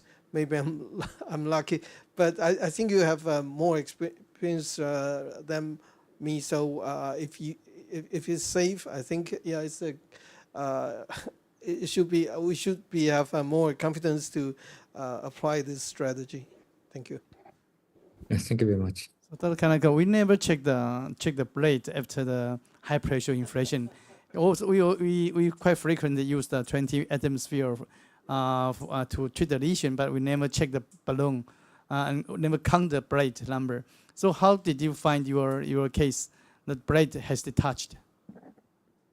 Thank you very much. So in that case, we felt strong resistance during removal of the balloon. So the operator cannot remove the balloon after deflation. So he tried to retrieve the balloon very forcefully. And therefore, it's a very, very rare situation. So we check the balloon and by visual, and visual assessment showed blade detachment. So if you do not feel strong resistance during retrieval of the balloon, probably we do not always check the blade detachment. So the baseline IVUS and CT showed very, very thick and heavy calcification in that case, and 3.0 cutting balloon cannot be fully dilated. So it is a very, very hard situation. So in that case, we check the balloon by visual. So the blade can be seen under the fluoroscopy or under the cine? So blade detachment cannot be found by cine angiography. So we check by visual after retrieving the balloon. Okay, thank you. And repeat balloon inflation outside the body shows the broken blade. Okay. Thank you. Any comment? Dr. Wu? Dr. Kaneko, in Taiwan, the cutting balloon was reimbursed by insurance now.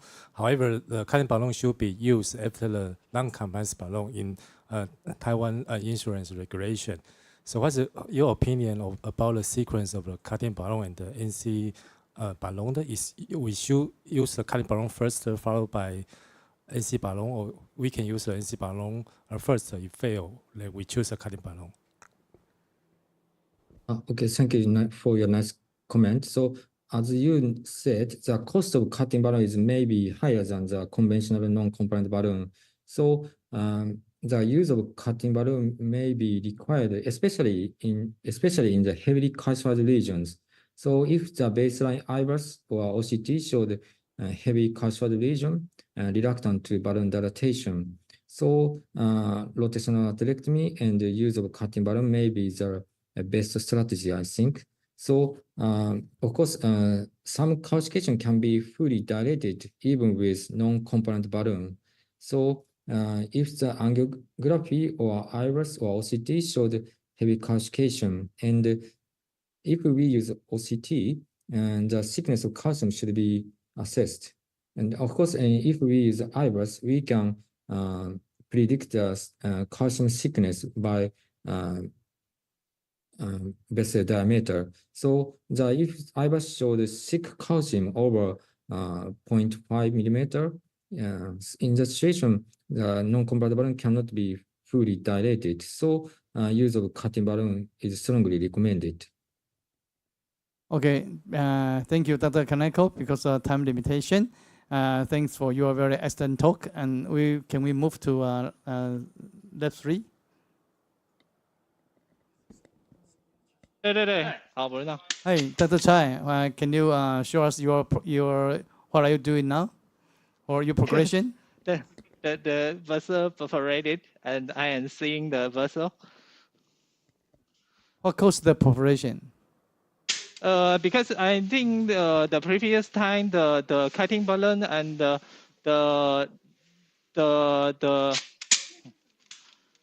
previous time the cutting balloon and the DEB already causing there's a pouch in the already plasma. You can see the angio. I think that is definitely a natural calcification.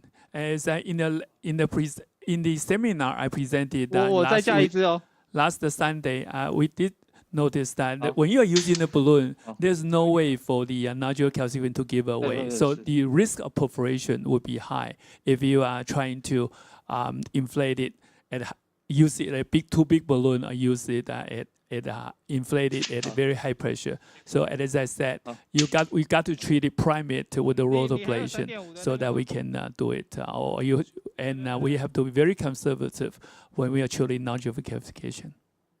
So what was the size of the cutting balloon? 3.5. Can you show us the IVUS or OC? Sure. IVUS.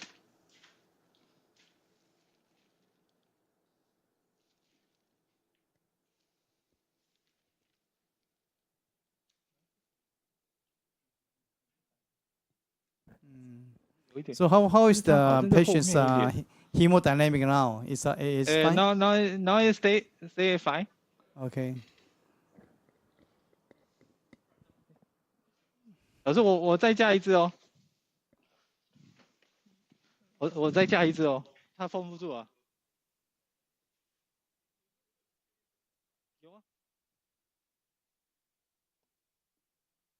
So you are implanting the stent graft?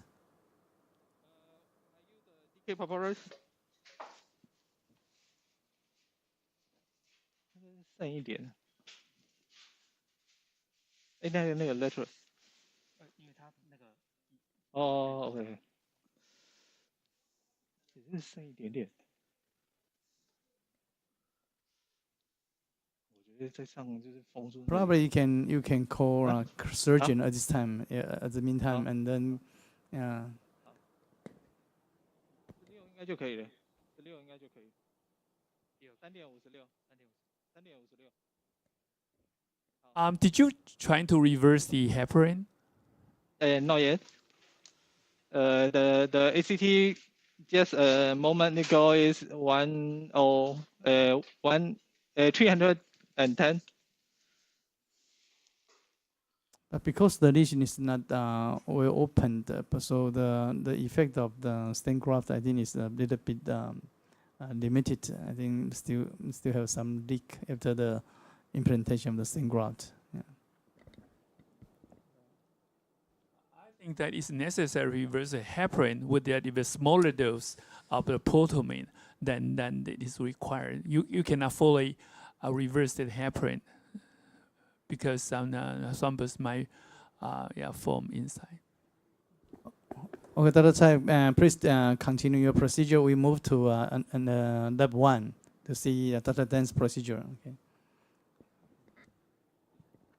Hello, Deng. We are back to you. Would you like to tell us what progress have you made after we left you? Oh, yes. Yeah, yes, we check the integrate IVUS from septal branch and try to find the proximal end of CTO. 可以秀个 IVUS 吗 ？IVUS。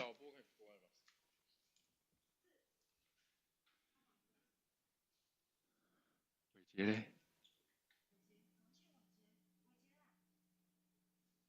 Yeah, as you can see now, we pull back from the septal branch and very severe calcification like this. And however, diagonal wire from 10 o'clock. Okay, Dr. Huang is here, so maybe we can. 这是第一次拉吗？那现在怎么讲？欣，我刚刚不好意思，我在隔壁。So we okay so 自己讲一下，看一下那个你讲一下。IVUS舌头，不那个 LD 舌头。你看打个 branch 进哪个地方？再往右一点。好，这边铺备好了。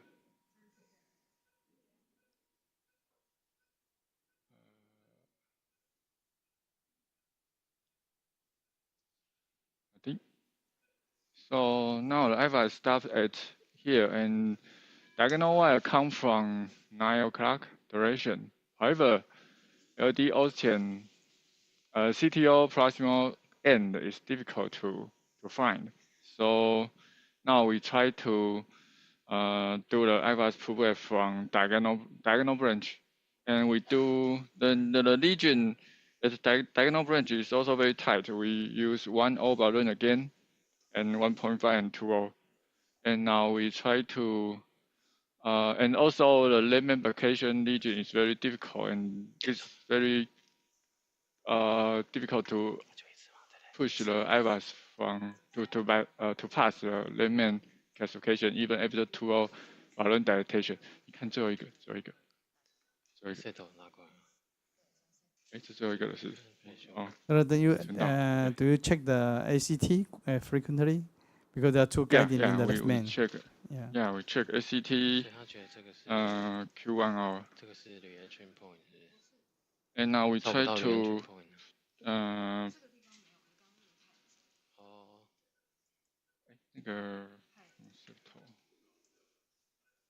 Okay, so now we try to pull back IVUS from diagonal branch. 那2.5 15的 NC。And now we try to open the lemon, the LD ocean lesion with a 2.5 NC balloon and try to push the IVUS again. And during the time, maybe we also adjust a little retrograde wire position. 好 and try to advance a little more. 不是，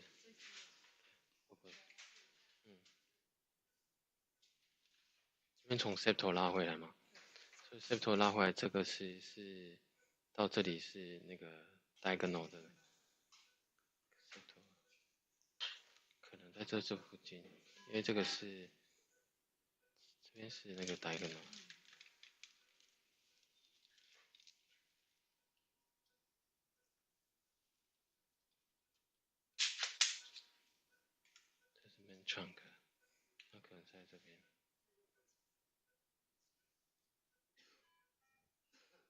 Hello there. Dr. Fan, I know you are an IVUS expert. Would you tell us what your experience is using the IVUS in IVUS to find the CTO cap? Yeah, I think that's one of the problem we're facing because there's a lot of calcium inside the vessel. So look at it from this picture, the 3 to 9 o'clock is actually blocked by the calcium. So you won't be able to see beyond that region. So if the oxygen is over that side, we won't be able to see. So that's one of the limits of using the IVUS. Sometimes if there's a lot of calcium, you can really see every single segment. That's one of my concern about using IVUS in this case. But let's see what happens when we put it in the diagonal first. Then we might be able to see something more. I pretty agree with your comment because given the vessel is heavily calcified as it is, sometimes, most of the times, actually IVUS does not provide any clue at all, except finding so much calcium there. Is there anybody in this room who will do CT before the intervention?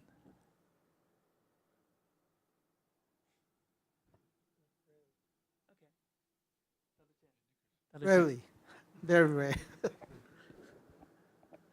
Sometimes in this situation, if I can have the retrograde wire advance close to the either diagonal or septals, I would put the IVUS there to identify if there's any clue that indicated that could be the entry of the CTO. Sometimes without this hint, it's very hard. But with the wire there to point out some potential position, it makes me figure out, yeah, maybe this could be the entry.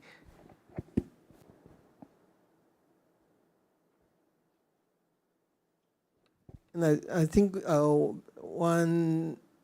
other very important information from IVUS is the left main bifurcation we've discussed previously to figure out what we could have, what we have to do to deal with this bifurcation in some emergent situation.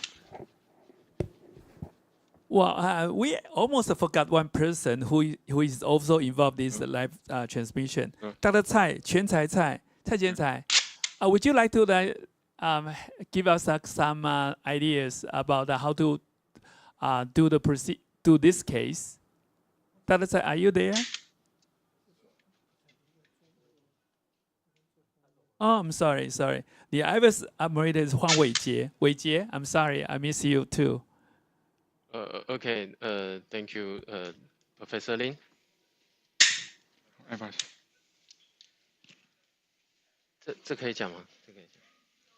Sure, we can hear you. Okay, thank you, Professor Li. I'm Dr. Huang.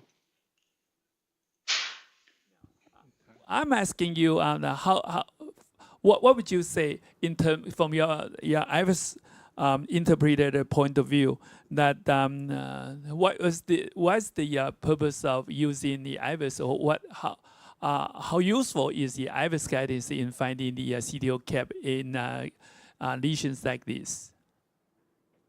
Thank you, Professor Li, and thank you, the Kanako Sensei. I just left the SCVC and I take picture with Kanako Sensei, but from the IVUS, the image, Dr. Teng pulled back from the septal branch, and we can see this is the septal branch and sopreg, and we draw through the this is the diagonal wire, but diagonal wire located at 9 o'clock.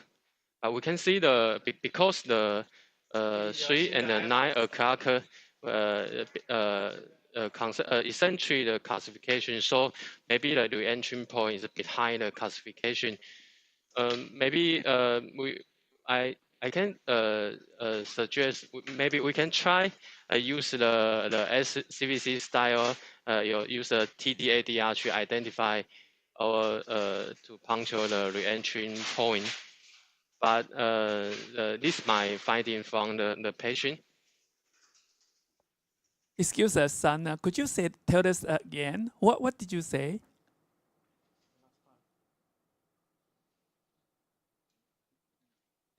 What wire you suggest? I'm sorry, Wei-Chieh, we lost you. Okay, Professor Dr. Lin, I suggest maybe due to because the re-entry point behind the classification, so it may be difficult to identify the re-entry point. Maybe I suggest the Dr. Teng can try the retrograde, or maybe due to the use the balloon to discharge the classification to see the re-entry point. Okay. Can you see my voice? Yeah, we can hear you well. So your suggestion is that we should proceed, we should continue with the retro, right? Yes. Rather than proceed with the anti, right?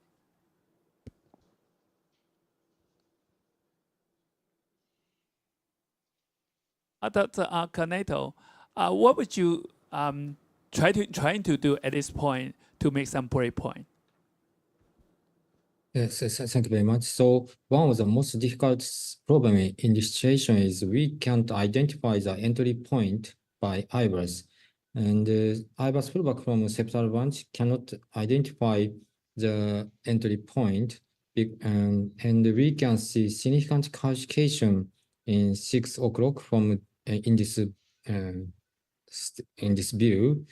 And probably balloon dilatation may not work well in this situation. Because the sick calcium is still present even after balloon dilatation. So it's my personal opinion, but rotation to diagonal branch may work well in sometimes because rotation can reduce total calcium volume in especially heavily calcified region. So after rotation to diagonal branch, and we can advance IVUS catheter and we can check the entry point. So in this situation, we need to confirm the entry point by IVUS. But of course, in this, we can't advance IVUS to diagonal branch.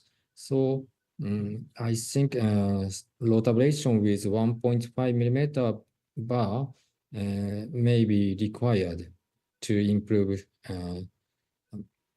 visualization of proximal end of CTO, I think. Thank you so much. As I mentioned before, when I trying to introduce you, I mentioned that you actually have published a paper on using the plasma wire in CTO interventions. Could you like to tell us when can it be used and how could it be used and under what situation would you like to use the plasma wire? Yes, thank you very much. So in this situation, the most difficult problem is proximal end of CTO is unclear, and the IVUS assessment from septal branch showed no proximal cap, and heavy calcification is still present. So reducing the total calcium volume by rotablator may be required to assess the proximal end of CTO by IVUS. So, and of course, retrograde guardrail crossing may be unsuccessful in this situation. So, antegrade preparation and insertion of guide wire from antegrade is indispensable in this situation. And IVUS assessment is extremely important in this situation, but we can't advance IVUS into diagonal branch. So, but the significant calcification may hinder the advancement of the IVUS and the visualization of the proximal end of CTO. So we have tried to ablates the proximal calcification by root ablation. But of course, the risk of vessel perforation should be considered in advance, so use of relatively small bar with high rotational speed is required in this situation. Actually, I'm asking you when to use the plasma wire. Oh, thank you. So plasma wire is now is not available in Japan, and it's underused. So use of plasma wire require from use of plasma wire is required from both ends, from antegradally and retrogradally. So, but in this situation, we can't advance guide wire antegradally. So in this case, we can't apply use of plasma wire, I think. Thank you so much. I know Dr. Cao has a very unique way to do device and crossbore lesions using the electrocautery current. Dr. Cao, would you like to do that, or would you like to suggest what else have to do in your particular approach? That's the idea from the tower when you do the basilica procedure. We use a starter wire to puncture the aortic leaflet, and so we ever face a difficulty in puncture the proximal cap or distal cap retrogradally and antegradally proximal cap, and under that situation we can try to use the electrocautery of the wire to try to make some progress of the wire. But we have already in Taiwan, we have already several experiences with several experienced operators. But the effect, I think, is still limited. Only one or two operators said there's some progression of the wire, but several operators said there's no effect on the progression of the wire. But how is its effect? We still have no answer.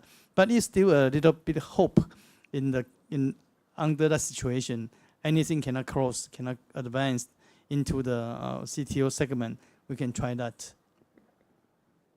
Thank you so much, Dr. Cao. But theoretically, even the electrocautery cannot go through the calcium.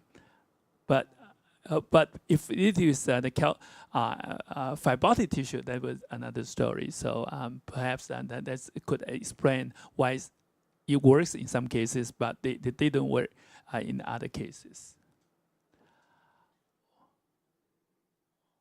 Well, perhaps we can go to the classroom 3 to see the complication before we move on to the last presentation by Dr. Huang. 丢啊，那个根本就乱七八糟啊。Well, Dr. Tsai, you are on the air now. Yeah. Okay. Yeah, I'm here. Okay. Could you tell us what we experienced during the procedure and what you have done? Thank you. Then I think we may start with the diagnostic angiography first. You can see that do you see the epicranial?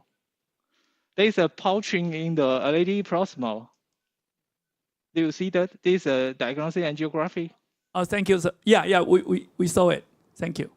Yeah, that is the one maybe that caused the perforation. It may be because of the balloon dilation in the previous procedure, and there's a pouching, maybe aneurysm like something like that, and now I do a balloon dilation again, and the pouching perforated. Yeah. Could you tell us what size of the balloon and that you used? 3.5. 3.5. Yeah, I think the most of the times you prefer vessel because you use the two big balloons, and then at the too high pressures because it's a nodular calcification that won't give away at all. And all the vessels that can give away is the flexor part of the vessel. So in lesions like this, you got to be aware that the risk of the perforation dissection could be increased. Yeah, you are right, but we can see the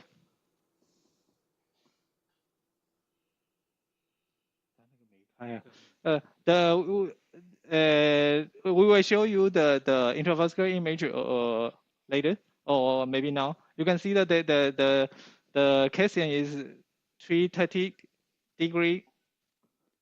So but I'm not sure because I'm not sure why perforated. Yeah, maybe we can ask the image commentator. Can you show us the IVUS before perforation? Yeah, sure. The original IVUS.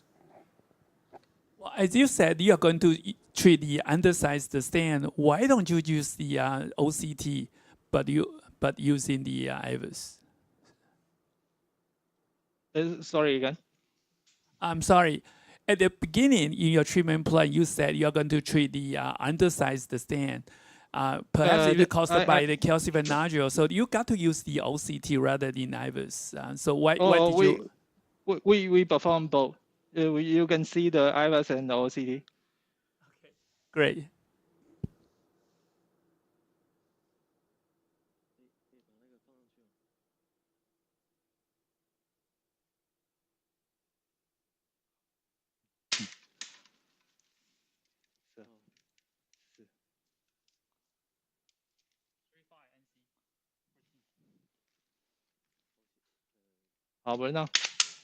Well, it looks like you're continuing working on the case. Could you just tell us what you experienced and what we missed? Oh, okay. Because you can see the image. Yeah. Okay. Maybe you can watch the intravascular image first.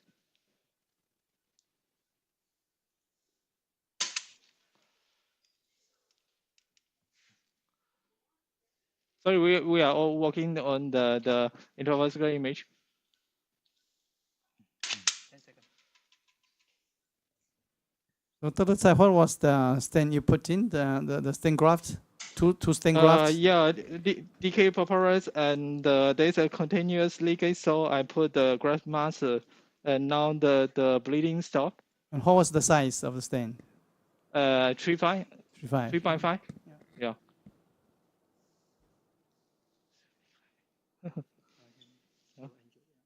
Oh.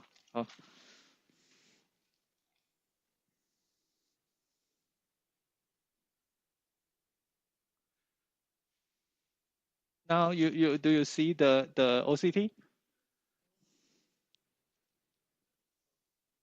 Yeah, we do. Could you show us?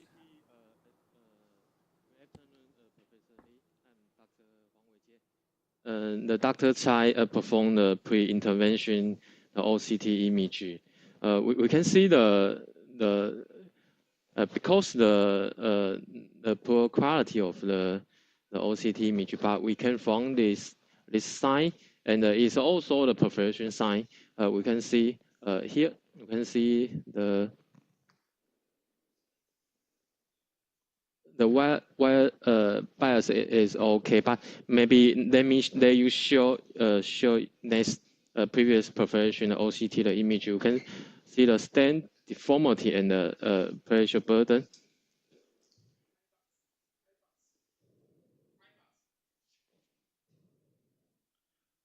This sign is the stent, the perforation the sign, and we can see the stent within the located perforation sign. The lumen is bigger than the proximal and the distal. We also rotate the window, and maybe this sign is we point. After this OCT, Dr. Tsai use the DCB, and next image shows the perforation. So at this point, you don't think it's already perforated, right? From Maybe this, near here, maybe near here. but it's not perforated yet. At when you did the OCT image, I mean, the perforation occurred after this OCT when you did DCB balloon inflation, right? No.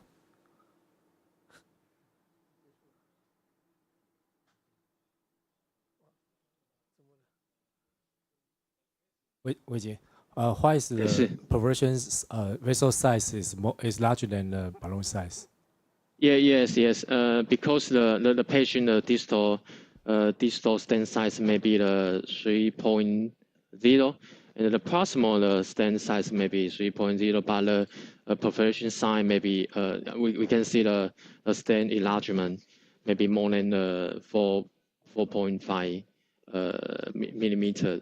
But after the OCT, we use the 3.5 the diameter DCB here. But we see the perforation side, the proximal and the distal, the diameter may be near the 3 millimeter. So maybe we can due to the pressure, so maybe the perforation.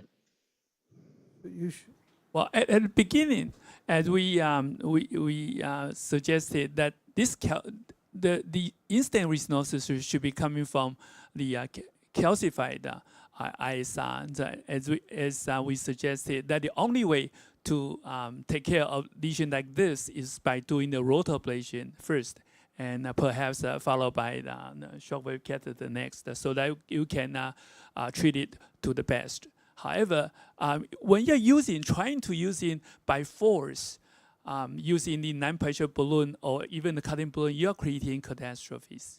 So when we are dealing, given that we have these weapons at this moment, we can treat the patient to the best and at the best safety. So this case do remind us that we do have to have a very good treatment plan.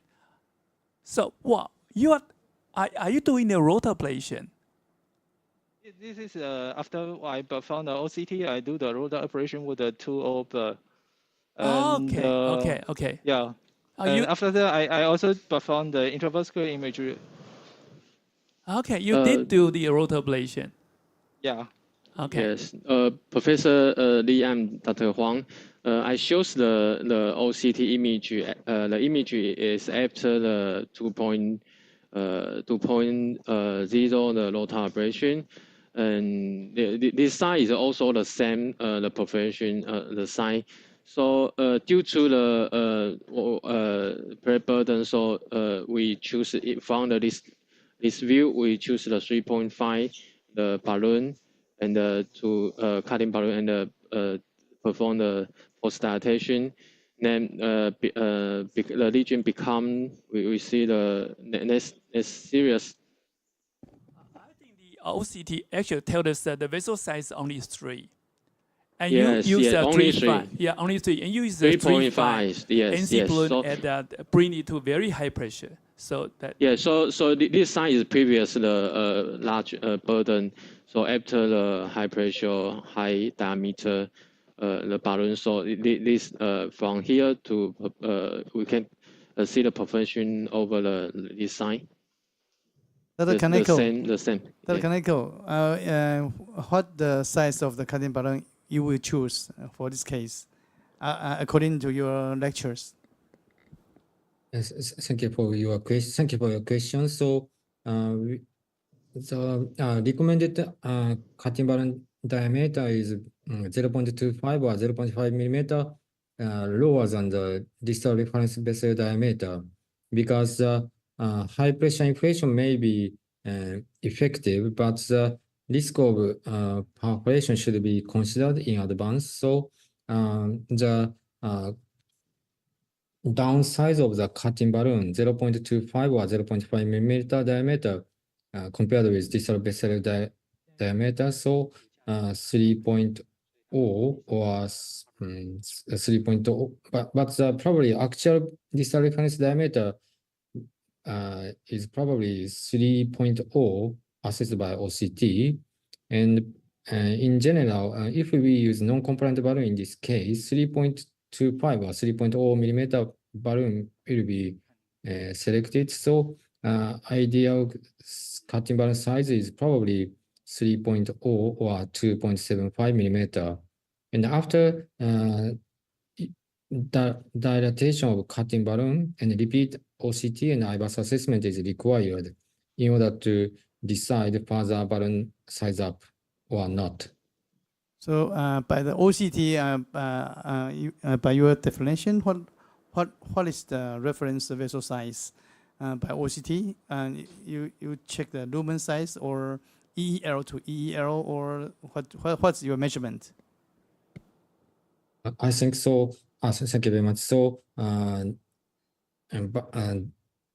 balloon size and during deciding balloon size, so EM based strategy and lumen based strategy are also efficient. And in our daily clinical practice, we use lumen based sizing.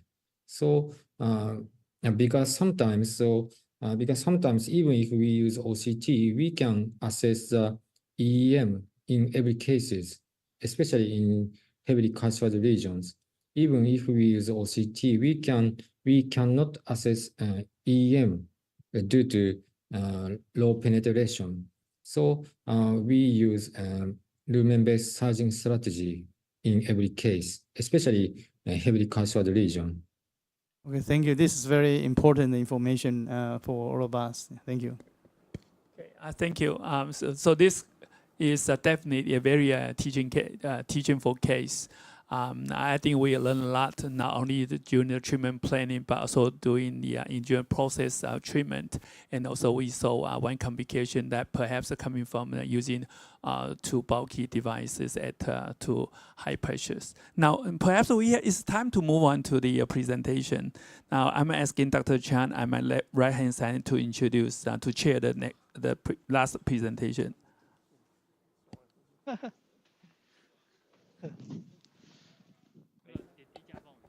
Okay, for the next talk, we would like to invite Dr. Feng from Hong Kong to talk about IVUS in daily practice. I just learned that Dr. Feng is an expert of IVUS. So let's welcome Dr. Feng.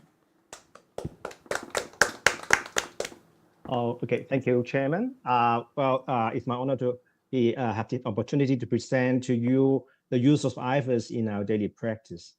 Now, I think a lot of us have used IVUS catheter for our procedure, PCI procedure.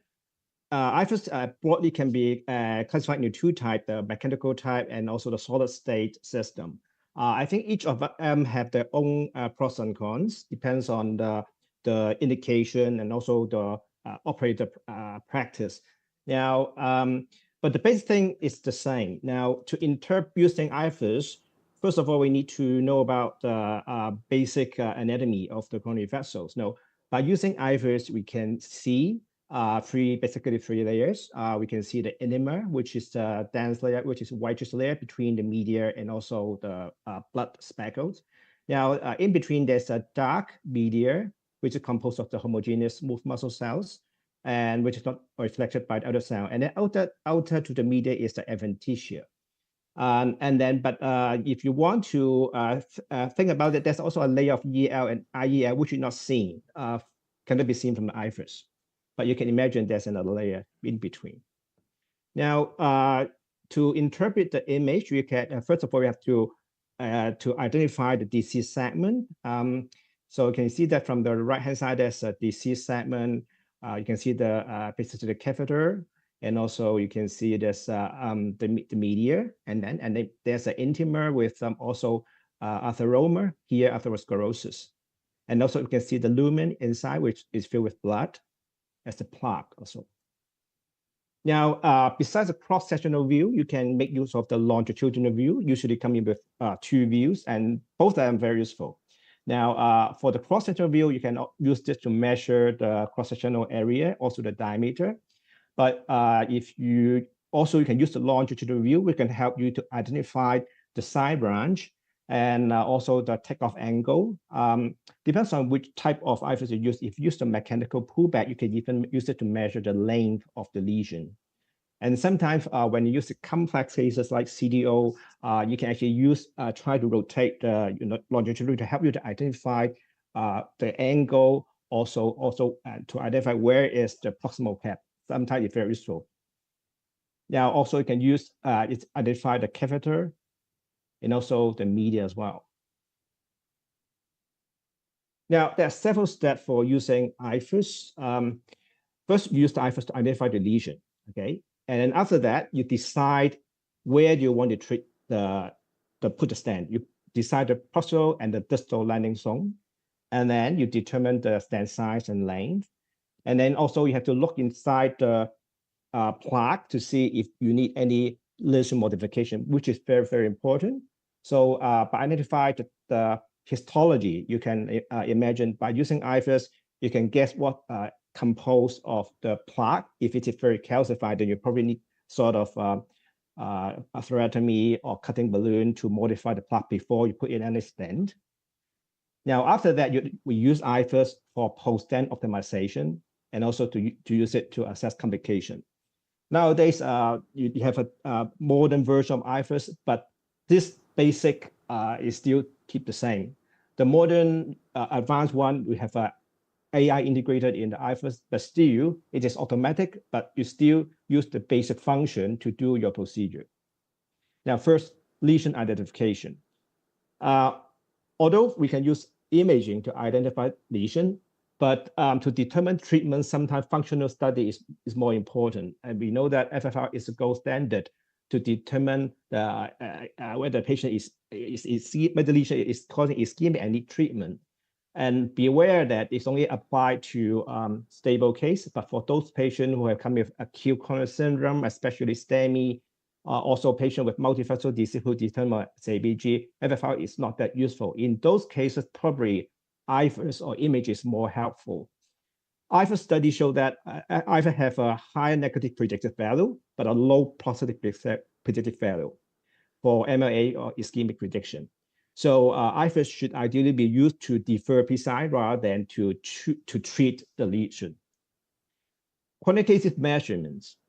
Then when you use the IVUS, you can do proper measurement to determine the size and length. So you have to determine where's the normal segment. Ideally, to determine the landing zone, you should either land the stent on the normal segment or with a plaque burden less than 50%. And also make sure that the stent doesn't land on any calcium or lipid. And for quantitative measurement, you can use the IVUS to measure your MLA, minimal lumen area, which is the smallest liminal area of the lesion. I find it very useful because it's easy to handle. But ideally, we should measure also the luminal area stenosis. It's more complicated, but need a calculation. Also, if you want to know where you want to land stent, you need to calculate the plaque burden before you know whether it's a good place to land the stent.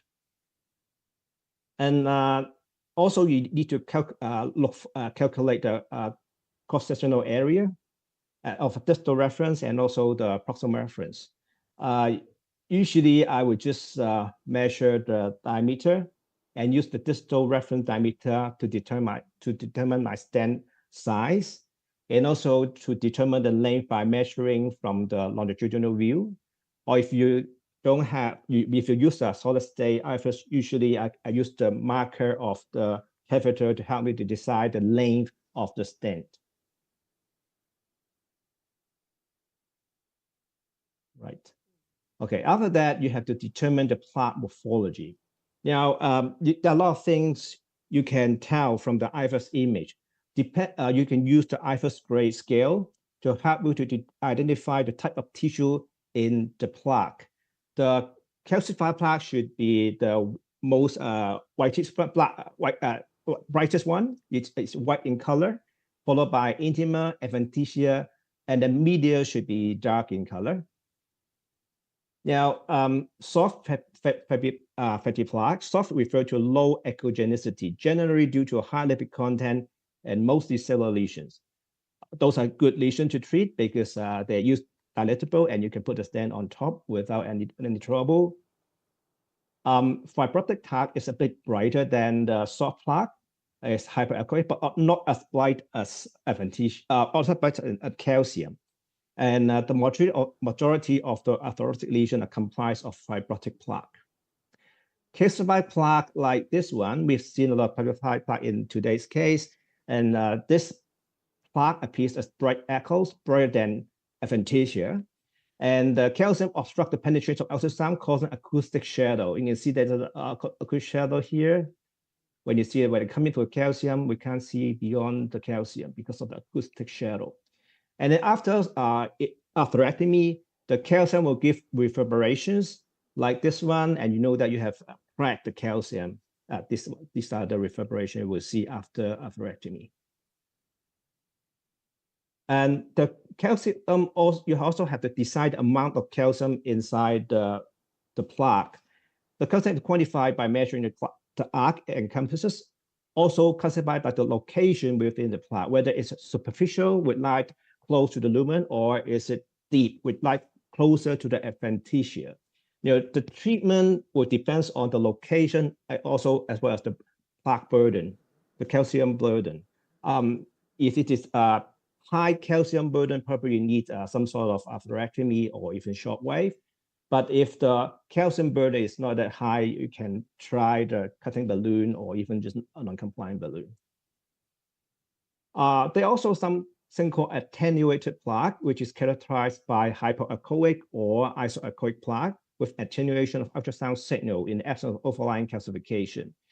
This is the mark of a large necrotic core and or a certain type fibroadenoma or sometimes thrombus. So this type of plaque is unstable plaque. So be careful before how they handle this kind of attenuated plaque because it have a high risk of no reflow. So if you see this kind of plaque, try not to overdilate or try not to think before you really dilate the plaque, because if you dilate this kind of unstable plaque, patient will go into no reflow and become unstable.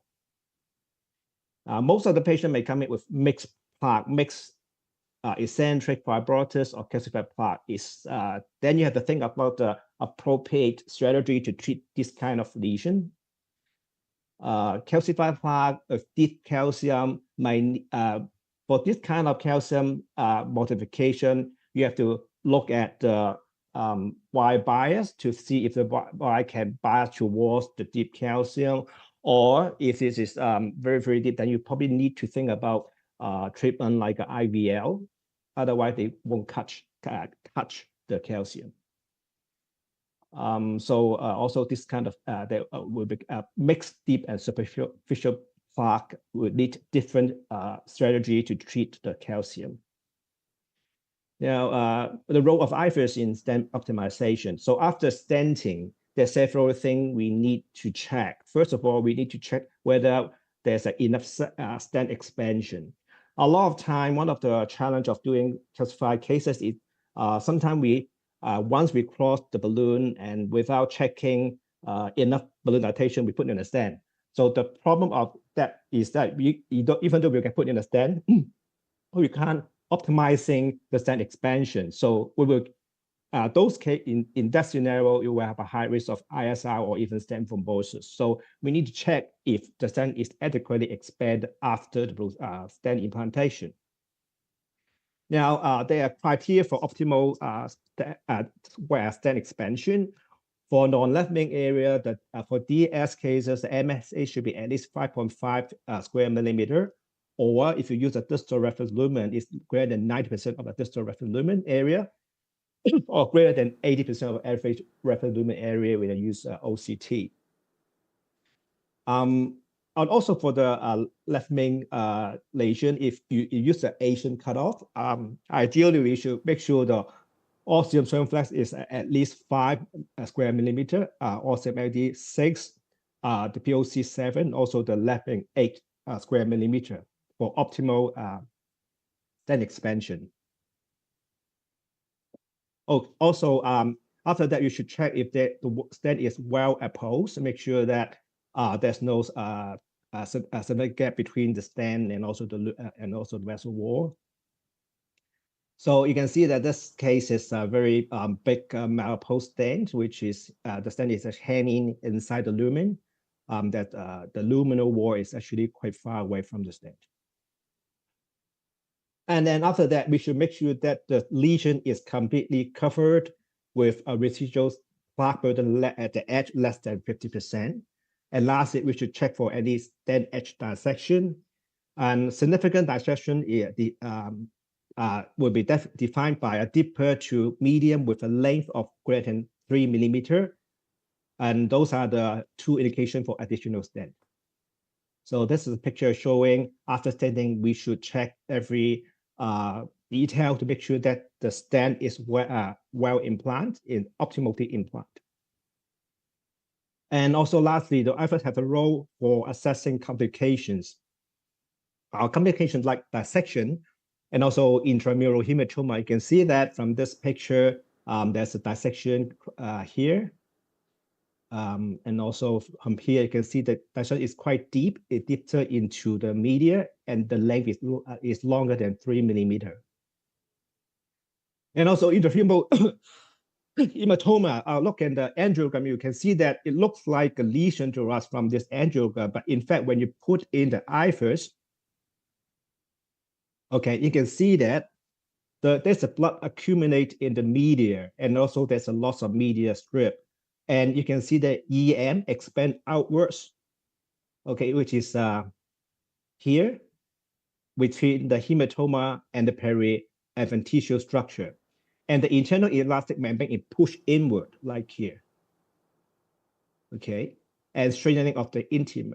So it is a sign of intramural hematoma and causing the lumen compromise. But if you don't use the IVUS, you should just use the angiogram. It just looks like an ordinary stenosis. But if you don't recognize it, we put in a stent, you can squeeze the hematoma beyond here and actually making the thing worse. Now, thrombus, chronic or organized thrombus have similar appearance in plaque, and the hallmark of fresh thrombus is a lobulated lobulated mass within the lumen, like here. And you can see a distinct interface between the presumed thrombus and underlying plaque.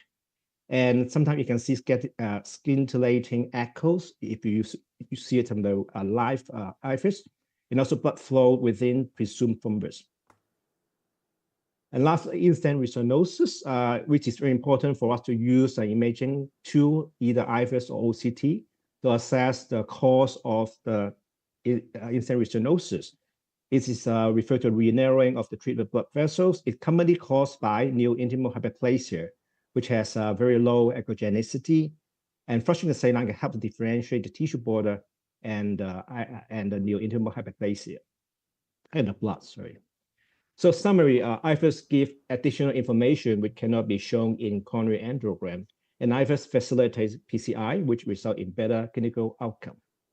Thank you very much. Thank you, Dr. Fong, for a very excellent talk on daily use of IVUS. So I think there might be some junior doctor online join this meeting online. I think it would be very beneficial to them. And no doubt, I think image guides PCI is important to achieve a great long-term outcome. So any question, any comments? Okay, Dr. Li, please. Well, perhaps I can start with the questions. Well, one of the use of the IVUS is in the setting of acute coronary syndrome. However, the IVUS cannot tell the thrombus apart from the calcified nodules. So it could be that the operator could be confused with the IVUS images. So do you think that in this situation, that we should use the OCT rather than IVUS, or you do think that IVUS still works in this situation? Well, I think well, of course, if we have a good flow, using OCT is have a better resolution in terms of distinguishing between calcium and also thrombus or the atherosclerotic plaque. I think, but the problem in acute coronary syndrome sometimes depends on the flow. Like if it's a STEMI cases, sometimes the flow is not that good. Then using OCT may not be that easy. You need to have a good blood flow before we can use the OCT. And also the time, usually, I don't know which kind of IVUS you use. Sometimes if we use the solid state IVUS, it's very quick to set up. So it would be good in the acute setting. Time is an issue. Then maybe I just after establish some sort of flow, I just quickly put in the IVUS and then finish the job. So I think it depends on the situation. I say both of them complementary. I don't think one can replace the other. And also, also sometimes I actually have some cases, calcified cases present with STEMI. And in those cases, maybe IVUS is very difficult for me to tell the amount of calcium or distributable calcium. Then once I establish show, then maybe OCT is more helpful. So yeah, I think depends on the case by case. Yeah. Second question is that I think everybody know that the IVUS or intravascular imaging is pretty important when they're doing their core interventions, especially in difficult cases. My question is, do you have an independent intravascular image interpreter rather than reading the images by yourself? So sometimes like in the football game. No, yeah, I don't agree. I think IVUS is very important. Also, it takes time to learn how to really interpret all those information, because I think you can get a lot of things from the IVUS image, but sometimes you need some sort of training. For us in our lab, we don't have a specific person which has the interest to specifically train for intracoronary imaging. But I think if someone who have the passion to look into this area, I think we can gain a lot, especially for CTO cases. To tell you the truth, I think that CTO cases, IVUS can help a lot compared with just angiogram guide. But the thing is, usually in complex cases like today's case, usually the lesions are very, very complex, and you have to really good at orientate yourself. Especially now we talk about the 3D wiring, which is, I think, is the one way to go in CTO intervention. But you need to really good at orientate yourself with all those images and also manipulate your guide wire under the 2D IVUS image, and at the same time using the fluoroscopy. So I think that's a kind of skill we need to look into for further CTO intervention. So I think that's a lot of opportunity to develop in the IVUS area. Yeah. Dr. Huang, thank you for your lecture. And because we are using a lot of IVUS, and we are facing a lot of calcification, like you said, that we have today's cases.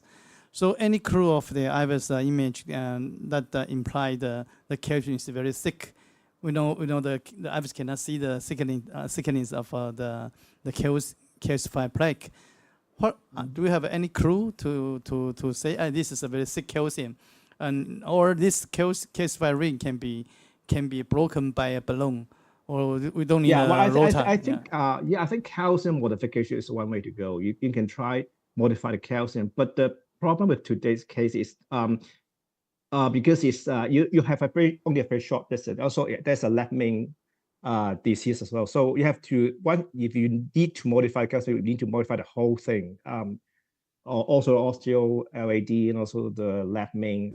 So you have to a lot of work to do, and also you make sure that the wire is got enough wire length for you to get the atherectomy inside. And also I'm thinking of exploring like whether the laser would be another way to go, because for laser, I think probably have less chance of low reflow, but for the rotor blade, sometimes you might have a no reflow problem. So I think calcium modification is one option, And if you look at it from this different way, if you can make use of the calcium from the angiogram, actually it can use the calcium distribution to help you to decide where approximate is the true vessel, because you can see it from the angiogram. You can see the vessel called from angiogram, but of course, this is only approximation. You can't use it, I mean, for fine guide wire control, just using the calcium alone. Another problem of the calcium is, although you can know where is the vessel, but you can't puncture through the calcium. That's another issue. Even if you know where is the true lumen, say true lumen, sometimes you just have a difficulty to pass your wire through the calcium. It will divert, you will get diverted, deflected outside the calcium, and worst case scenario, you might deflect outside the vessel, or most of the time we'll get into the subintimal space. So that's another problem of the calcium in CTO. Well, Dr. Kaneko, we know that intravascular image has a very high penetration rate in Japan. So I think it's all you use it in almost every case. So currently, for a calcified lesion, a patient with very heavily calcified lesions, what's your practice? IVUS, your OC or OCT, what's your preference in your daily practice? Thank you for a nice question. So, especially in heavily calcified region, use of IVUS or OCT is extremely important to assess distribution of calcium and sequence of calcium to decide treatment modalities such as rotablator, cutting balloon, or IBL, or orbital atherectomy. And of course, the advantage of IVUS is its use of IVUS do not require contrast injection. So especially tortuous vessel with heavy calcified region with high risk of coronary artery dissection caused by balloon dilatation or rotablator. In that situation, we use IVUS, of course. And but the disadvantage of IVUS is inability to measure calcium thickness.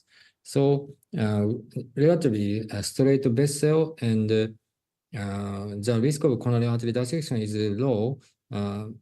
In that situation, we use OCT. But of course, total balance of imaging modality is IVUS is superior than OCT, especially heavily calcified region, I think. Thank you, Dr. Kaneko. And also thank you, Dr. Fong. I think it's time to move back to cath lab. Okay, Dr. Dan, we are back to you.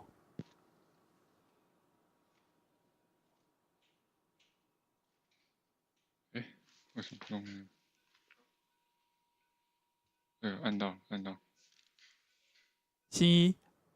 Yes. Yeah, okay, you are live now. Okay. Yeah, now because we cannot.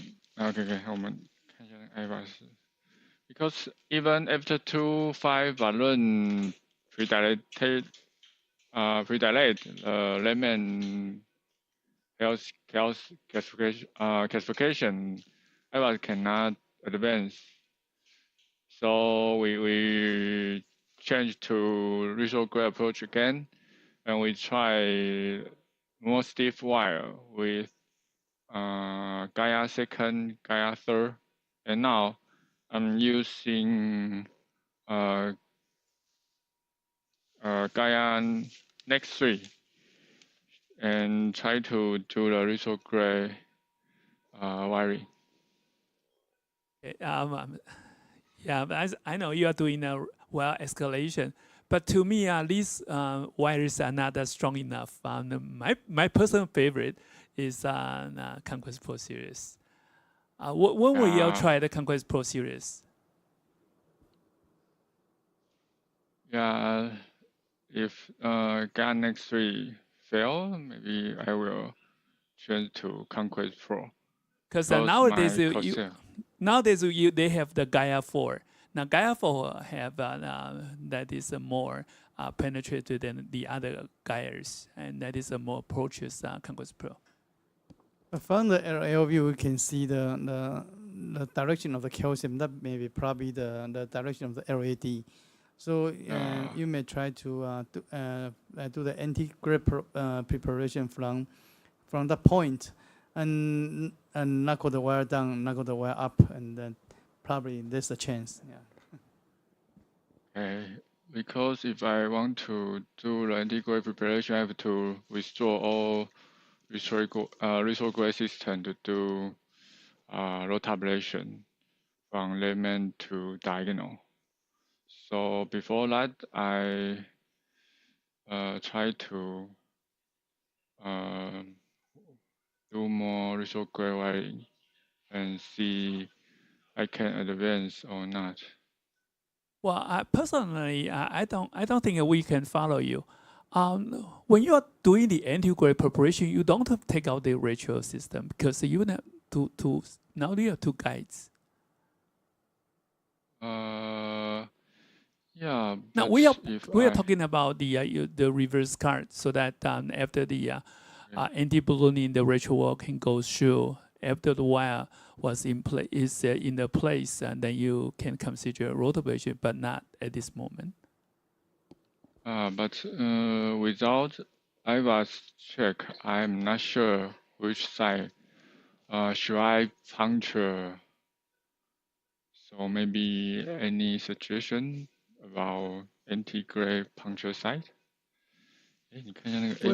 What about retrograde knuckling? If you knuckle all the way up, will get you, if you're in a subminimal space, at least then you can at least find out where is the LED. Then you use the entry guide to do the reverse cut from the diagonal.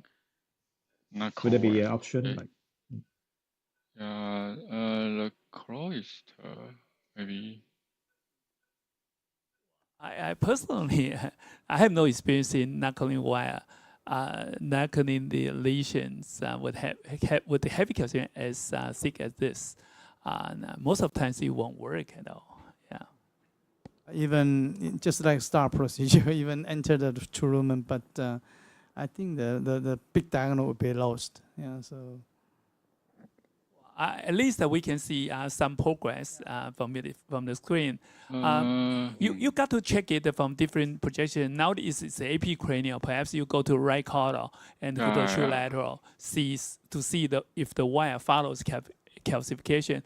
If it follows calcification, then we are pretty sure that it is along the vessel course, no matter it is in a true lumen or in the subintimal space. Okay. However, because there's some we do the concept projection from another view. However, looks not so correct. So we withdraw a little. No, this is this is not this is like a I don't know what projection this. You got to use the true lateral. Okay, true lateral.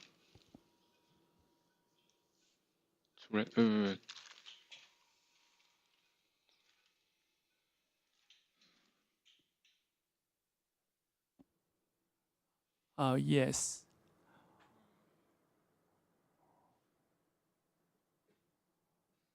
Well, I don't think any one of us can be assured.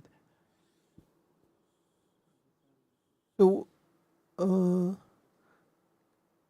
you think you can try to deviate? I mean, start from more distal part and then try to control the wire to the more left side. Based on the calcium, I think maybe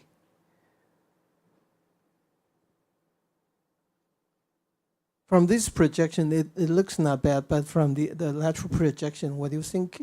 It seems far away from the calcium. Well, I think actually the wire should be very close, or at least in the vessel lumen. I think so, but at least it is not advantageous because it stays very close to the calcium.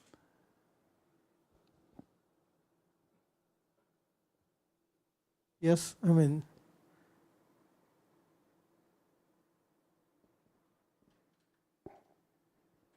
Other than from your epicranial view, I think we since can see a small island after the CTO.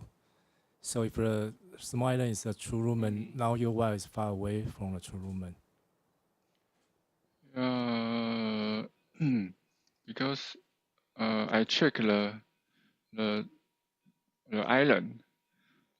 Because we pull back IVUS from the septal branch, and we can see the ocean of that island. So maybe it is a branch of septal. I'm not sure actually. But from the LL cranial view, we can see a calcification just at the left side of that island. So actually, I'm not sure.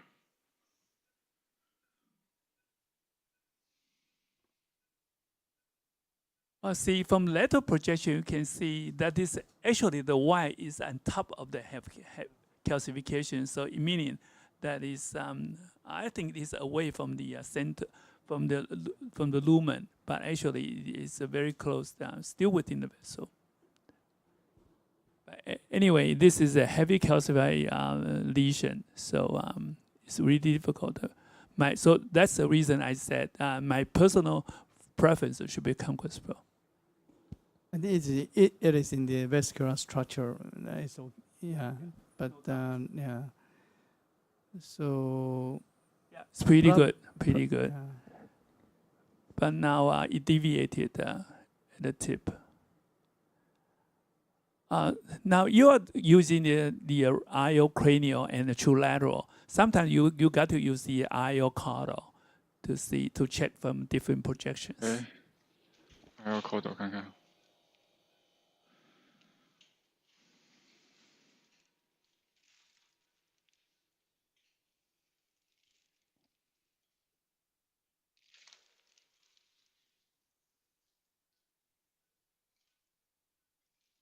Very difficult, huh? But still, it's very close to the vessel. But at least it's not deviating too much from the vessel, right?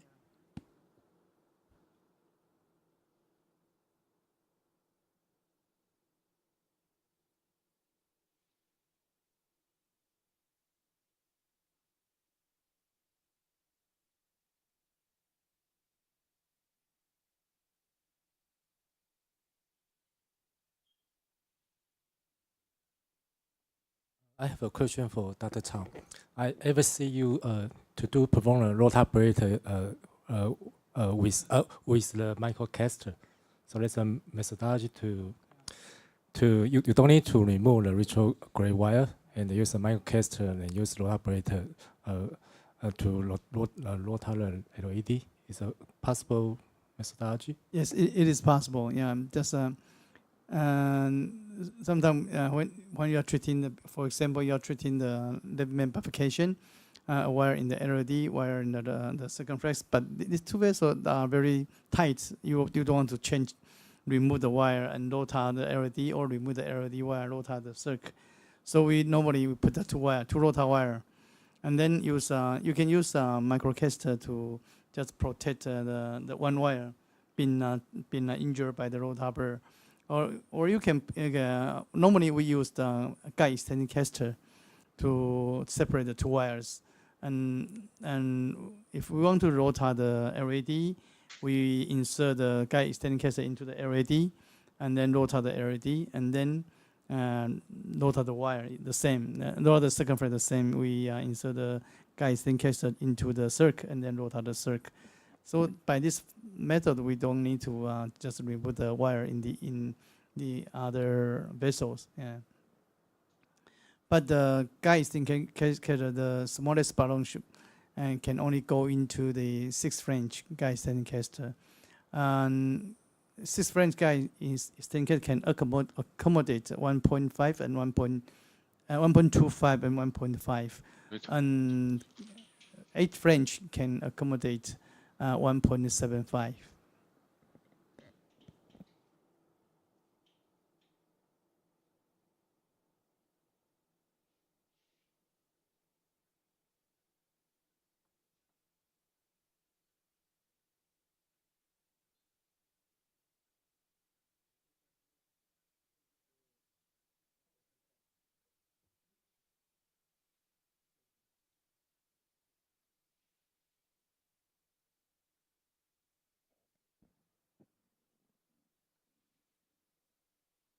But then how is the progression of the wire? Is you face a lot of resistance? Actually, I'm not pushed too much. Just let the little advance accompanying with the heartbeat. Yeah, it's a little resistance.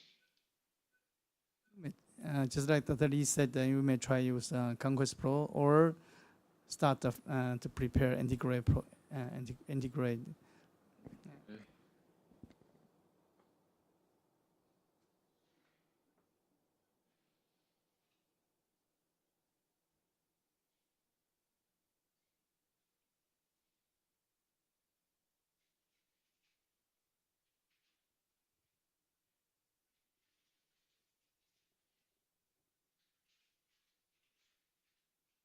You consider to advance the microcaster to have some more support.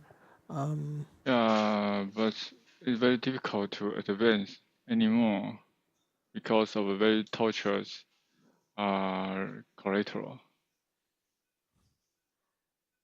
So you can still have the wire to advance some more, right? Yeah. My opinion is somewhat different from Dr. Lee. I prefer Gaia Next 3 for me. I think the wire response could be better compared with the Conquest Pro if I have no idea about the vessel course. But I would like to have better support, particularly at the bending portion.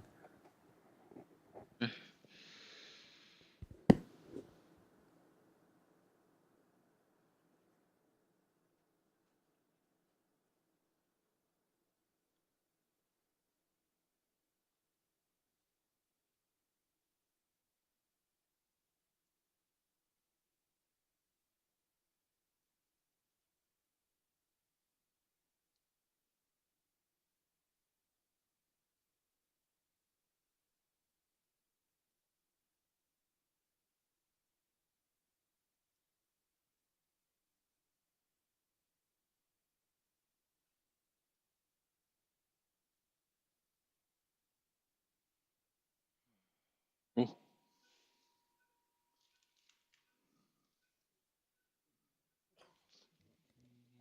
Very close, no?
Dr.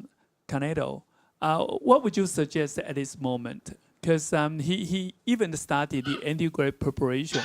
Do you think that the antegrade preparation is a must at this stage, or would you agree, or you agree that he continue working on the retrograde wiring?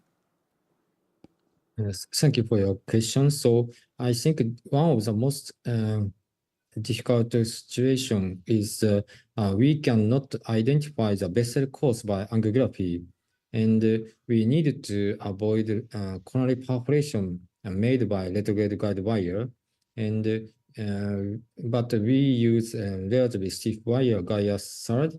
So we have two choices in this situation, I think. One of the retrograde knuckle wire, because retrograde guide wire may cause coronary perforation in this situation because we have no information about the vessel course.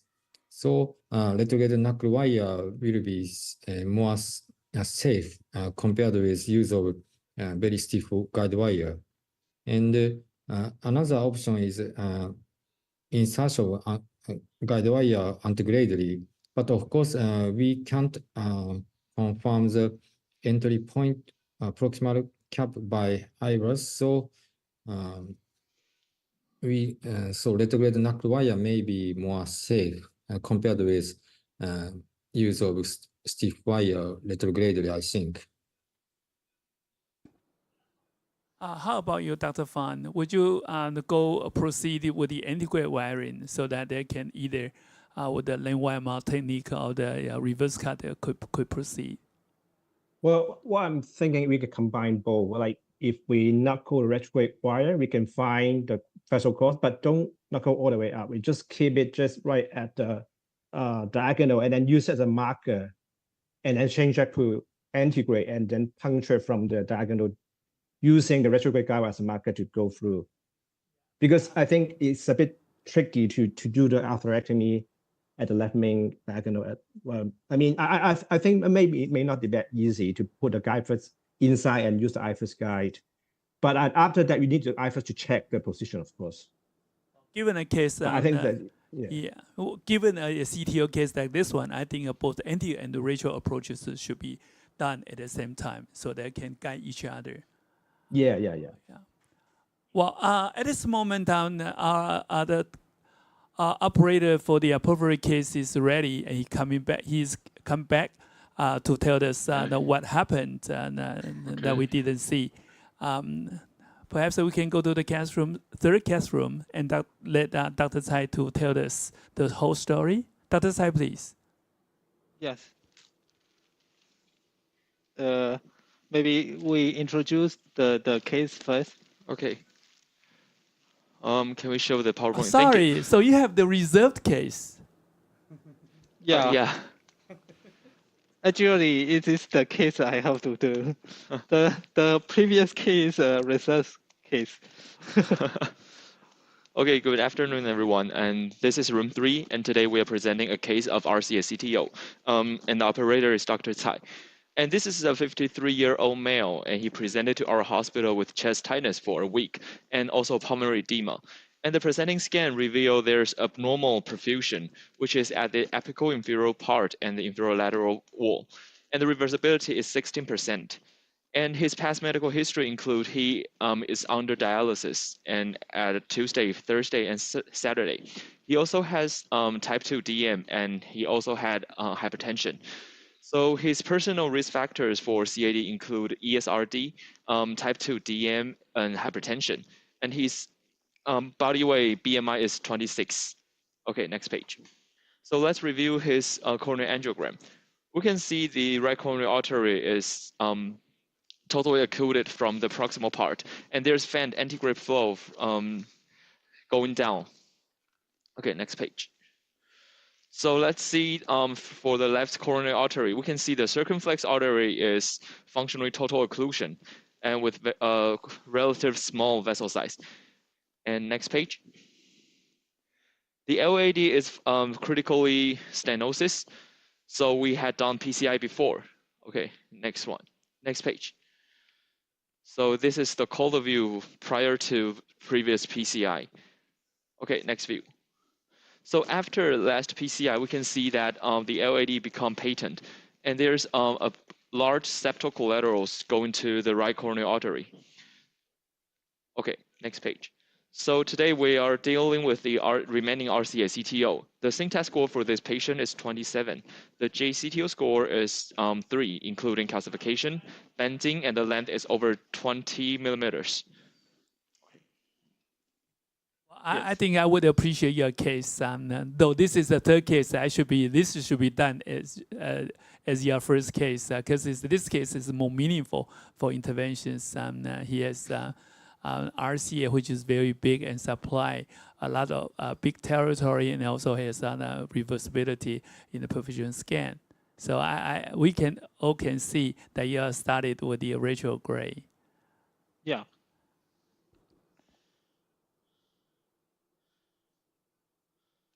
Maybe we can see the today angiography. And we can see that there's a subtle collateral. There's a very good collateral here to the PTA, and the RCA CTO entry curve, maybe the brand.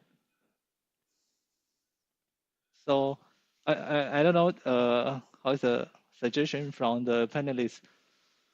We do have a lot of the experts here. Right now we start from Dr. Wu, who is your colleague. Dr. Wu, please. Yeah, actually I will perform antigrade first because although the JCTO score is very high, but still it's not a brown end and the small island after the CTO. So I will try antigrade first with maybe STA wire. Sometimes it's very easy to penetrate the CTO with the small wire. So I will try antigrade first. And of course, the septal corrector is very good. So if we can antigrade fail, we don't need to spend much time for antigrade approach. Then we can shoot to a retrograde. Great. Yes, but there is a sorry, but there is a you can see that there's a small branch. You know there's a small branch at the RV branch, so it's a little bit branch. No island here. Do you see that? There's RV branch at the anticrest, so it's not an island. I think it's a brand. Yeah. Okay, no. No problem. You stay on your own policy. Now we gave you suggestions. Okay. Yeah. Dr. Cao, please.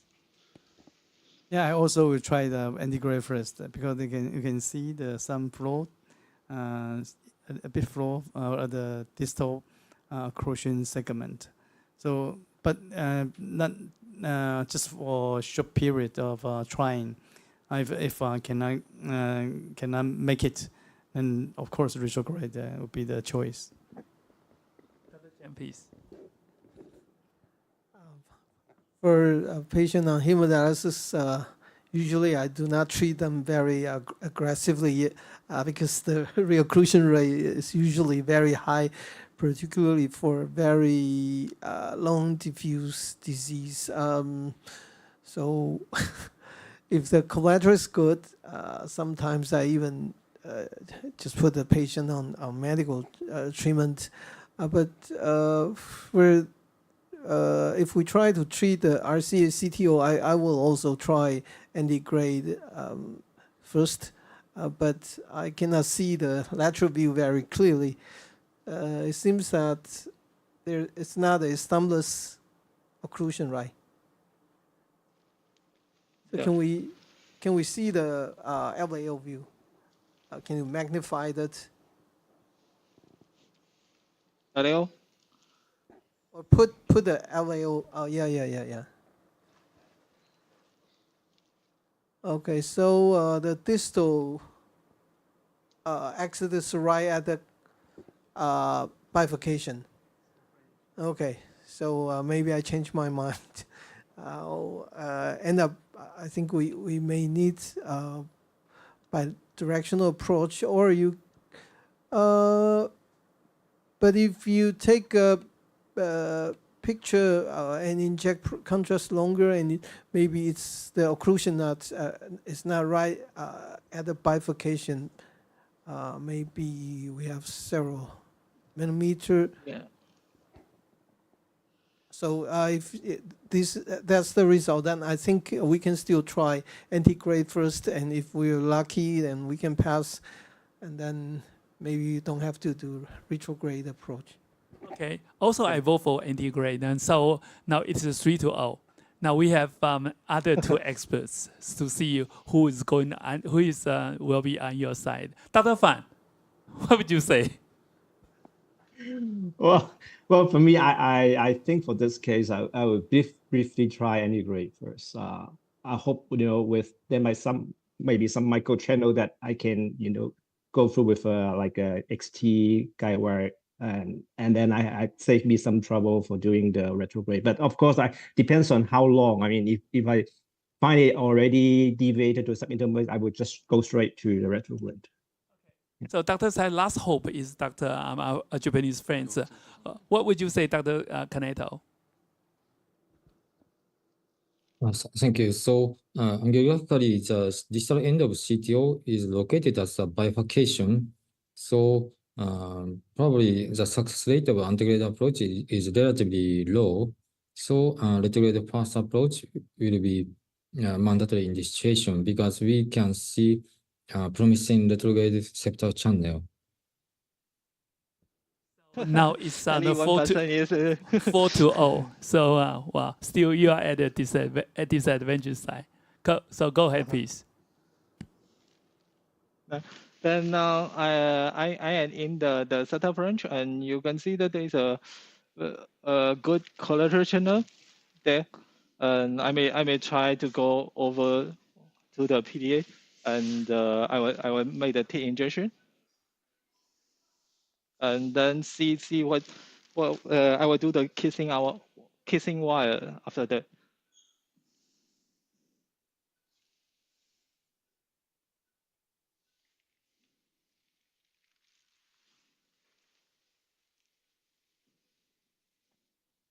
Do we have to close the live on time, or we can extend it for certain 10 minutes? Okay, so Dr. Tsai, you got to only have 7 minutes because that was said by your boss. I'm sorry, I think I definitely cannot make it in 7 minutes.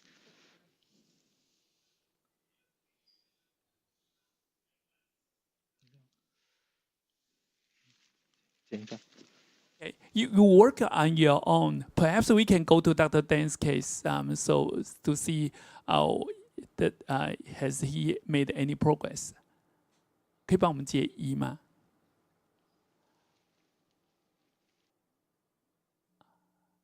Okay, Dr. Deng, we are back to you because you only have 6 minutes left.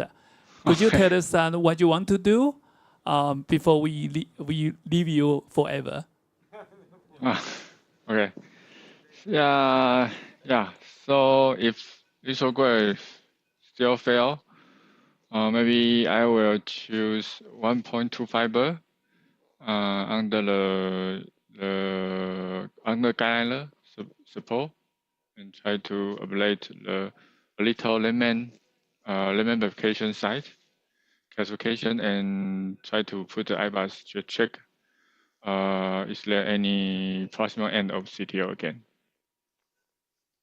Thank you. But if Wei-Chieh was you, I would definitely call Dr. Lu as your replacement because he's so good and expert. I think you two guys work together and you will finally make it.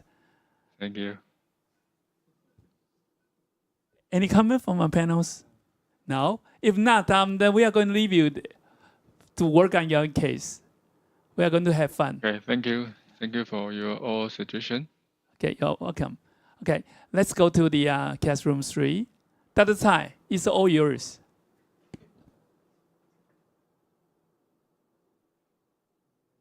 Oh, 有，我进来。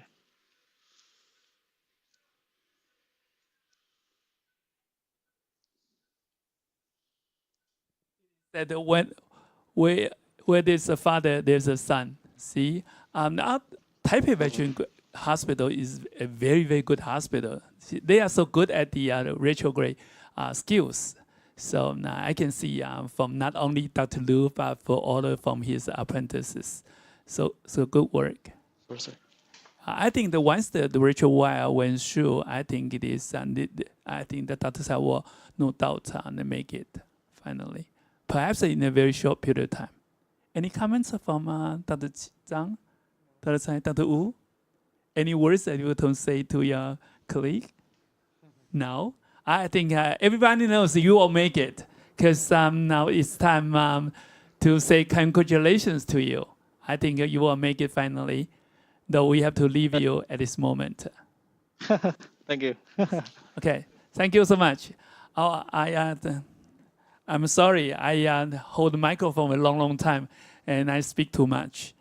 At this final moment, I would say thanks to the Boston Scientific for sponsor this ROVUS Live course. And also I would extend the panel's great appreciation to Dr. Lu for his organizing entire live course. It is not always easy to find the proper case and to prepare all the details and behind this live demo. And also I would thank the panels in the morning and the operators in the morning and also in the afternoon sessions and the IVUS interpreters for all their contributions to this very successful and very teachingful and very meaningful live courses. I personally learned a lot because these two cases in the afternoon are so teachingful. And also I would extend my personal sincere and our groups and the hosts' sincere appreciation to our friends from abroad. Dr. Fan is always our good friends, and also Dr. Caneto, who is the new friends that I make in this live course. I think he contributed a lot to our meeting. I think that we are going to see him time to time in the future, and also Dr. Fan as well. So I thank you so much. Goodbye to you, to all of us. Okay, bye-bye.